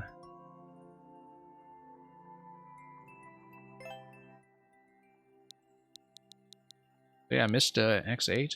Thank you for staying all the way past 4 a.m. your time just to see your level get played. To see me wipe on what is supposedly something on a difficult side. And yeah, if I don't finish, we've agreed. That's going to be fine. I don't mind learning things a little bit at a time. So it's Pinch Hazard, and Pinch Hazard is not giving me a preview image for whatever reason. And okay. I was just trying to load up the preview image. Here you go. See some pretty low headroom on some of those spikes, but hopefully we'll manage with this 1% clear rate. I see it happen fairly often, actually, when sometimes, you know, just have a connection issue with a server or something. Oh, okay. Pinch Hazard. Oh, I see. There's going to be a certain risk of crush deaths from the blocks, I'm guessing. And also just in general, that you have a limited amount of headroom to work with. Okay, so land there. I just have to kind of trust momentum on this. Because like early on, it's not like I'll be able to see ahead to the next track very well, so... A, I could jump back and forth, which puts me at risk. B, I could just jump ahead. Whoops. A lower jump there. Just a controlled jump. Yeah.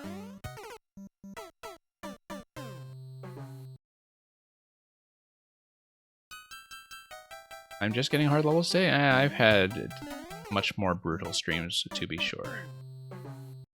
Some streams where I just don't finish a single thing. Okay, we've got change character. Women Toad, I choose you, says Anthony. Thank you for dropping by, Anthony. That will kick in with the next attempt.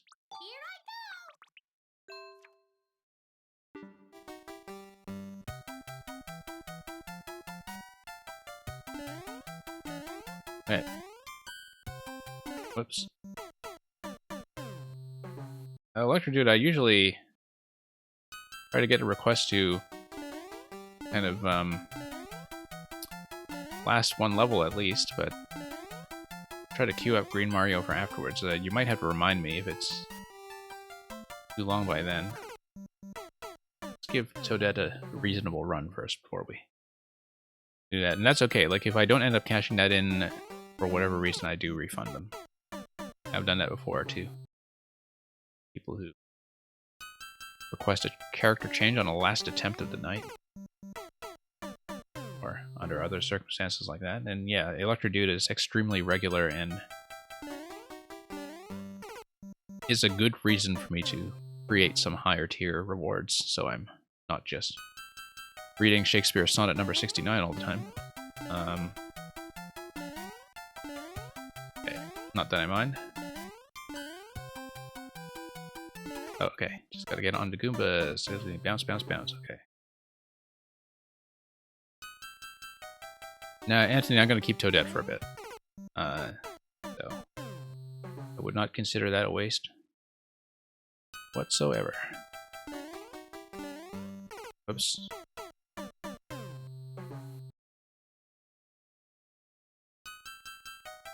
But yeah, if I don't do the Switch, I'll try to remember to refund later. But I will likely just do the Switch at the end of this level. It's more, you know, if there's a massive backlog of character requests. Hey, Quaz, welcome. Thanks for dropping by. You're just trying to clear the queue. We had a very generous raid earlier this evening, and so a bevy of submissions to get through. Seeing some hard levels today, though. I had to bail on quite a few in a row, which is unfortunate, but sometimes I do have nights where I clear absolutely everything, including some that are lengthy and difficult, but tonight is not really one of those nights. Tonight has been more of a sampler of things to kill us. Score makes it look like a bunch of... Yeah! Oh, that's so cute. That's so cute. I feel like people should use the score box intentionally much more often than they do. I've seen a few makers actually do that. But particularly in more kind of arcade style levels that they'll try to use the score box in some visually interesting way.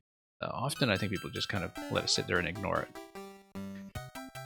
The way that the scores have been generally safe to ignore since the 8-bit era. Okay. Not enough momentum to make that jump. I kind of overcorrected when I slowed down.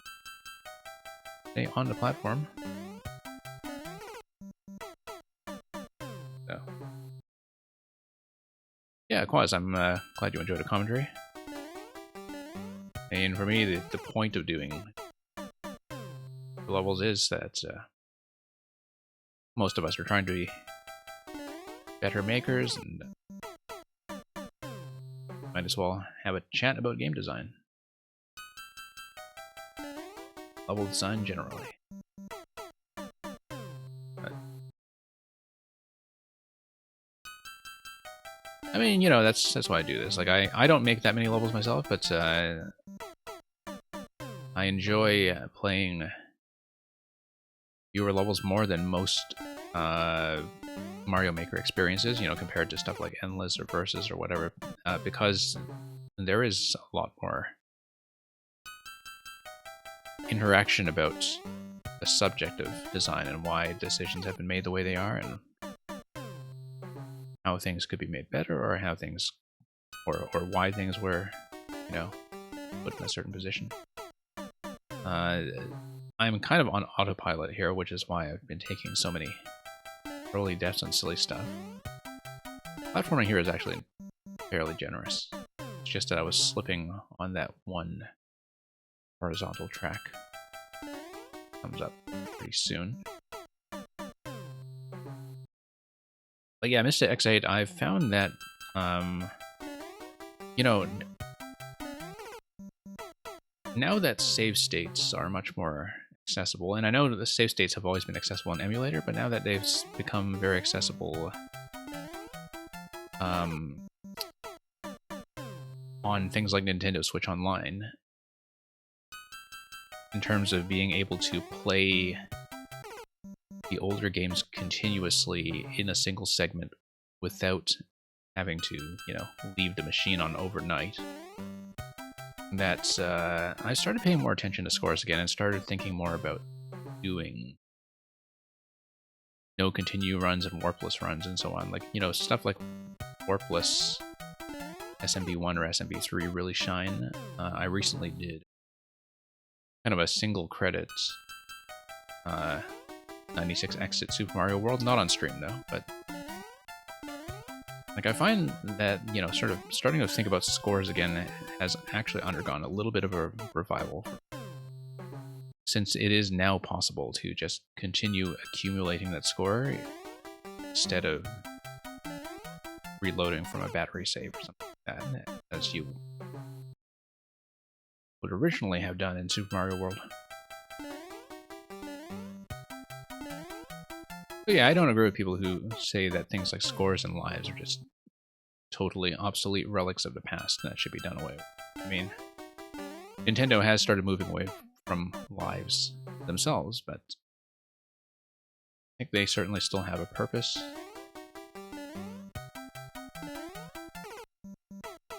Password save? Yeah, exactly. Justin Bailey. Oh, went down to 6 mil, I guess if you're slipping in some of the matches. So, Deacon, who is your main Smash that you're taking up to Elite? Not that I know much about high-level Smash, but... Started at 4.4 mil, okay. Oh, Wii Fit Trainer, okay, great.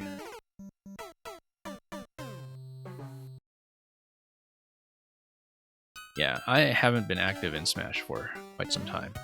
Like, I actually never even got around to playing Banjo. I mean, I owned a whole pass to play as Banjo, I just never got around to trying him.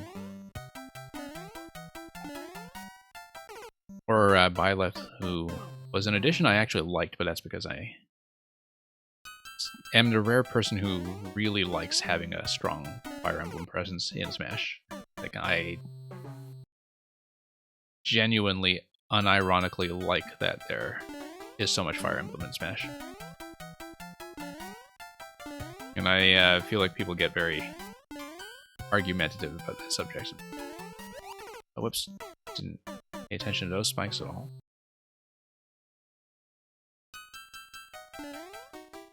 Yeah. Yeah, I totally understand why some people stay on Melee as something that they are most comfortable with. It's like, I'm a fairly big StarCraft player, and you see the same thing with people who decide to stick with Brood War, for instance, that, you know, you spend so many years training very specific mechanics that only apply to one game. It's not really the same thing to move to a sequel if you're very used to that specific metagame and skill set, right?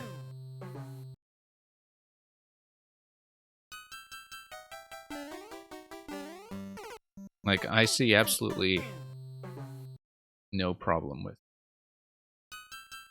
a very active Melee scene continuing to coexist. Modern Smash. I mean, I know that it kind of like massively inflates GameCube game prices and controller prices, and from a collector standpoint, and also that CRT monitors are a pain to set up nowadays, but okay. We needed higher bounces there, but not so high that we hit the spikes. My favorite Paper Mario, I'm going to be predictable at JDV and say that it is the Thousand Year Door, which is one of my favorite JRPGs, period. I don't mind sort of non-RPG Paper Mario as much as some of the real purists do, though. Like, I'm not particularly a purist, I just like Thousand Year Door a lot. But, I feel people that get, like, way too mired in arguments about genre purity when it comes to Paper Mario, and which is too bad, because, you know, I mean, I totally understand, like, why people share my opinion that the Thousand Year Door is incredible, but, you know, you don't need to get stuck on that, right? Like,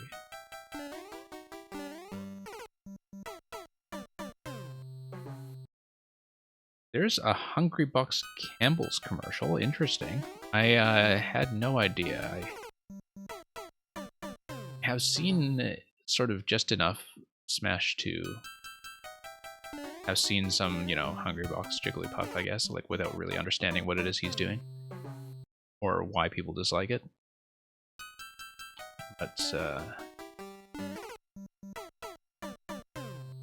mean, I just don't know enough about high-level Smash to really appreciate what's going on, especially at such high speeds, but yeah, Melee, I'm not surprised at all that it has a very stable scene. You know, for something that's a 1%, I feel like I should be doing way better at this. I think I'm kind of partly on autopilot and partly just kind of tired. Because this feels like it is actually extremely manageable for me on a good day. Like, there's nothing really that bad about the difficulty as long as I'm watching what I'm... Every other ad on Twitch for you is the Hungrybox commercial. Okay, interesting. I don't really pay attention to ads very much, so...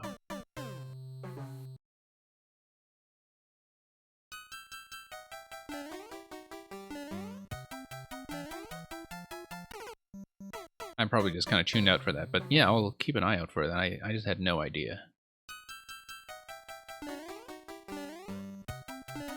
Okay.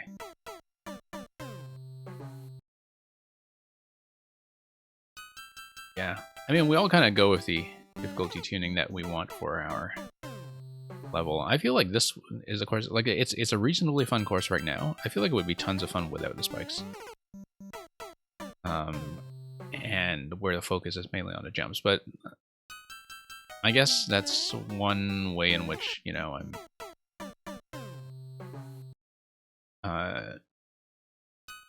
generally very fond of platformers that have very open sense of headroom, I guess, where, you know, you can go nice and high and don't need to worry too much about controlled jumps.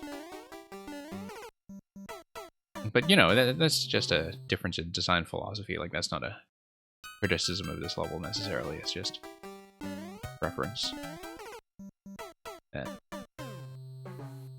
Like, I find these jumps are already kind of interesting, even without having to control your height.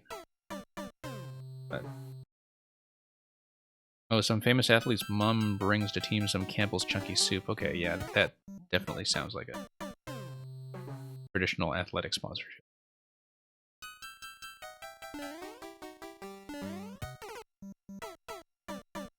Never thought that that would be the direct line of connection between Hungrybox and Andy Warhol, but there you go.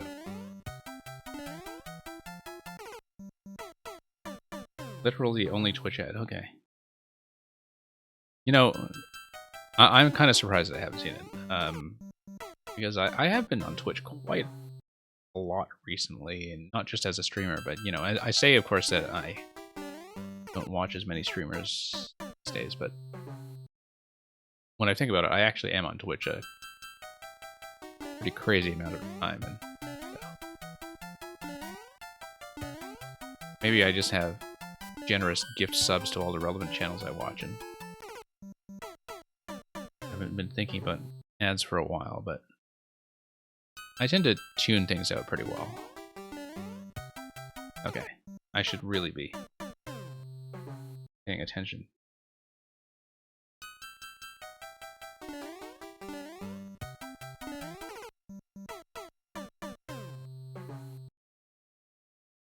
So yeah, Progan, you were saying earlier that you were a Zerg player.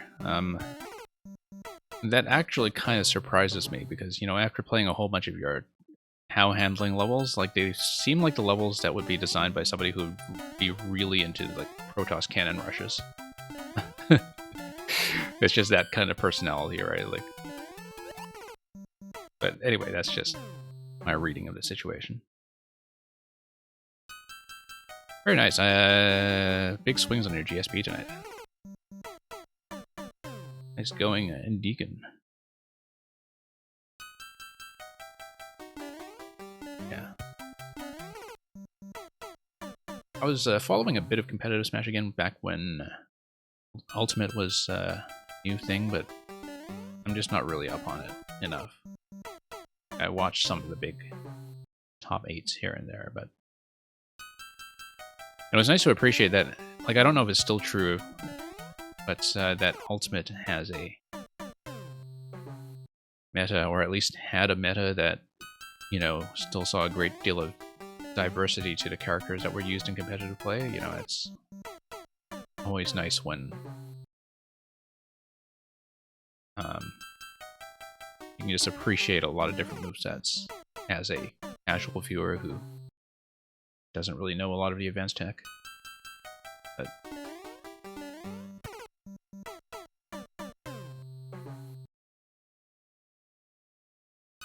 Mr.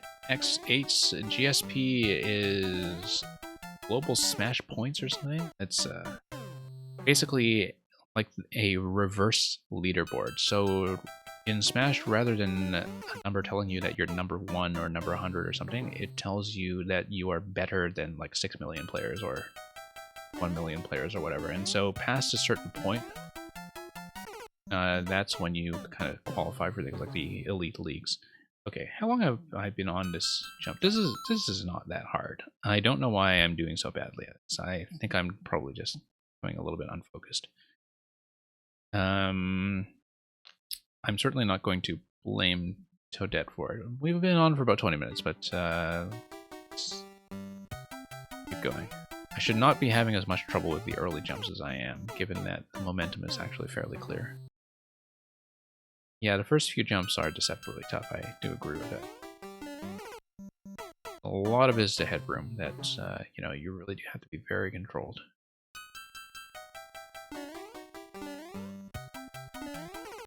That's why I was saying, like, I feel like these jumps are already really interesting, even without the spikes.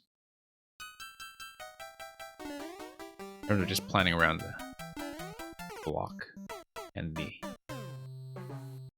duty of getting enough height to go over to munchers. But, you know, that's why I'm generally not a precision player. Like, I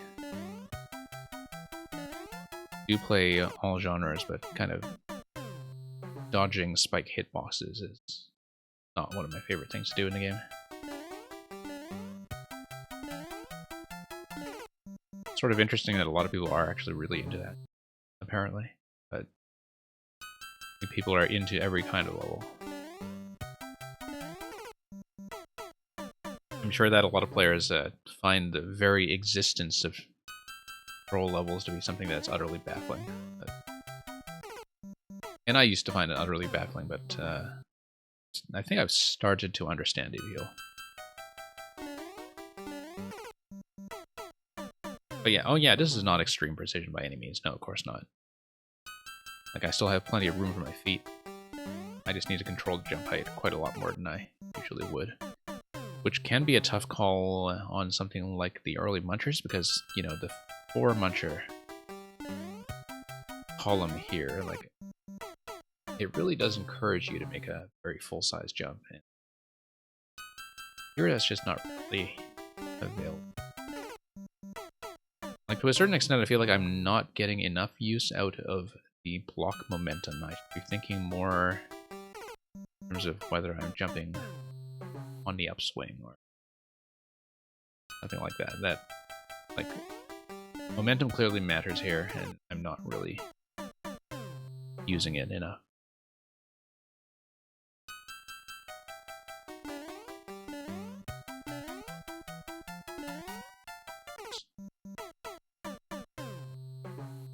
Hey, Ozum, welcome back.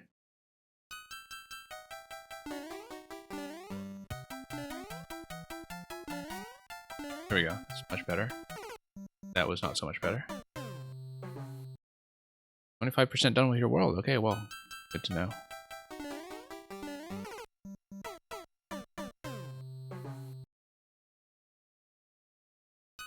Yeah, I don't think I'll be publishing my own super world anytime soon, because I just have too few levels. I mean, I know some people are quite comfortable with just publishing one world that has 4 or 5 levels in it, but you know, I think that would be a bit of a mixed bag. Not in terms of quality, but just in terms of, you know, not having a sense of thematic cohesion or consistent difficulty. Like, I think it would be very difficult to sell my levels as a world package. 5 AM your time, yeah, that's probably a good time to call for you. Got 8 levels done, wow, that's quick. 10 levels done, okay, that's almost suspiciously quick. Like, I kind of feel like at that point there might be good reason to slow down. But, you know, some people work fast.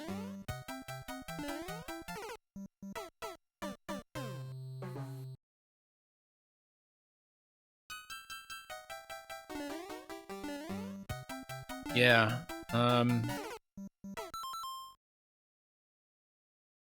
Yeah, Mista, like this is clearly quite a bit of fun, but I think I do have to call it on this one for now. Partly just due to the time and the queue length, I should let you sleep. But it's one that I should probably revisit. I'm just kind of taking a look at how far I am. I see where the Goomba jumps are later on that I was having trouble with, and that's about a halfway point. Yeah, I feel like I could do it. Like it's within my skill level. It's just maybe not within what I'm capable of doing on this particular session. So yeah, you're welcome to resubmit it if you want to catch me at another point, unless you want to show me something else. So, thank you very much for that. We'll off remove, and we'll just move.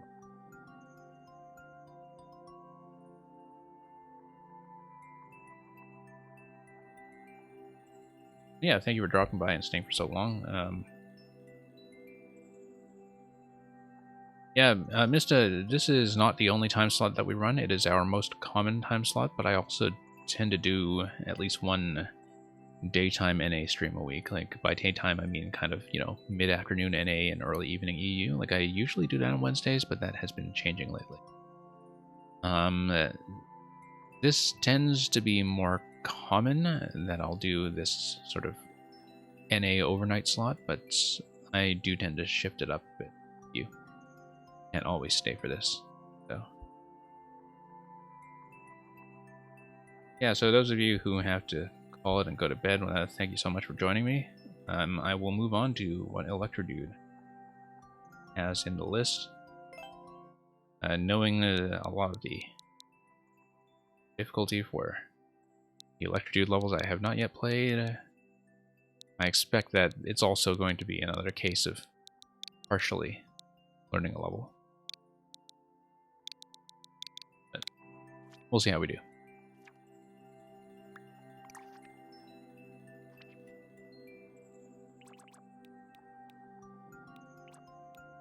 Yeah, what is even left for me to do? Wow. Okay, this was one of the super hard ones, right? Not for the faint of heart. Might dip into it to look at a tech, but Womp and Chomp, maybe. Short and sweet to the tune of 30 seconds. Yeah, we've done almost everything. Let's do Thwomp and Chomp.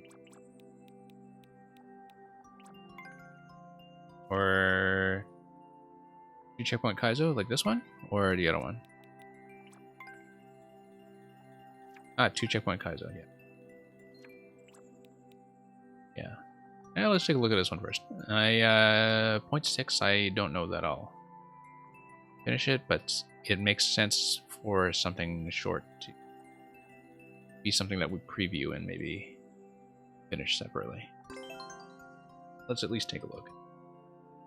You know, you're such a regular presence here and we're almost through with your list. I really don't mind maybe spending a little bit of time on this, not too much, and mostly just thinking about how we're going to deflect that bomb. Oh yeah, to the left. And just kind of learning things in segments. Okay, I have to take advantage of the low gravity. It looks like it might be a continuous bounce in that bomb, actually, when it's pushed by the thwomp. Yeah, it totally is. Second bounce. Second bounce will take us over to the right, and then over to shell.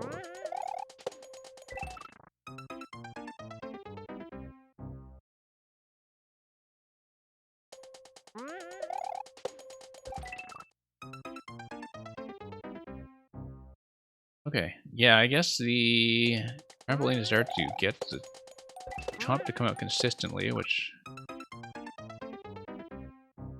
honestly seems like a massive pain from a maker's standpoint to get Chomps to behave, but okay, not quite enough height there. I feel like that actually needed to be a grab. So grab out a spin jump, is that something I can do? Oh no, that's just a deflect.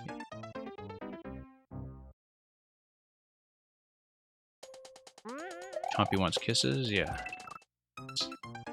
Very true. Okay, short, frequent deaths, but not perceptibly more difficult than some of the previous stuff we've done here, so that'll be a jump and a shell throw. I have to read that properly.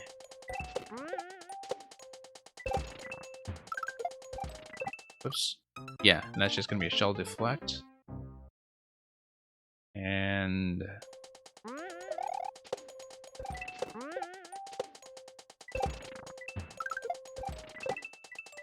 oh, whoops. Jump and throw. Okay. Just a little surprised every time that we actually made it on top of the chomp stump.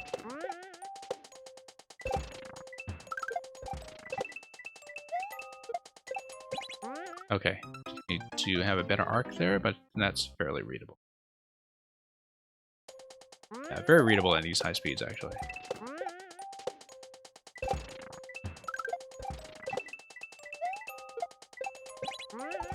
Whoops. Too far. Needed to trust the next coin as my landing.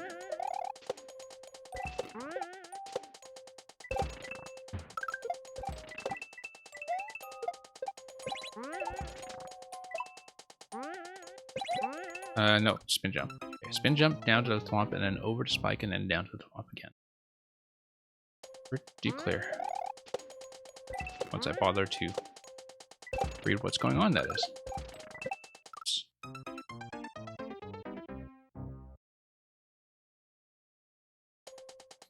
You know, for something that's kind of in a 0.6 zone, this already feels much more reliable than a lot of what I've seen previously. Just in terms of, you know, things just kind of working. I'm a little slow on reading some things, but maybe underperforming my usual level, but at the same time, you know, the fact that I can just kind of follow the coin trails is nice and not to be taken for granted, given you know, how uncertain I was about markers in some of the levels I was playing earlier.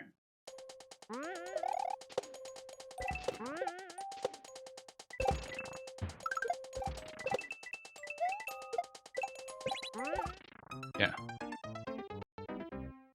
Wasn't sure about the shell hit, given that the previous one actually missed a switch on an earlier attempt.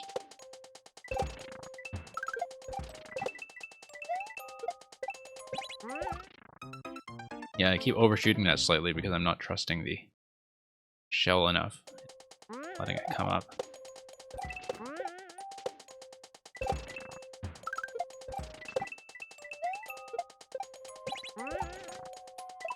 But yeah, like I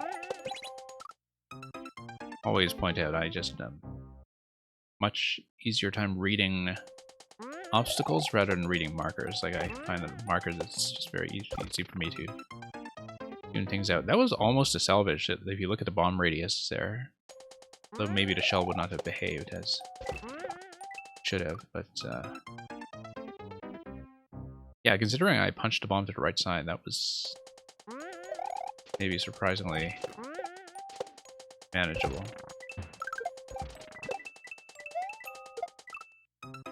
Came in a bit low, but a few things that you'd like to fix but couldn't be bothered, yeah, that happens.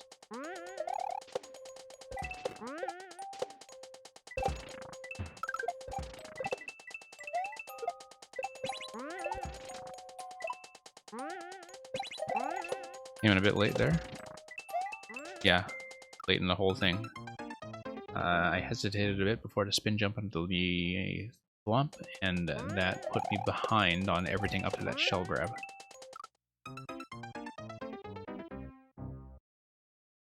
So, just need to trust the thwomp position a bit more.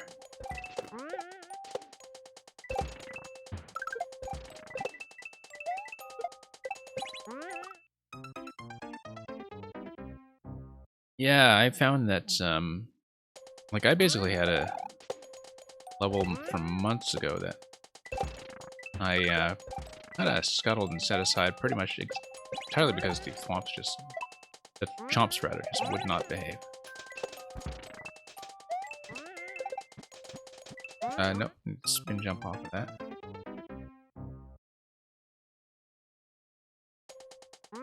Yeah, I don't mind you lurking.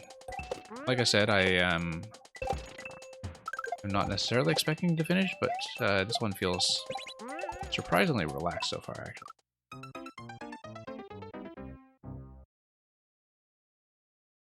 Again, it's one of those that's like, clearly within my level. It's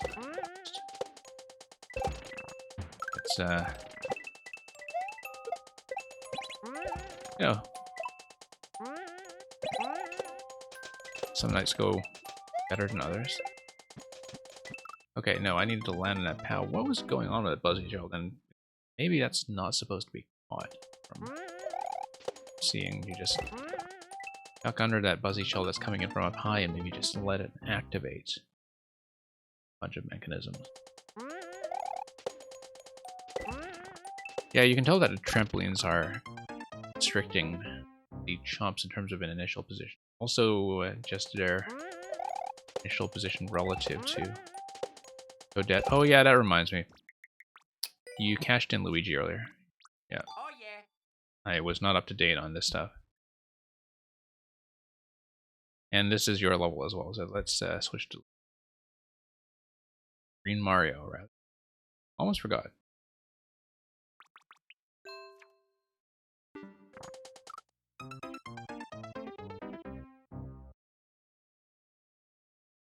That's what happens when there's a bit of a queue. Comes to character changes.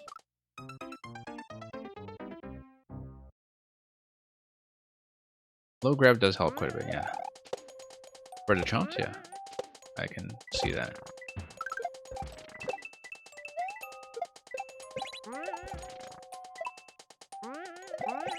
Oops. Trying to adjust for the thwomp position, and that was a bad idea. Okay, have a good meeting. And thank you for letting me know that you'll be lurking. Nice to have that clarity. Whoops, totally missed.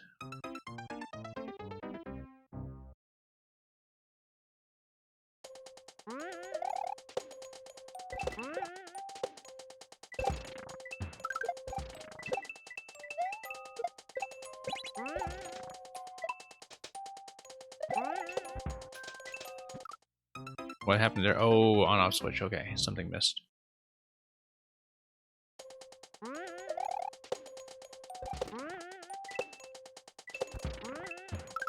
No, that was completely blown.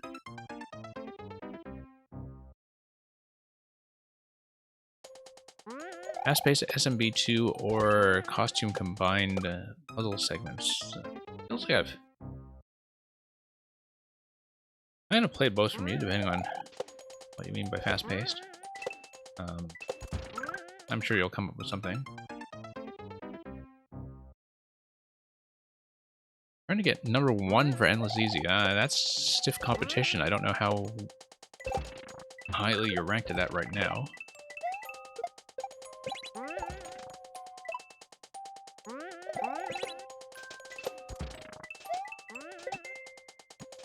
Whoops. Need to land a little bit more gracefully on that POW. It's as far as we've gotten so far. I haven't actually had a successful landing on that POW yet.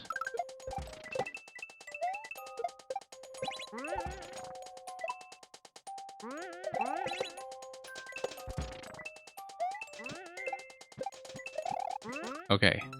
Something was off about my chomp timing there. Probably the falling speed I had somewhere. That's the first chomp I've seen so far that feels a little bit weird. Possibly some kind of kill interaction was not firing. Oh, I wasn't doing a full jump, that's why. Since I wasn't doing a full jump off the spiny shell down to the POW, I was not synced up with the firing time of the chomp in terms of when it extends itself.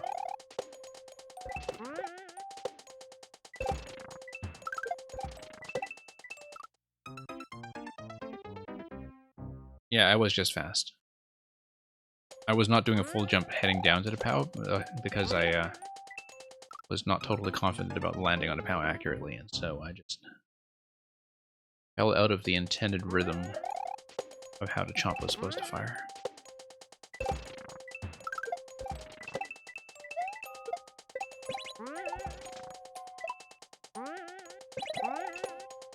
What's a little bit late on that as usual.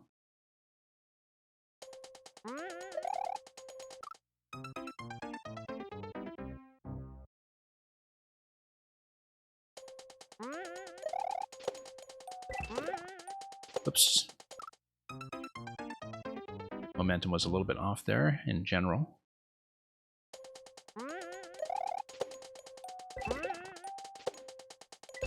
And up we go.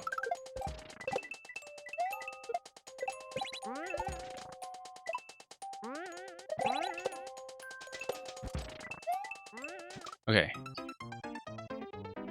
Yeah, I think it was just kind of undershooting there because I saw the fuzzy shell coming down towards my head.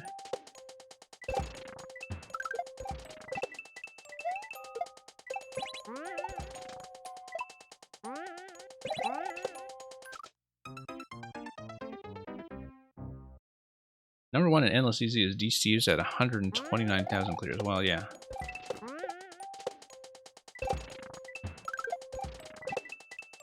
I mean, at that point,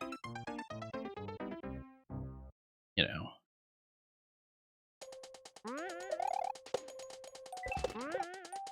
I mean, you do what you want with your life, right? Like,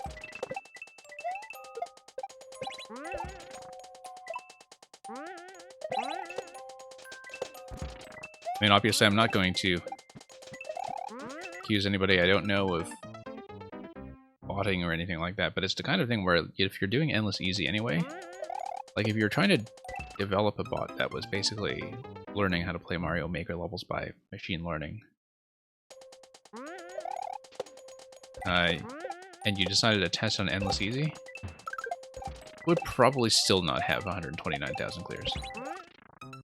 Partly, of course, that's because even with the power of computation, levels are only so compressible. Like, you have to interact with them in a finite amount of time that is totally separate from your kind of mental processing time, and so, like, it's one of those games that computers would not be able to play faster. They might be able to do things in much fewer attempts if they are high precision, as is already happening with stuff like TASBot. But if you were just kind of testing some mechanical method for clearing levels, like, you would still have a lot of trouble outpacing that, I think.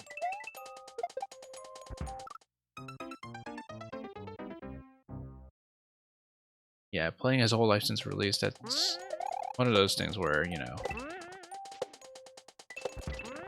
there's some kind of assistance going on out there. It could be just rotating the account with somebody. It could testing out some machinery. Could be somebody who just really wants that number 1. But I mean, if you care enough about being number 1 at anything, it's going to end up taking that kind of time. No, I needed to spin jump into the question block because that will open up the path for the Thwomp to go. Yeah, I didn't understand that first.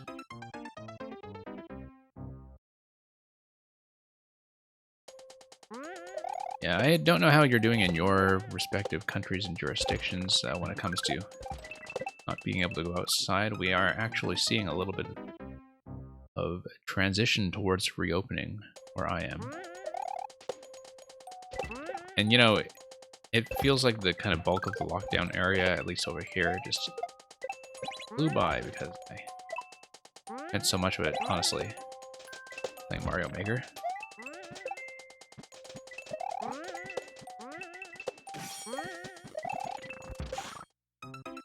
Okay, I've got the question block, and I guess I'm supposed to fall into the Thwomp before I hit the next coin. That was just something I needed to read properly.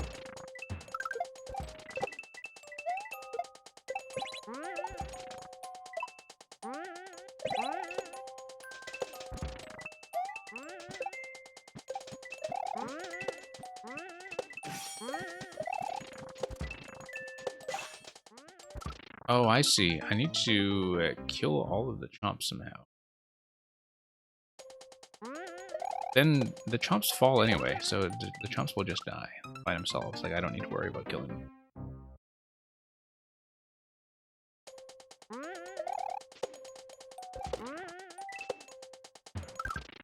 But yeah, I remember like when they were showing off Asbot in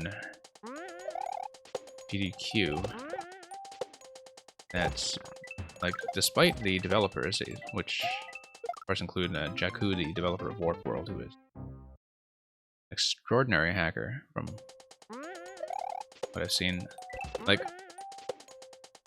that in spite of them, you know, being very much people who are open source and from open source culture when it comes to developing tools and such, like they were themselves concerned about the integrity of leaderboards and records when it came to speed records in particular, and such that, you know, their code is a pretty closely guarded secret. You're unsure if falling chomp counts towards the clear condition. Okay. I actually have no idea. Like, yeah, Mister, you have a good night, and hopefully you enjoy some sleep. And yeah, lurking is always appreciated. So.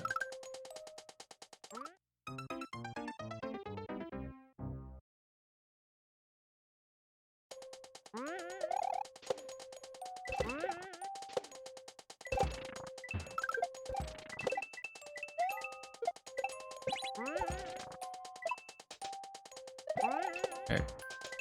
Oh, didn't hit the on-off in time. You think it's considered ground? Interesting.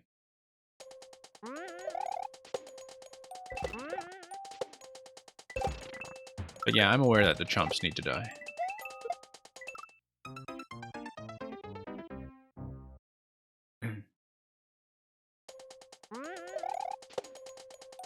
I was just wondering if they would come towards the defeat if they just kind of fall into the abyss on their stumps, but if I do need to bump them, that changes the pattern there somewhat.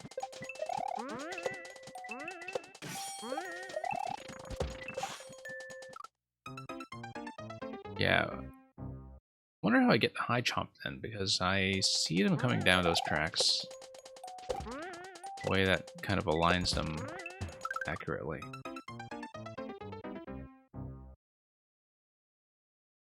That may take a little bit further inspection.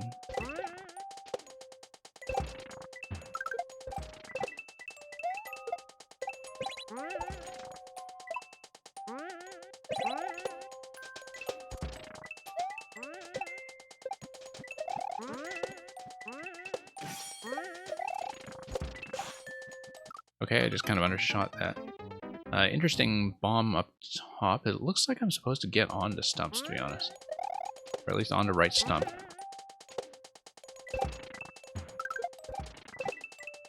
Whoops.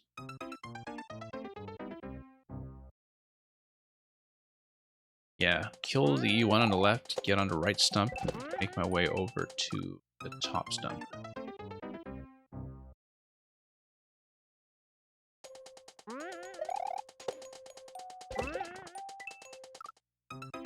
Yeah, the second coin trail in that segment makes a lot more sense now in terms of getting aboard the chomp stump on the right. Whoops.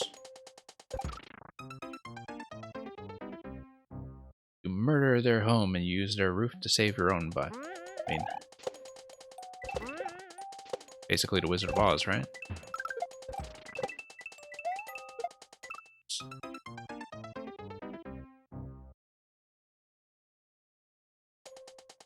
Okay.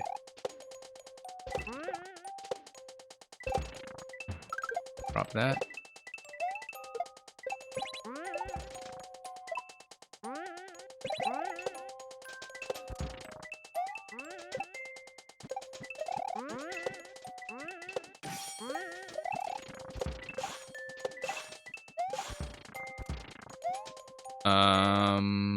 Okay, so after the high stump, looks like I do have to go right, and I have to get in ahead of the farm.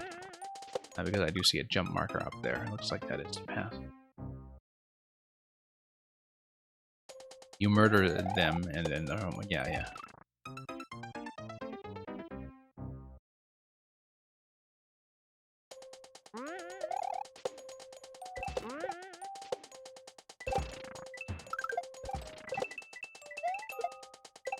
Yeah, I'm definitely not really at 100% functioning myself. Like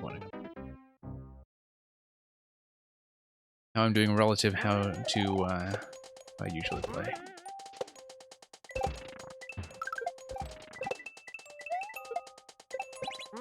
But making progress.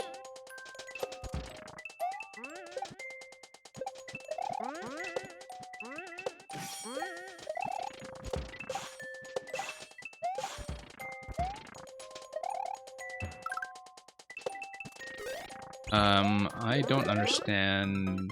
Okay, I see.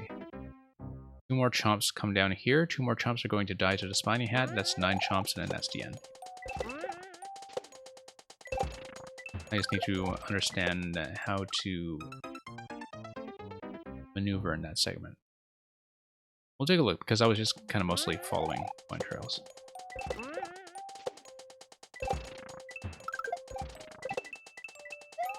Oops. See, here's the problem. Now that we're reasonably close, I want to finish it. We're just going to get stuck on the last little bit for a while, and then probably regret my decision afterwards. We're close enough that I do kind of want to see this through, because now that I can see the shape of the ending, as well as the very gentle pace that we're on. Yeah, you go ahead and lurk. You can always... I can see to clear later, so if we do get to clear, so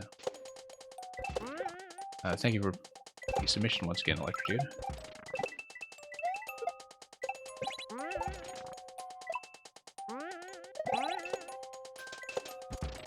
Nope, gotta do a standard jump off that.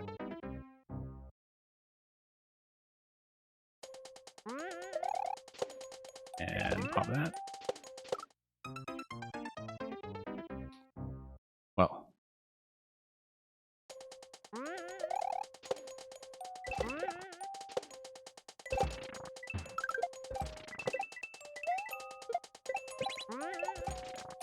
Yeah, fairly generous throw onto the on-off. Always nice to see.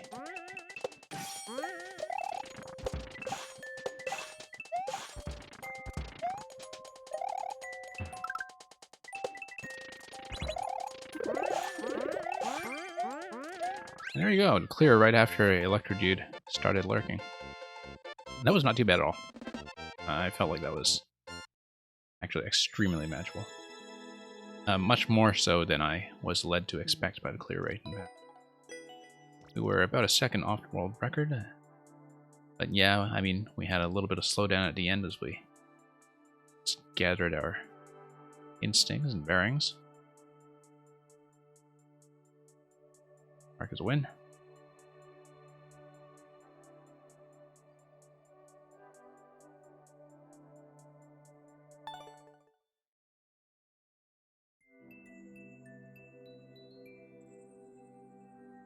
Okay, Progan. Here's you are still here.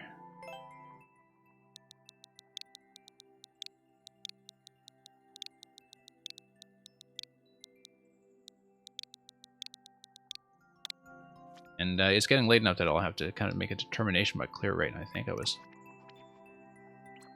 hoping to do the last how deliver I saw, but like for example, you know, something one clear with a 22-minute record. Like, I mean, you know, I can solve your puzzles. It's just that I may have to do something on the easier side. Wow, no clears on this one. We may have to look at this and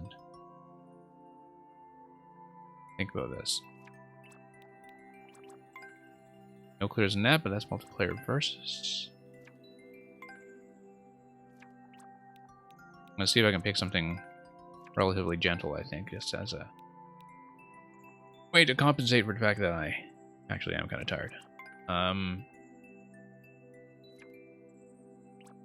So we'll see. I mean, a whole bunch of stuff in no clears. Really. That one is very few plays though. Like I feel like I need to get first clear on a whole bunch of these at some point.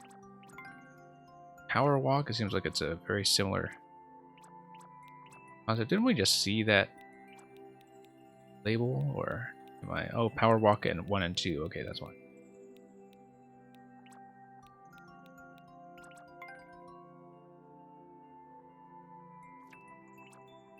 Okay, that one's a... Oh, multiplayer versus. Okay, not be too good a choice. Yeah, I do eventually want to finish up all the house series. Lava Castle. Miracle Drop is your hardest level that you don't expect any clears on maybe ever. Well, congratulations on a clear check then. That 8-minute 18 clear check. Wow, that's extremely tight. Like that's right on the dot. 500 seconds, pretty much. Yeah, okay, so we're not doing that.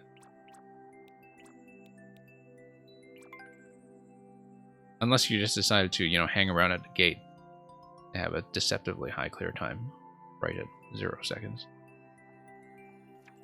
Okay, this might be a good choice. Highway cleanup. Junk on the freeway, send help. This is from back in July.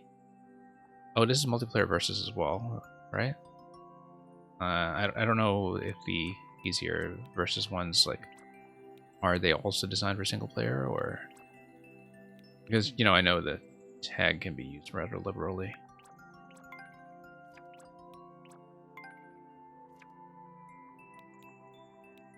But yeah, I can take a look at anything, really. I just won't necessarily finish everything. Short and sweet. Yeah, let's just pick something quickly so I'm not... Wetbone Pond.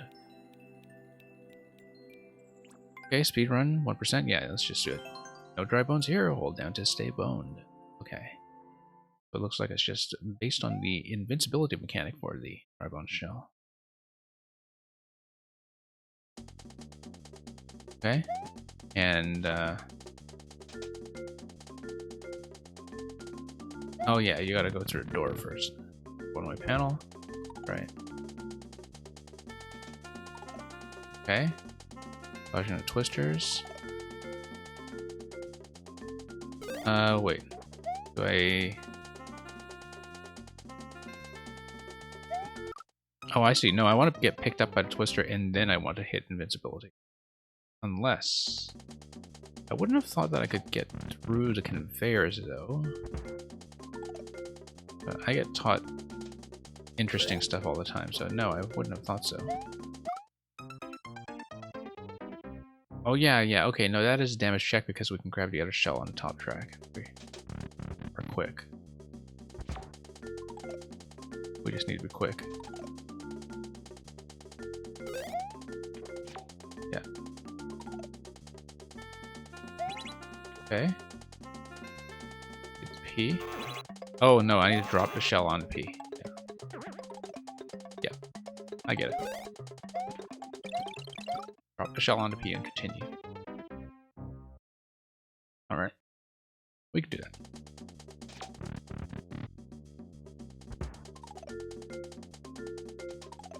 And we'll try to get ahead of pace a little bit.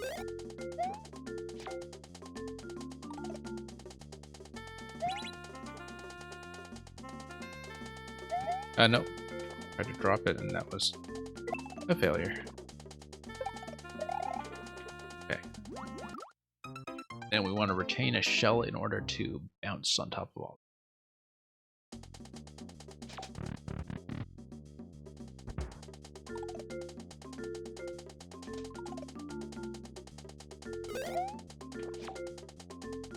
Nope, miss. Yeah, seems like that's a drop. Timing that seems to be tricky. Got 3 bone shells down there too, all dispensed. Yeah, no, you definitely need to hit the P because then shell comes down here, and then that replacement shell allows you to go forward. Yeah.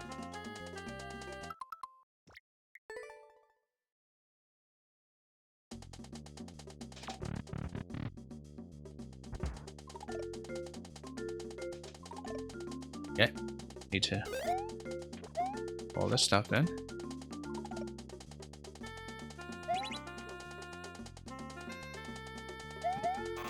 Okay. Oh, I see. No, it's because I'm accidentally re-grabbing the shell after I attempt to drop it. That's totally apart from the timing. That is part of the issue here. And I'm re-grabbing when I'm holding dash.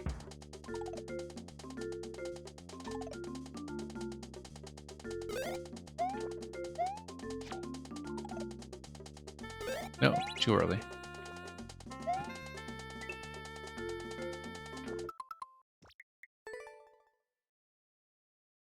Except it looks like the P-switch seems to trigger something near the end. Then it's not helpful if this shell gets smashed. I see a trampoline at the end. Okay. Cannot execute that carefully.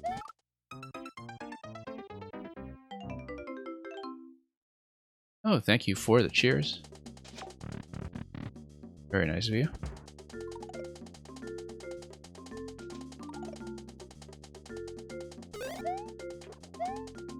No. Get down to getting the shell instead of taking advantage of the invincibility.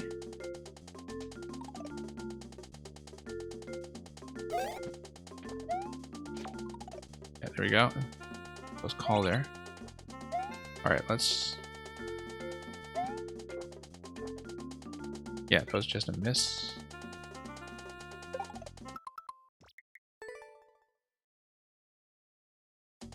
Okay, well done on 6.5, Deegan. Well done indeed. Fit trainer showing them all how it's done.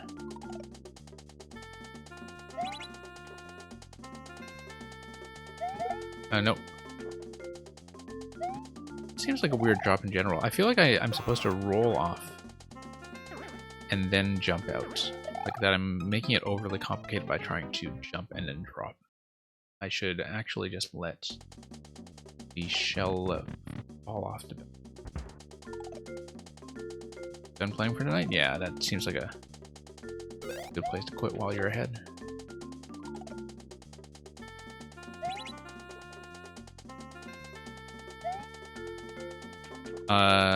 That did not actually work as expected. Thought I would be able to drop the shell on the P-switch and be done with it, but apparently not. Expecting that interaction to work, but it's quite possible that I just did something else.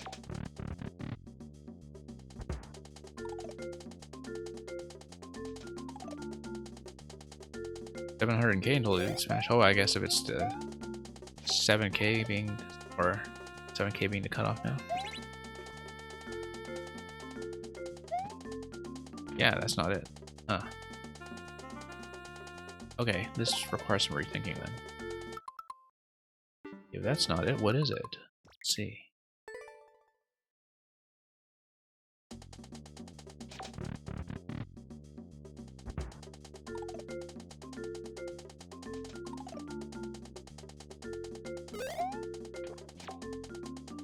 Okay, got an upper shell up there.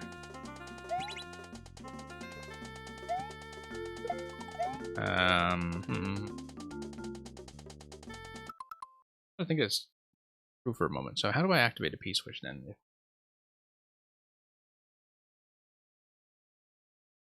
Oh, no, I see it. I see it. You have to drop the shell ahead of the P-switch. The shell drops on top of the coin.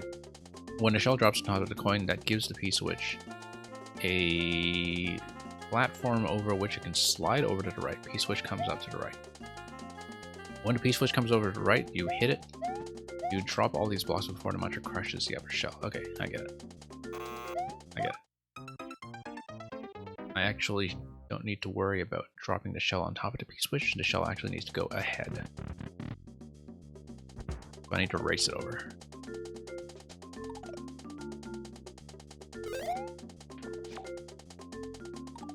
See, I still understand how to play from time to time, I hope. Switch.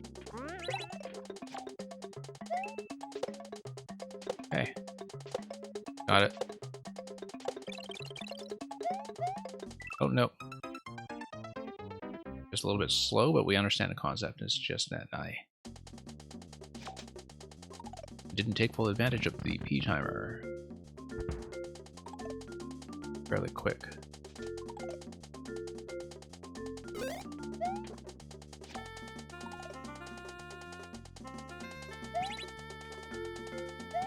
Okay. So grab the shell and go.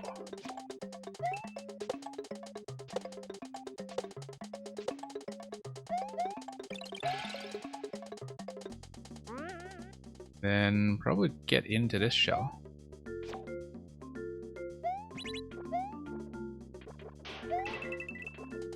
I know I need to jump on top of the Cheeps in order to make it across this pond.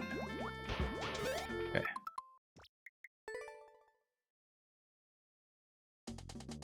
Increases every time somebody makes it to Elite Smash. So what is the population of Elite Smash like now?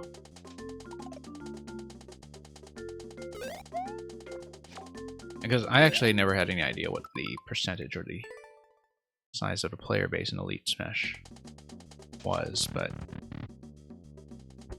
you know, I never really did much online ladder in Smash at all. Like, Smash Ultimate is the first Smash game that where it was mostly single player that held my attention.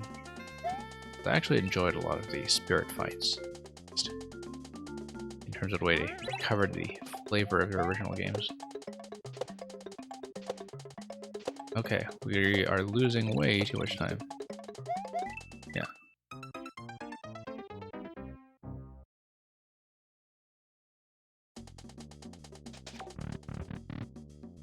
You brought down your GSP to less than 300k. Well, I mean, sure, you just kind of stomped everybody for a while from there.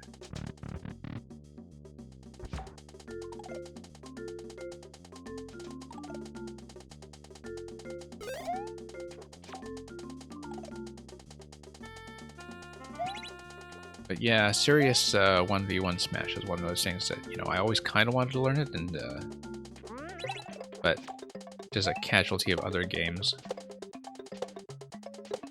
After a certain point, you just play enough other stuff that you don't feel like you have room in your life for learning even more movesets and even more mechanics. Okay. Oh, I see. I need to fall through... Probably just fall through like that. Whoops. No, I wanted to grab that. I was just very bad at doing so.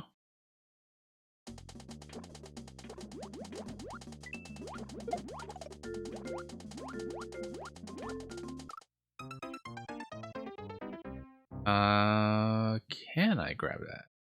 Be able to.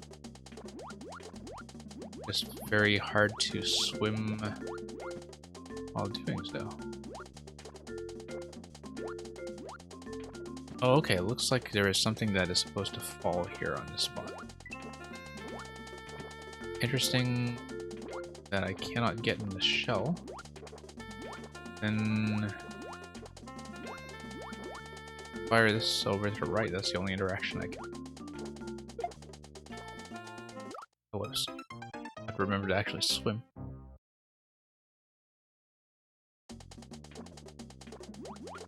Never intended to have a dry bone shell there. Okay.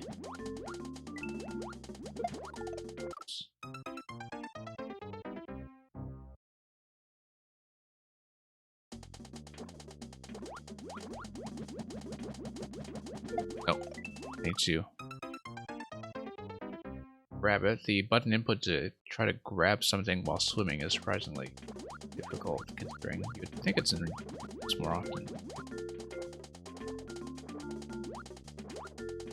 Nope, didn't want to let go like that. I was trying to soft drop, but I guess you can't really soft drop in the water. I think the only interaction here for me is to send a shell over to the right. Yeah, you jump out a shell to reach the saw, but you jumped on all the fish like a boss. Okay, I thought that was actually the intended solution, but... Whoops.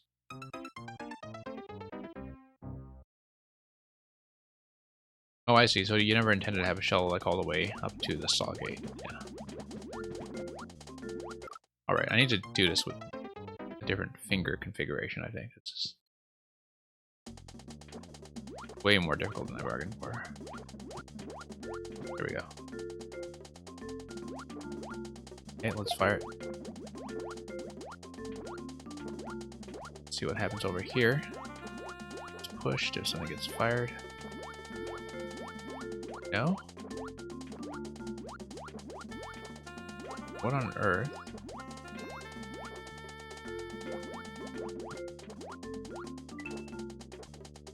Oh, invincibility. Yeah, I need to use it. Except in order to use it, I need to get in the shell in the first place, which seems slightly difficult. Okay.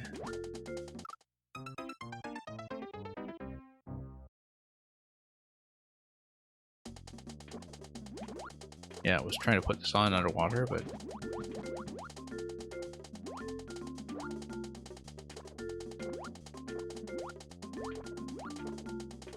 Huh.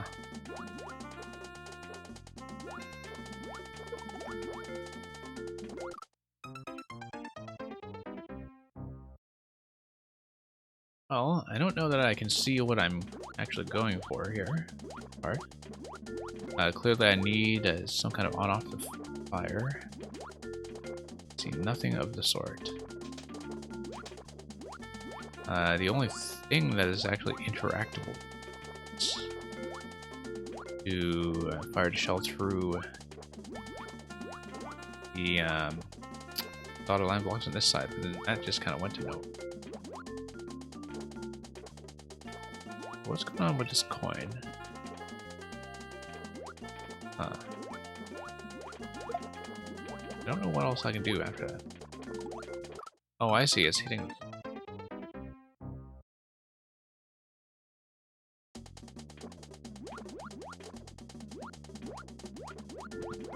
Okay, in that case, if it's hitting the thwomp.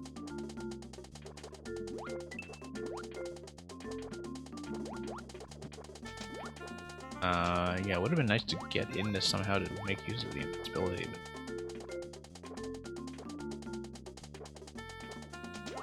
in the absence of that, yeah, firing it hits thwomp does not help.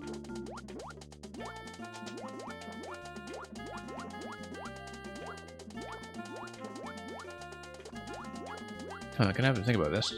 Not gonna go through to one-way panel, obviously.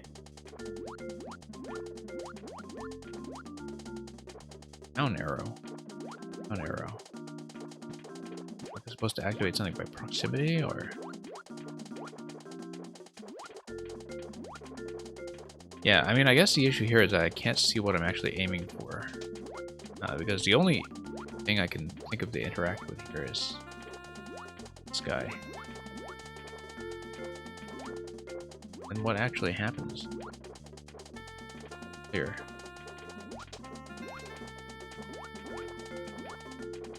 Okay.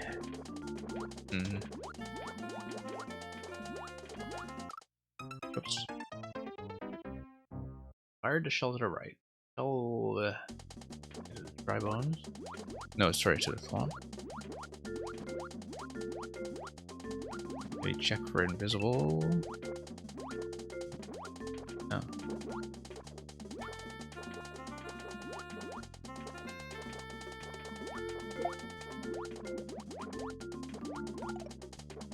I mean, unless the issue is it's just coming in too low. That segment. I don't know if I actually understand what's going on here. But I'm not able to get into shell. Not able to do anything with the shell other than send it to right where it stuff up.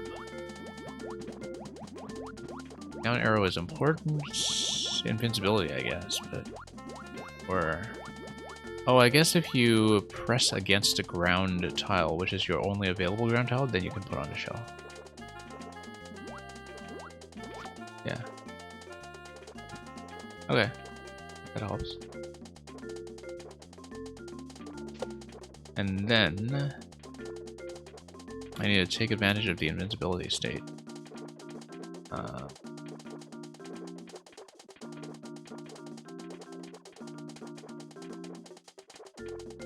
That's curious. So use the down arrow. Actually can't become invincible all around like this.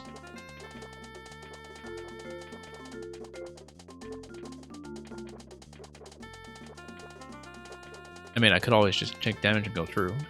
And given... Yeah. Oh, whoops. Mistake. I need to keep that. Yeah, it looks like I claim the shell and then I just take damage, go through, and then claim the other shell.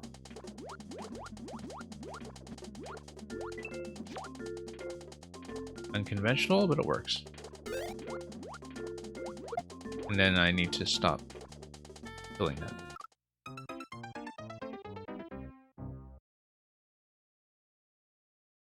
The inputs for something so simple are surprisingly tricky, given the upload on all of these. Okay, so now we sail on ahead, except we got caught in the twitters.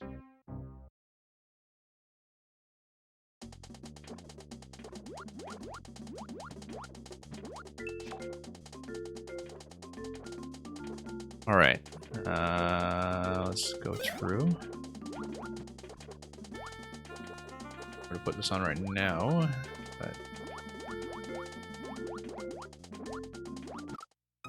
okay, we need to actually take advantage of the safe ceiling instead of just busting through that. Monsters are a little too powerful to be susceptible to that. Yeah, thank you for the cheers. Look, I haven't quite earned that one yet.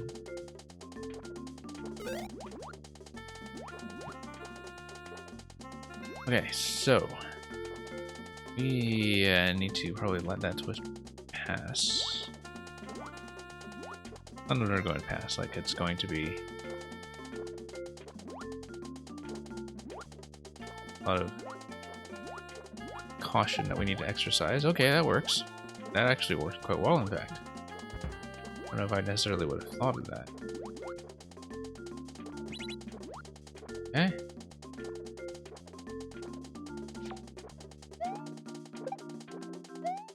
Go off the fish. Wait. Oh, yeah, okay, it's back here with the change in the on-off state. Good. Looks like eventually there will be another change in the on-off state that unlocks the big guy here.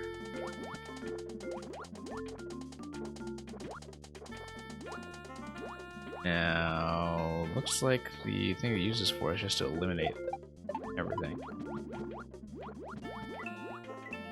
See if I can catch the shell. No, I can't. Okay, got a trampoline there. That may or may not be important.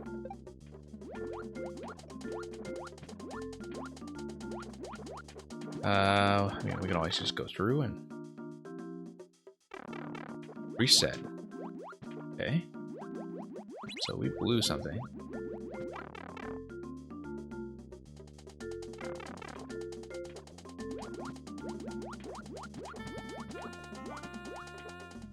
Oh, I see. So we ultimately want to get through all that stuff. And have, what is it?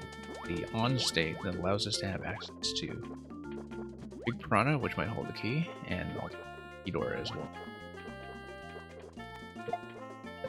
Oh no, you know what? I can just hold the shell in front of me and bump these guys.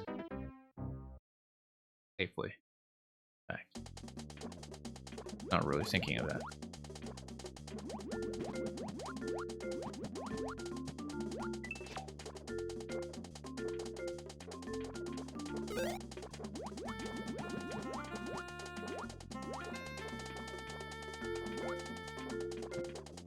Okay, once again, we'll just let the Thwomp take out this Whisters in the middle.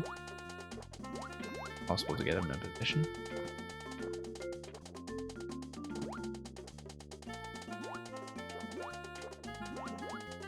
There we go. Better.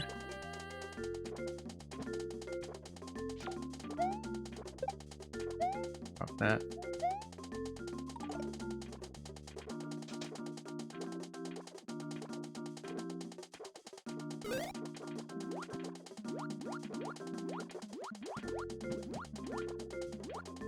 Okay, so let's just bump these guys. No, I can only bump the first one. I otherwise have to fire the shell. Now, I can make use of the conveyor belt, though. I feel like I'm not taking advantage of it. In terms of potentially being able to outrun and reclaim the shell.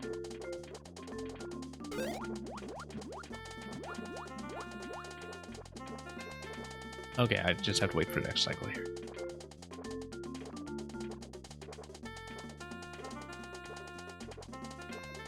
And yeah, they'll just kind of mosey on over.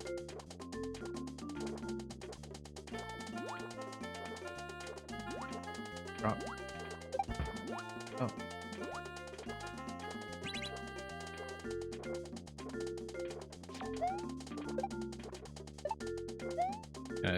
Cheap our way out of the cheaps. Okay, now what? Now we bust.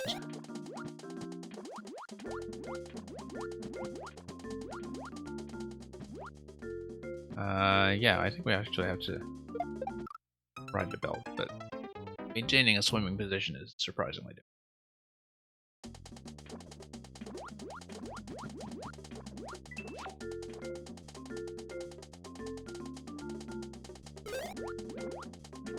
Yeah, here we go again.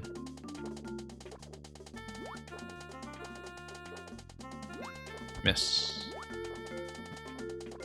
Next round then.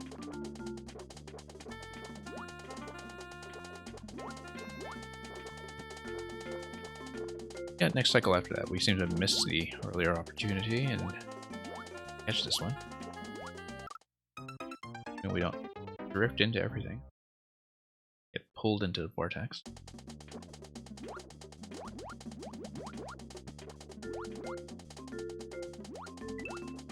Okay, here we go. Yeah.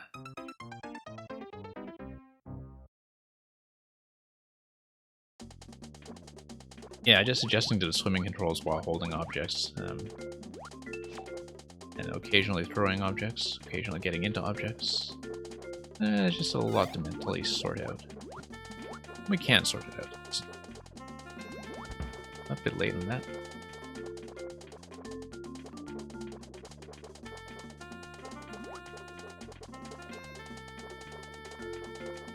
And I'll just patiently wait for the next cycle on that. Want to do its duty.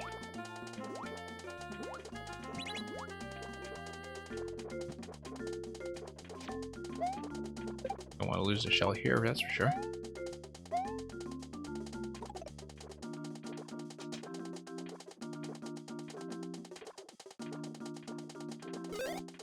Okay.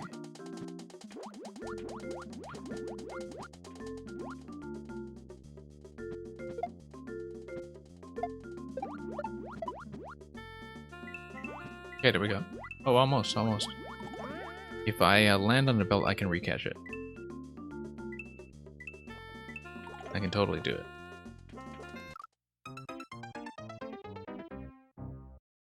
I just need to land on the belt and then catch the shell.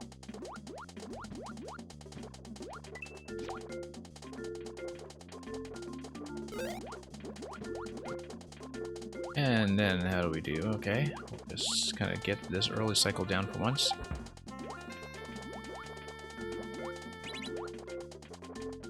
Nice to have the satisfaction of pulling off that early cycle.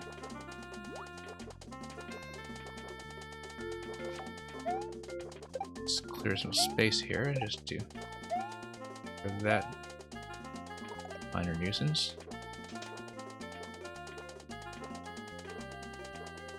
And here we go. Okay.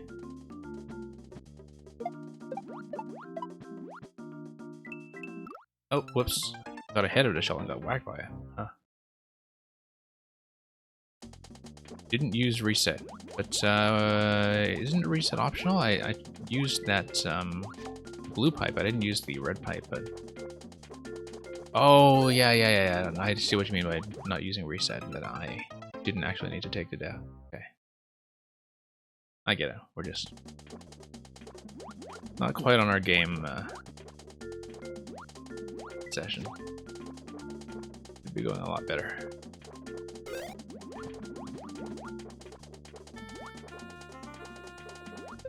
Okay. Timing is starting to feel a bit solid.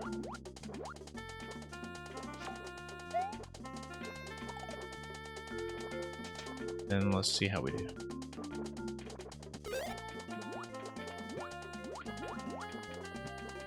But yeah, reset pipe would give me the additional shell.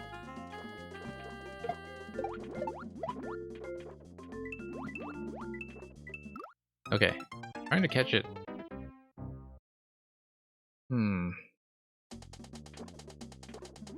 I feel like I'm supposed to do it that way because then I can recatch the shell to hit the on-off switch for sure. I think the method is correct. Or at least viable.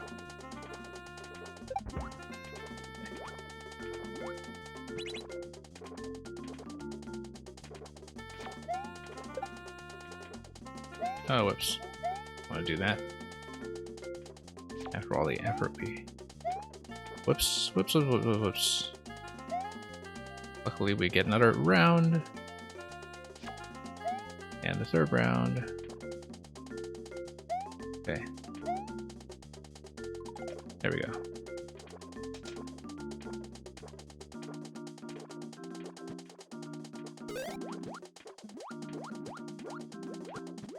Okay.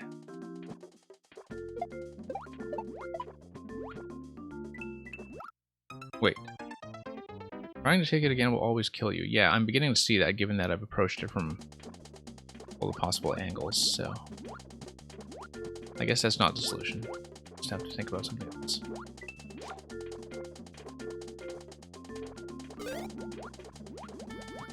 Like timing based, perhaps? Whoops. Sliding right into that.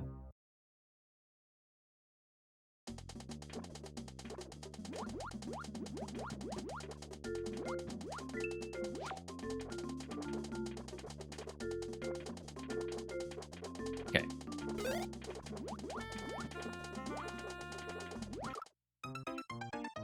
Electrodude, I actually beat it pretty much on the attempt after you said you were lurking for real. We got it almost right away after you left.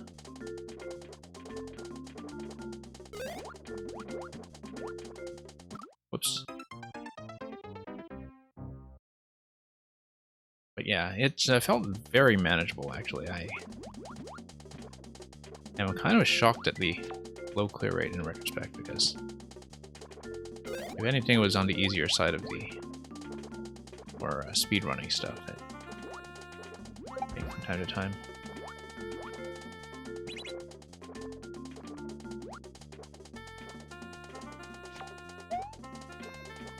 No. There we go. Alright, so we need to rethink this solution, because it's not going to be about outrunning the shell. It's going to be about something else. I feel like I do need a shell to eliminate this column, though.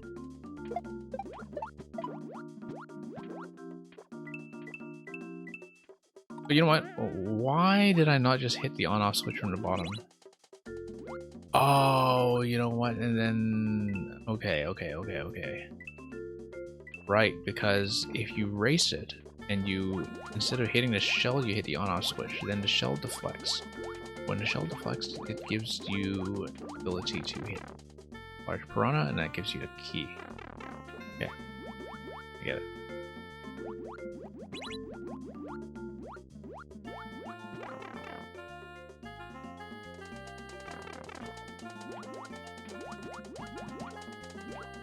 Yeah, or maybe, you know, just race.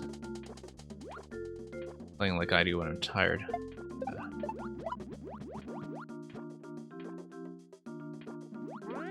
Okay, no, I need to beat it. It's absolutely a race. I race it to the trampoline. The trampoline bounces it back. When it bounces back, it kills the large piranha. It gives me access to Eeyore, so you need to be faster.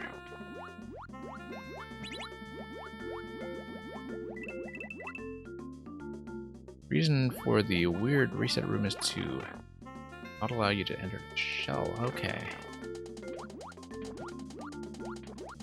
Interesting.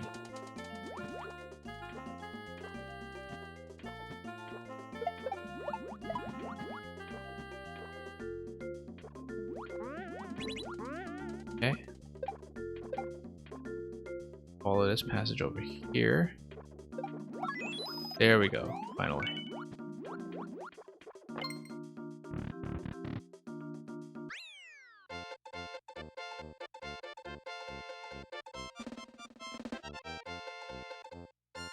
Okay, we managed to get it. Some parts took way longer than they usually would, I think, just given that I think my ability to read stuff is starting to desert me a little bit, but yeah, good to play one of the earlier, easier pieces.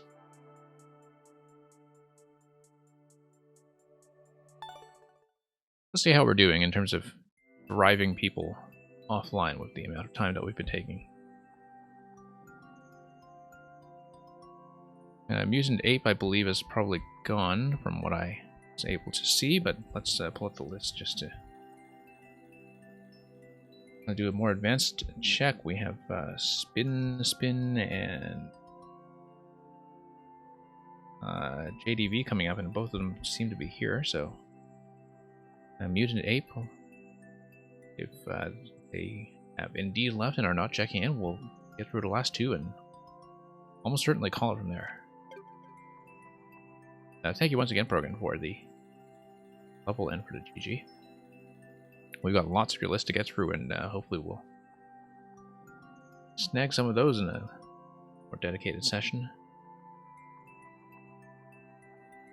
I feel like I should do a dedicated puzzle night at some point. I've been kind of doing that with some of the weekend sessions, but like formally just a puzzle stream, I think would perhaps be interesting. Mutant Ape's going to be removed. We'll get on to Spin.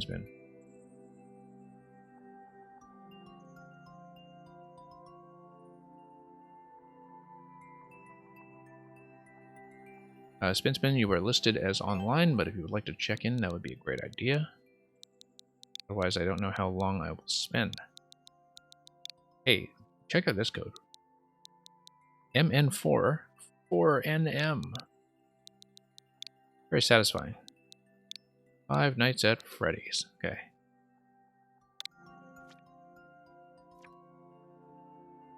Hem. Oh, and it's auto-scroll with music. Okay. About 3% on it. Yeah, Spin might be lurking, but this looks like something fairly manageable that just came up a few hours ago, or a day ago. Yeah, a day ago. And so let's take a look. And then, yeah, JDV, it looks like if you stay, then you will be the closing level today. Scroll and music, okay. Interesting. Oh, whoops. Haven't heard enough of the song to actually recognize it yet, but I think we actually may have to let this guy pop out.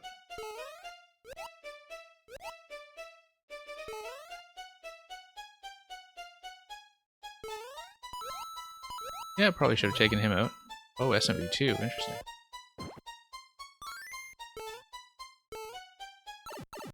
Okay, that was inaccurate.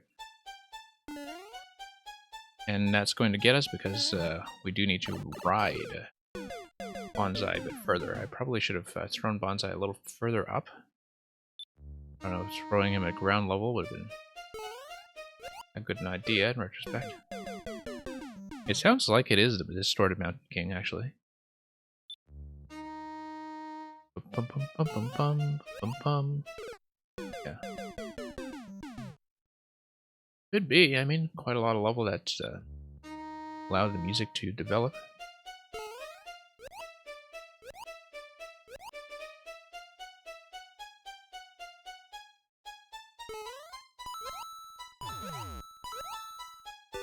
We're a little bit slow on Bonsai, yeah, just didn't manage to pick it up in time, just need to get there a bit faster.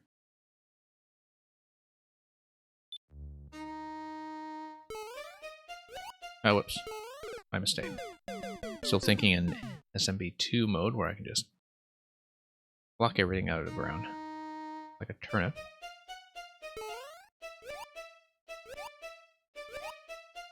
Okay.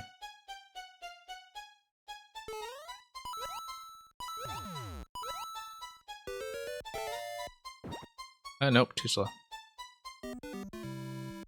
Didn't really need to do all those high jumps there when short bounces would have done just fine.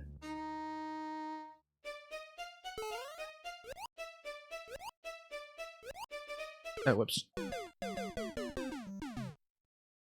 Yeah, thank you for staying for such a long time, Brogan, and for seeing some levels get played. We will definitely see you around.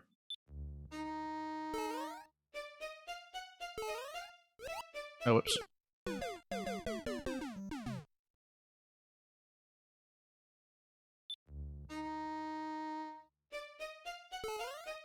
Okay. Oh. Definitely slipping up a bit on the easy stuff. Getting a bit impatient to get back to the Bonsai with time to spare to do the pickup. Okay. Find the spikes. Yeah, nice short bounces.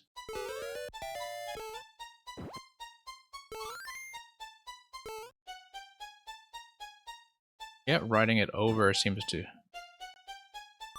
a big help. Oh, whoops. That's going to be a... Yeah, I flooded that. That was definitely supposed to be the SMB2 high jump. I haven't thought too much about how to do that in conjunction with this throw, actually, timing-wise.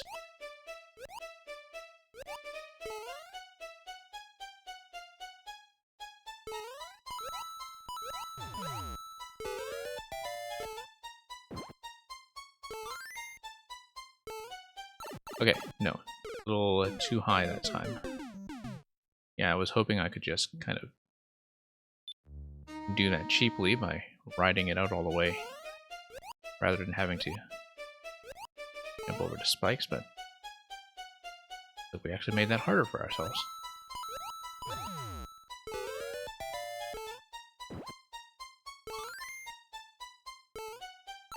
Okay, no, we're a little bit behind in terms of speed.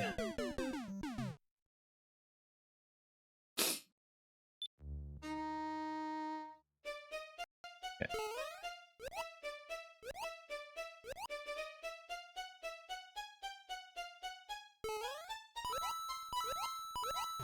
Two. Grab the Bonsai, sure, let's just do this standard way. No, doing the standard way doesn't actually get me quite enough distance. You want at least like a short bounce worth of height. Whoops. Yeah, kind of too bad that you do need to wait for the first cycle, but it's okay.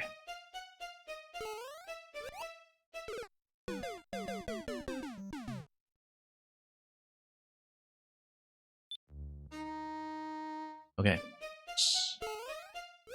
Let's pop that. And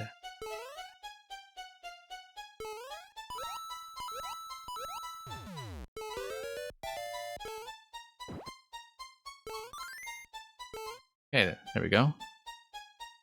Nice comfortable ride. Yeah, doing the boost. That's okay. We needed to take a point of damage there. 2 points of damage there regardless, so there's a heart there. Oh, interesting. That's kind of like a fake flagpole and fake castle. I feel like we have to save that. Here's a little Bowser segment. Now, what's that all about? That is just a trap. Okay.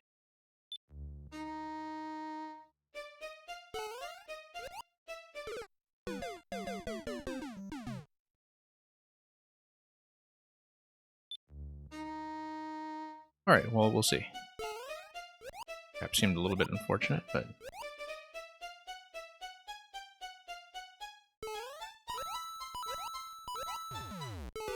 Okay, just gonna do the pickup again, and... see if we get enough height.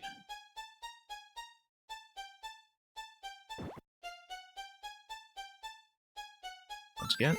Whoops. That is a miss. And okay, let's come out, out, out.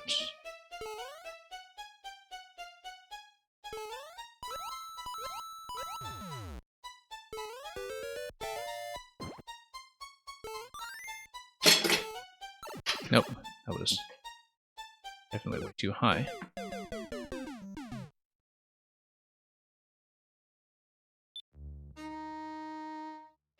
And let's let this guy pop out. Maybe not that long.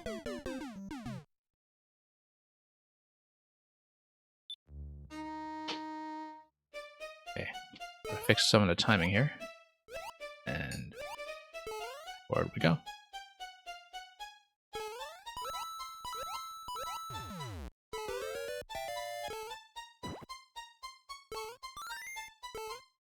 Nope, coming in a little bit tight. I definitely could have made that height-wise, I just didn't give it really enough distance.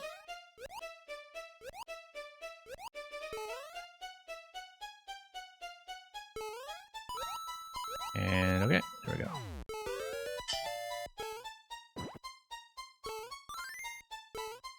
Now, making the same mistake here. And part of it is I don't really expect I would be able to easily... Oh, you know what? Actually, I can totally make the 5-tile gap if I just do the high jump. Yeah, so I should just throw it ground level and then do the SMB2 high jump. It's going to be much, much easier that way.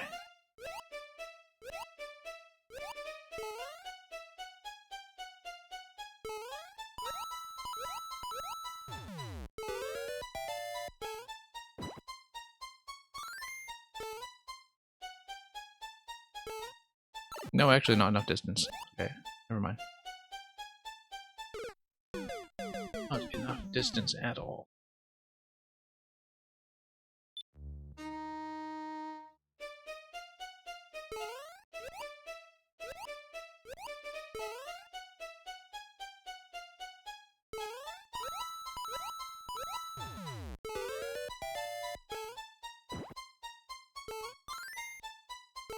Yeah, that's an ideal height right there for the throw.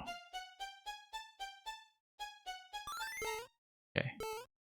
Had to get accustomed to the button sequence there for a bit, and yeah, that'll be a double damage check up ahead. So I did need to get the high jump off the second part as well.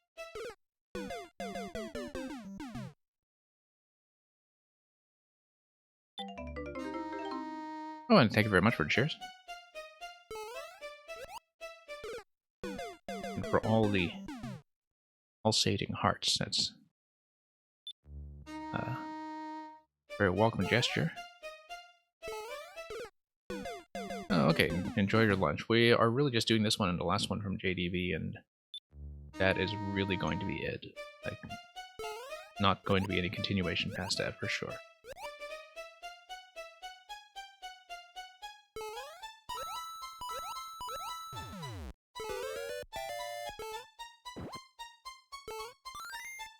Okay. Nope, that was not enough height.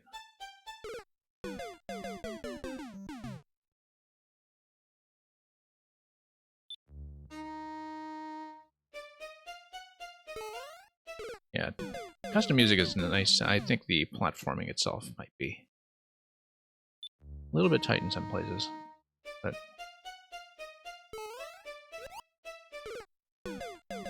I mean, I generally think that there's a lot of platforming that might be overly dependent on spikes to enforce height.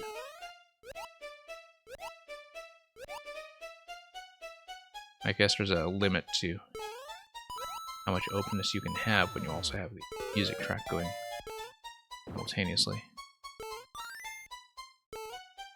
Too high. Yeah. Yeah, it seems like a height on certain things like this road just seems a little bit fussy. Ways that are maybe a little bit unpredictable. We'll see. This is clearly doable. It's just a matter of cleaning up some of the accuracy.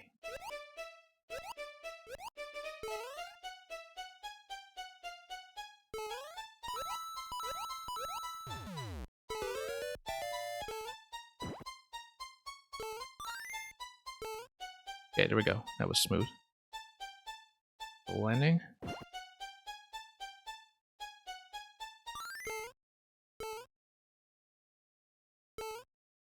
We are.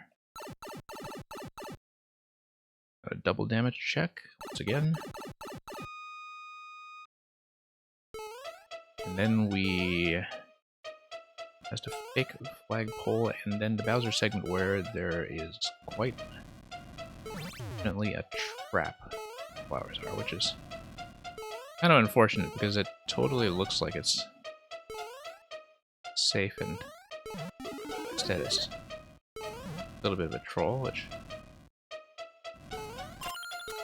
Whoa, whoa, whoa, whoa. I don't know how I managed to bump that because I was not really looking at the hard blocks that were overlaid on top of the claws. Looks like we'll have another segment following that. Wow.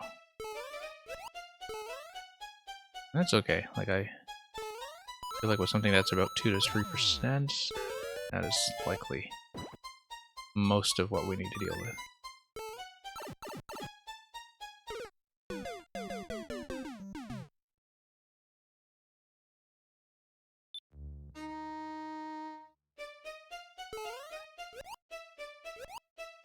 Okay. It's going a little better.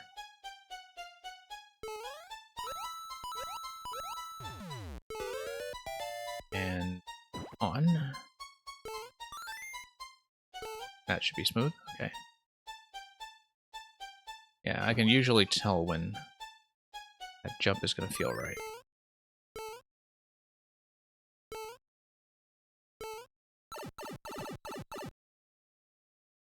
Alright, let's get through this again.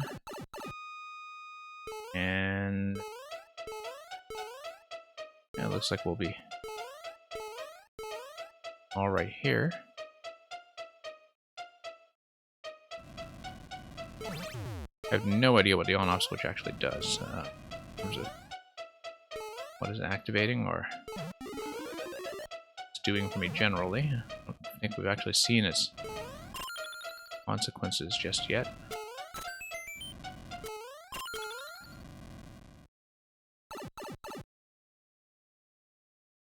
And down here, it looks like another fake flagpole, and that's the real flagpole. Okay.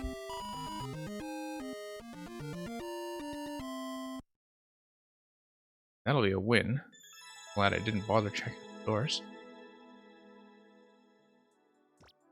Who knows, maybe that's a reset of some sort. We were 4 seconds off, and then that's an auto scroll, so it's not like we had that much flexibility to begin with. Yeah. Platforming's okay, but music's nice. Oh.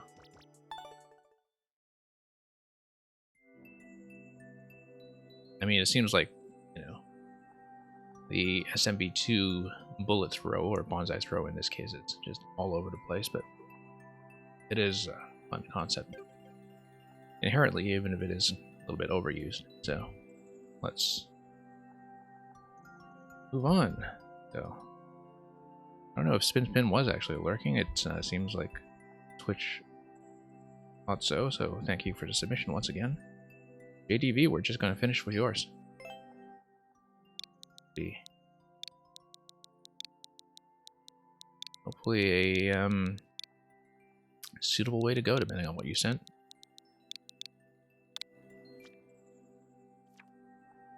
Okay, 3 challenges. Very few players so far, but that's because this came up extremely recently, actually in the course of my running the stream. So, beat all 3? Well, one person certainly has. Take a look.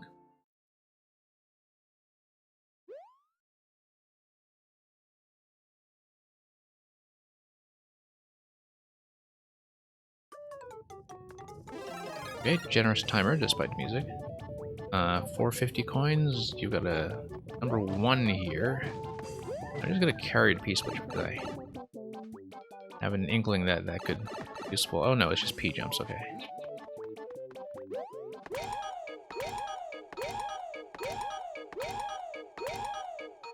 Oops. And then that's gonna be a squirrel at the end, although we actually had the flexibility to take 1 point of damage from the boost at the end. What if I just hit this switch here then? Okay. Not worried too much about carrying it then. Okay.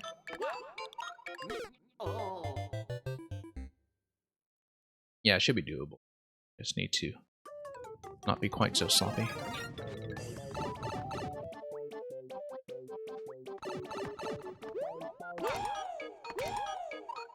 Oops. Okay. Here's the first 50 coin. Looks like there is no refresh on a power-up. Interesting snake block here. Let's see what that's for. But we'll check up here and see if anything's going on.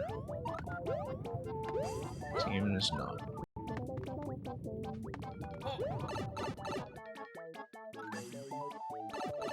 Okay, gonna have these fancy semi-solid backgrounds. I see the snake block is a preview of what is to come. So each room comes with a little preview element where the P-switch here tells you more P-switches are coming.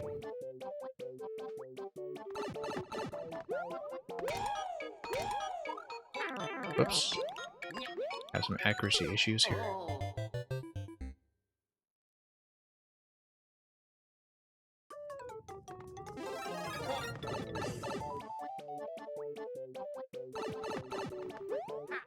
Oops.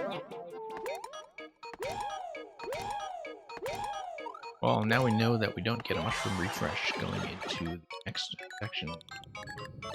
We want to be a little more careful about preserving the initial one. I don't know if carrying this P-switch forward will break anything necessarily, but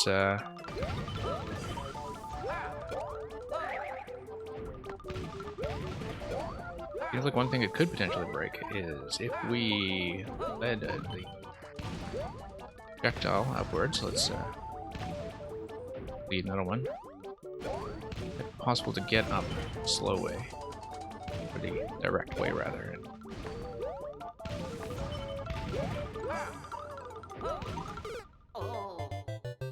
Yeah, I mean, I know it's meant to be designed as a snake block ride that goes all the way around. I mean, it's not a particularly vulnerable cheese. It is very much dependent on the red bullet positioning, and so it's not particularly easy to execute. I might try it again anyway, but certainly I see a spot like that, I immediately think of what to do with wall jumps. Like, this looks so much like a wall jump spot under ordinary circumstances. Oh, I should have landed on the second bullet.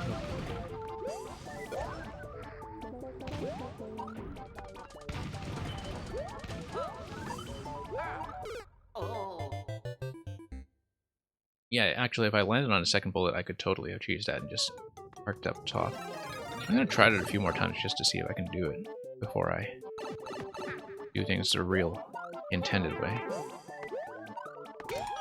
Intended path? What is that?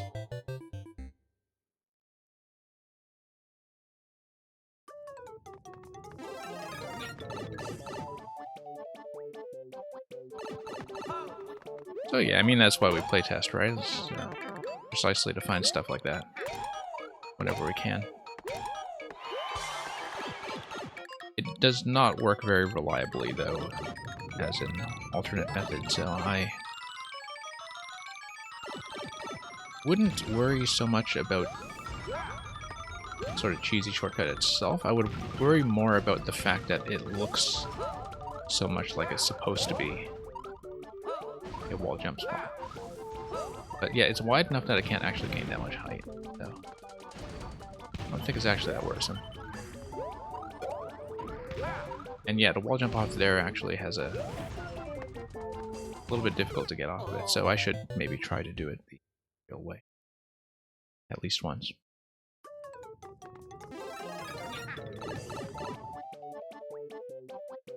Maybe actually keep the mushroom for once.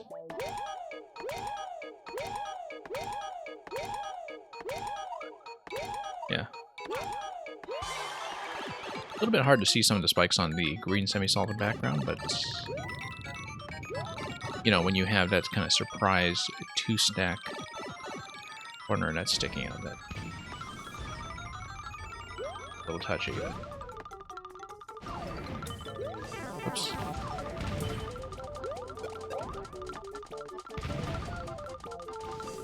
Yeah, I think I like the first way better, but, you know. Because you do have a lot of moving parts to plan around, and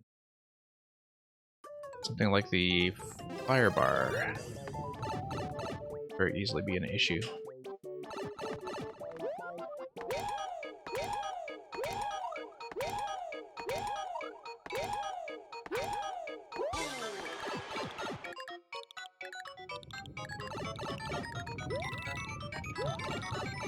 I mean, main issue of trying to do it the cheesy way is just reliability, but if the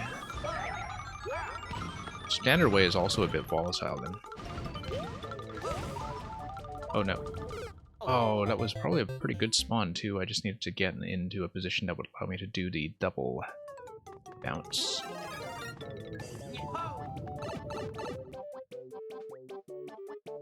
Yeah, I figured that with the vertical section where the snake block is just ascending directly while the fire bar is coming down towards it, and a wall jump was almost certainly necessary. The issue with that is that, you know, I don't think I actually had a lot of time to see the fire bar pattern coming, and so reaction time for that seemed to be a little bit of an issue. But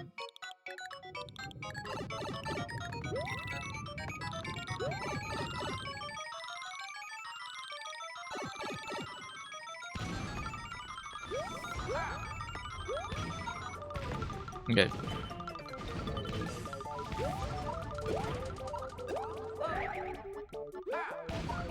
Almost. Let's wait for double spawn and the bullets again. There we go. Almost. I feel like it actually is doable. I just don't necessarily know if I will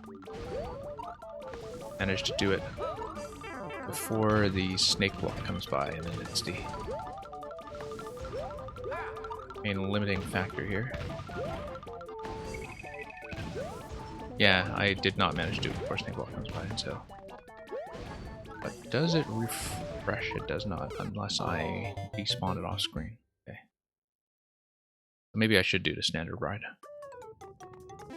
Yeah, because I will have to do the third challenge after this, right? So it's important that I find a method that is as reliable as possible.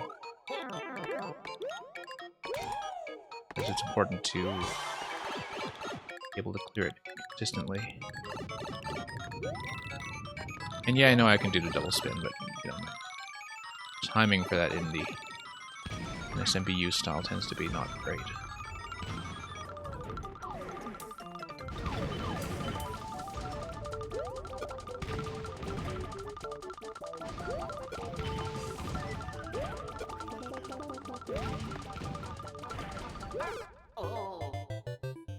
Yeah, not sure I'm fond of the firebar pattern at all. Just sweeps down very quickly.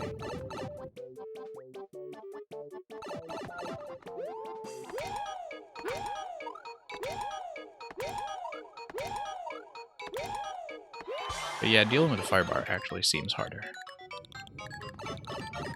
So, see what I can do with it. I mean, at least now I have the flexibility to take damage as long as I preserve the mushroom here. Oops. Did not really mean to do a ground pound there. It kind of lost me enough frames to get into a bit of trouble.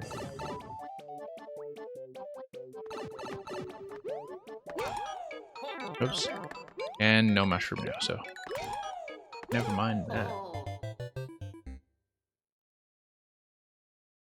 Yeah, I can very easily imagine the firebar taking longest to beat. Why?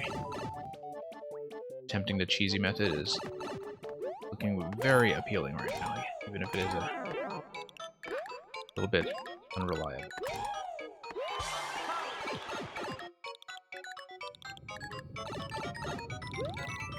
Main thing with the cheesy method is that I do need to do it quickly in order to beat the snake block. Okay, let's try to spawn both bullets. No, I should have done a... The issue with doing a wall jump in this style is that you have very little room for adjustment after you come off the wall jump. And so with the bullet patterns the way they are right now, I find that the issue is that I'm overshooting them. I'm trying to get on a second one off the wall jump. So if I maintain the mushroom up to this level, up to part 2, maybe I should just, you know, soak damage from the firebar. Might also... Oh, no, I won't be able to do so now, but...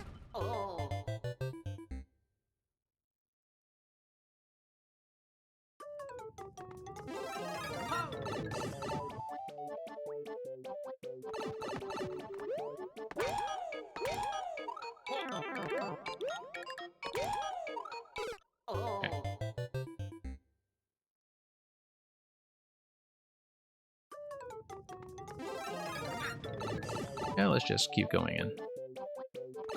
Let's see how I do.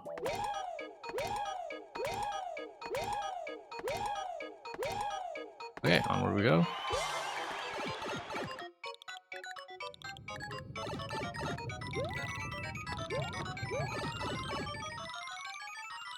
And... Oh yeah, I probably didn't actually intend to do this method this time, but... There we go. Got it. I don't know if I can get it every time, but I'm going to wait. Do it this way. And yeah, actually, after the firebar, the snake ball comes around fairly quickly, so...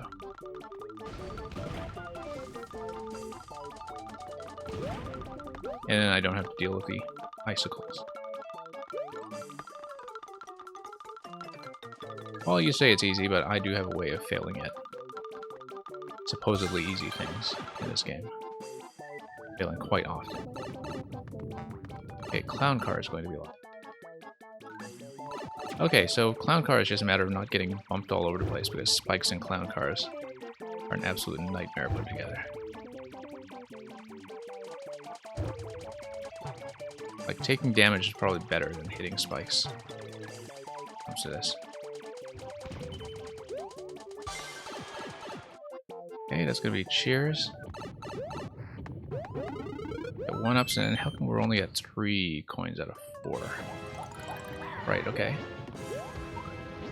Gonna be a fairly standard Larry pattern, given that the platforms are synchronized. So I just need to wait for him to do his long shell pattern, and we probably have this. Let's just not die to easy stuff, which definite risk. Okay.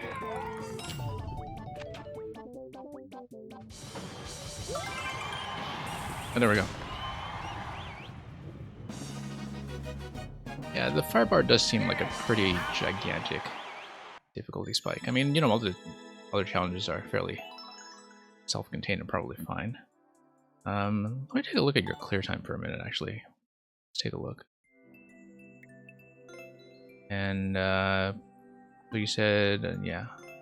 Well, thank you for that. Oh yeah, I actually beat your clear check time on that, but it's not really something that's dependent on a second section, though, because either way I had to wait for the snake block, and so the amount of time spent on that is pretty standardized.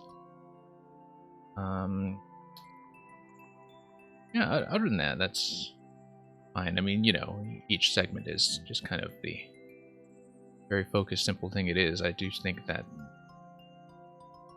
the fire bar I wasn't really even close to figuring out, which is why I wound up staying with the semi-reliable cheat strategy. But anyway, thank you very much for that, JDV. We do have to call it for this session because he really didn't expect the influx of viewers that we had earlier from that generous raid from Nobody Could Say My Old Name. So thank you all of you who came along with that, including those who continued to lurk. We're going to mark this one as a win. And that's going to be all clear for this session.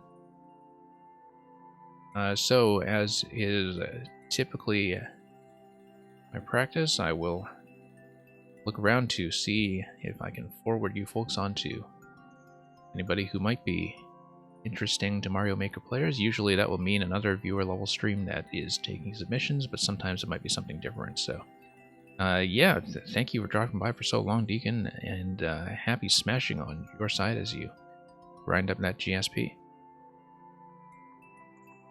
Whoops. There we go.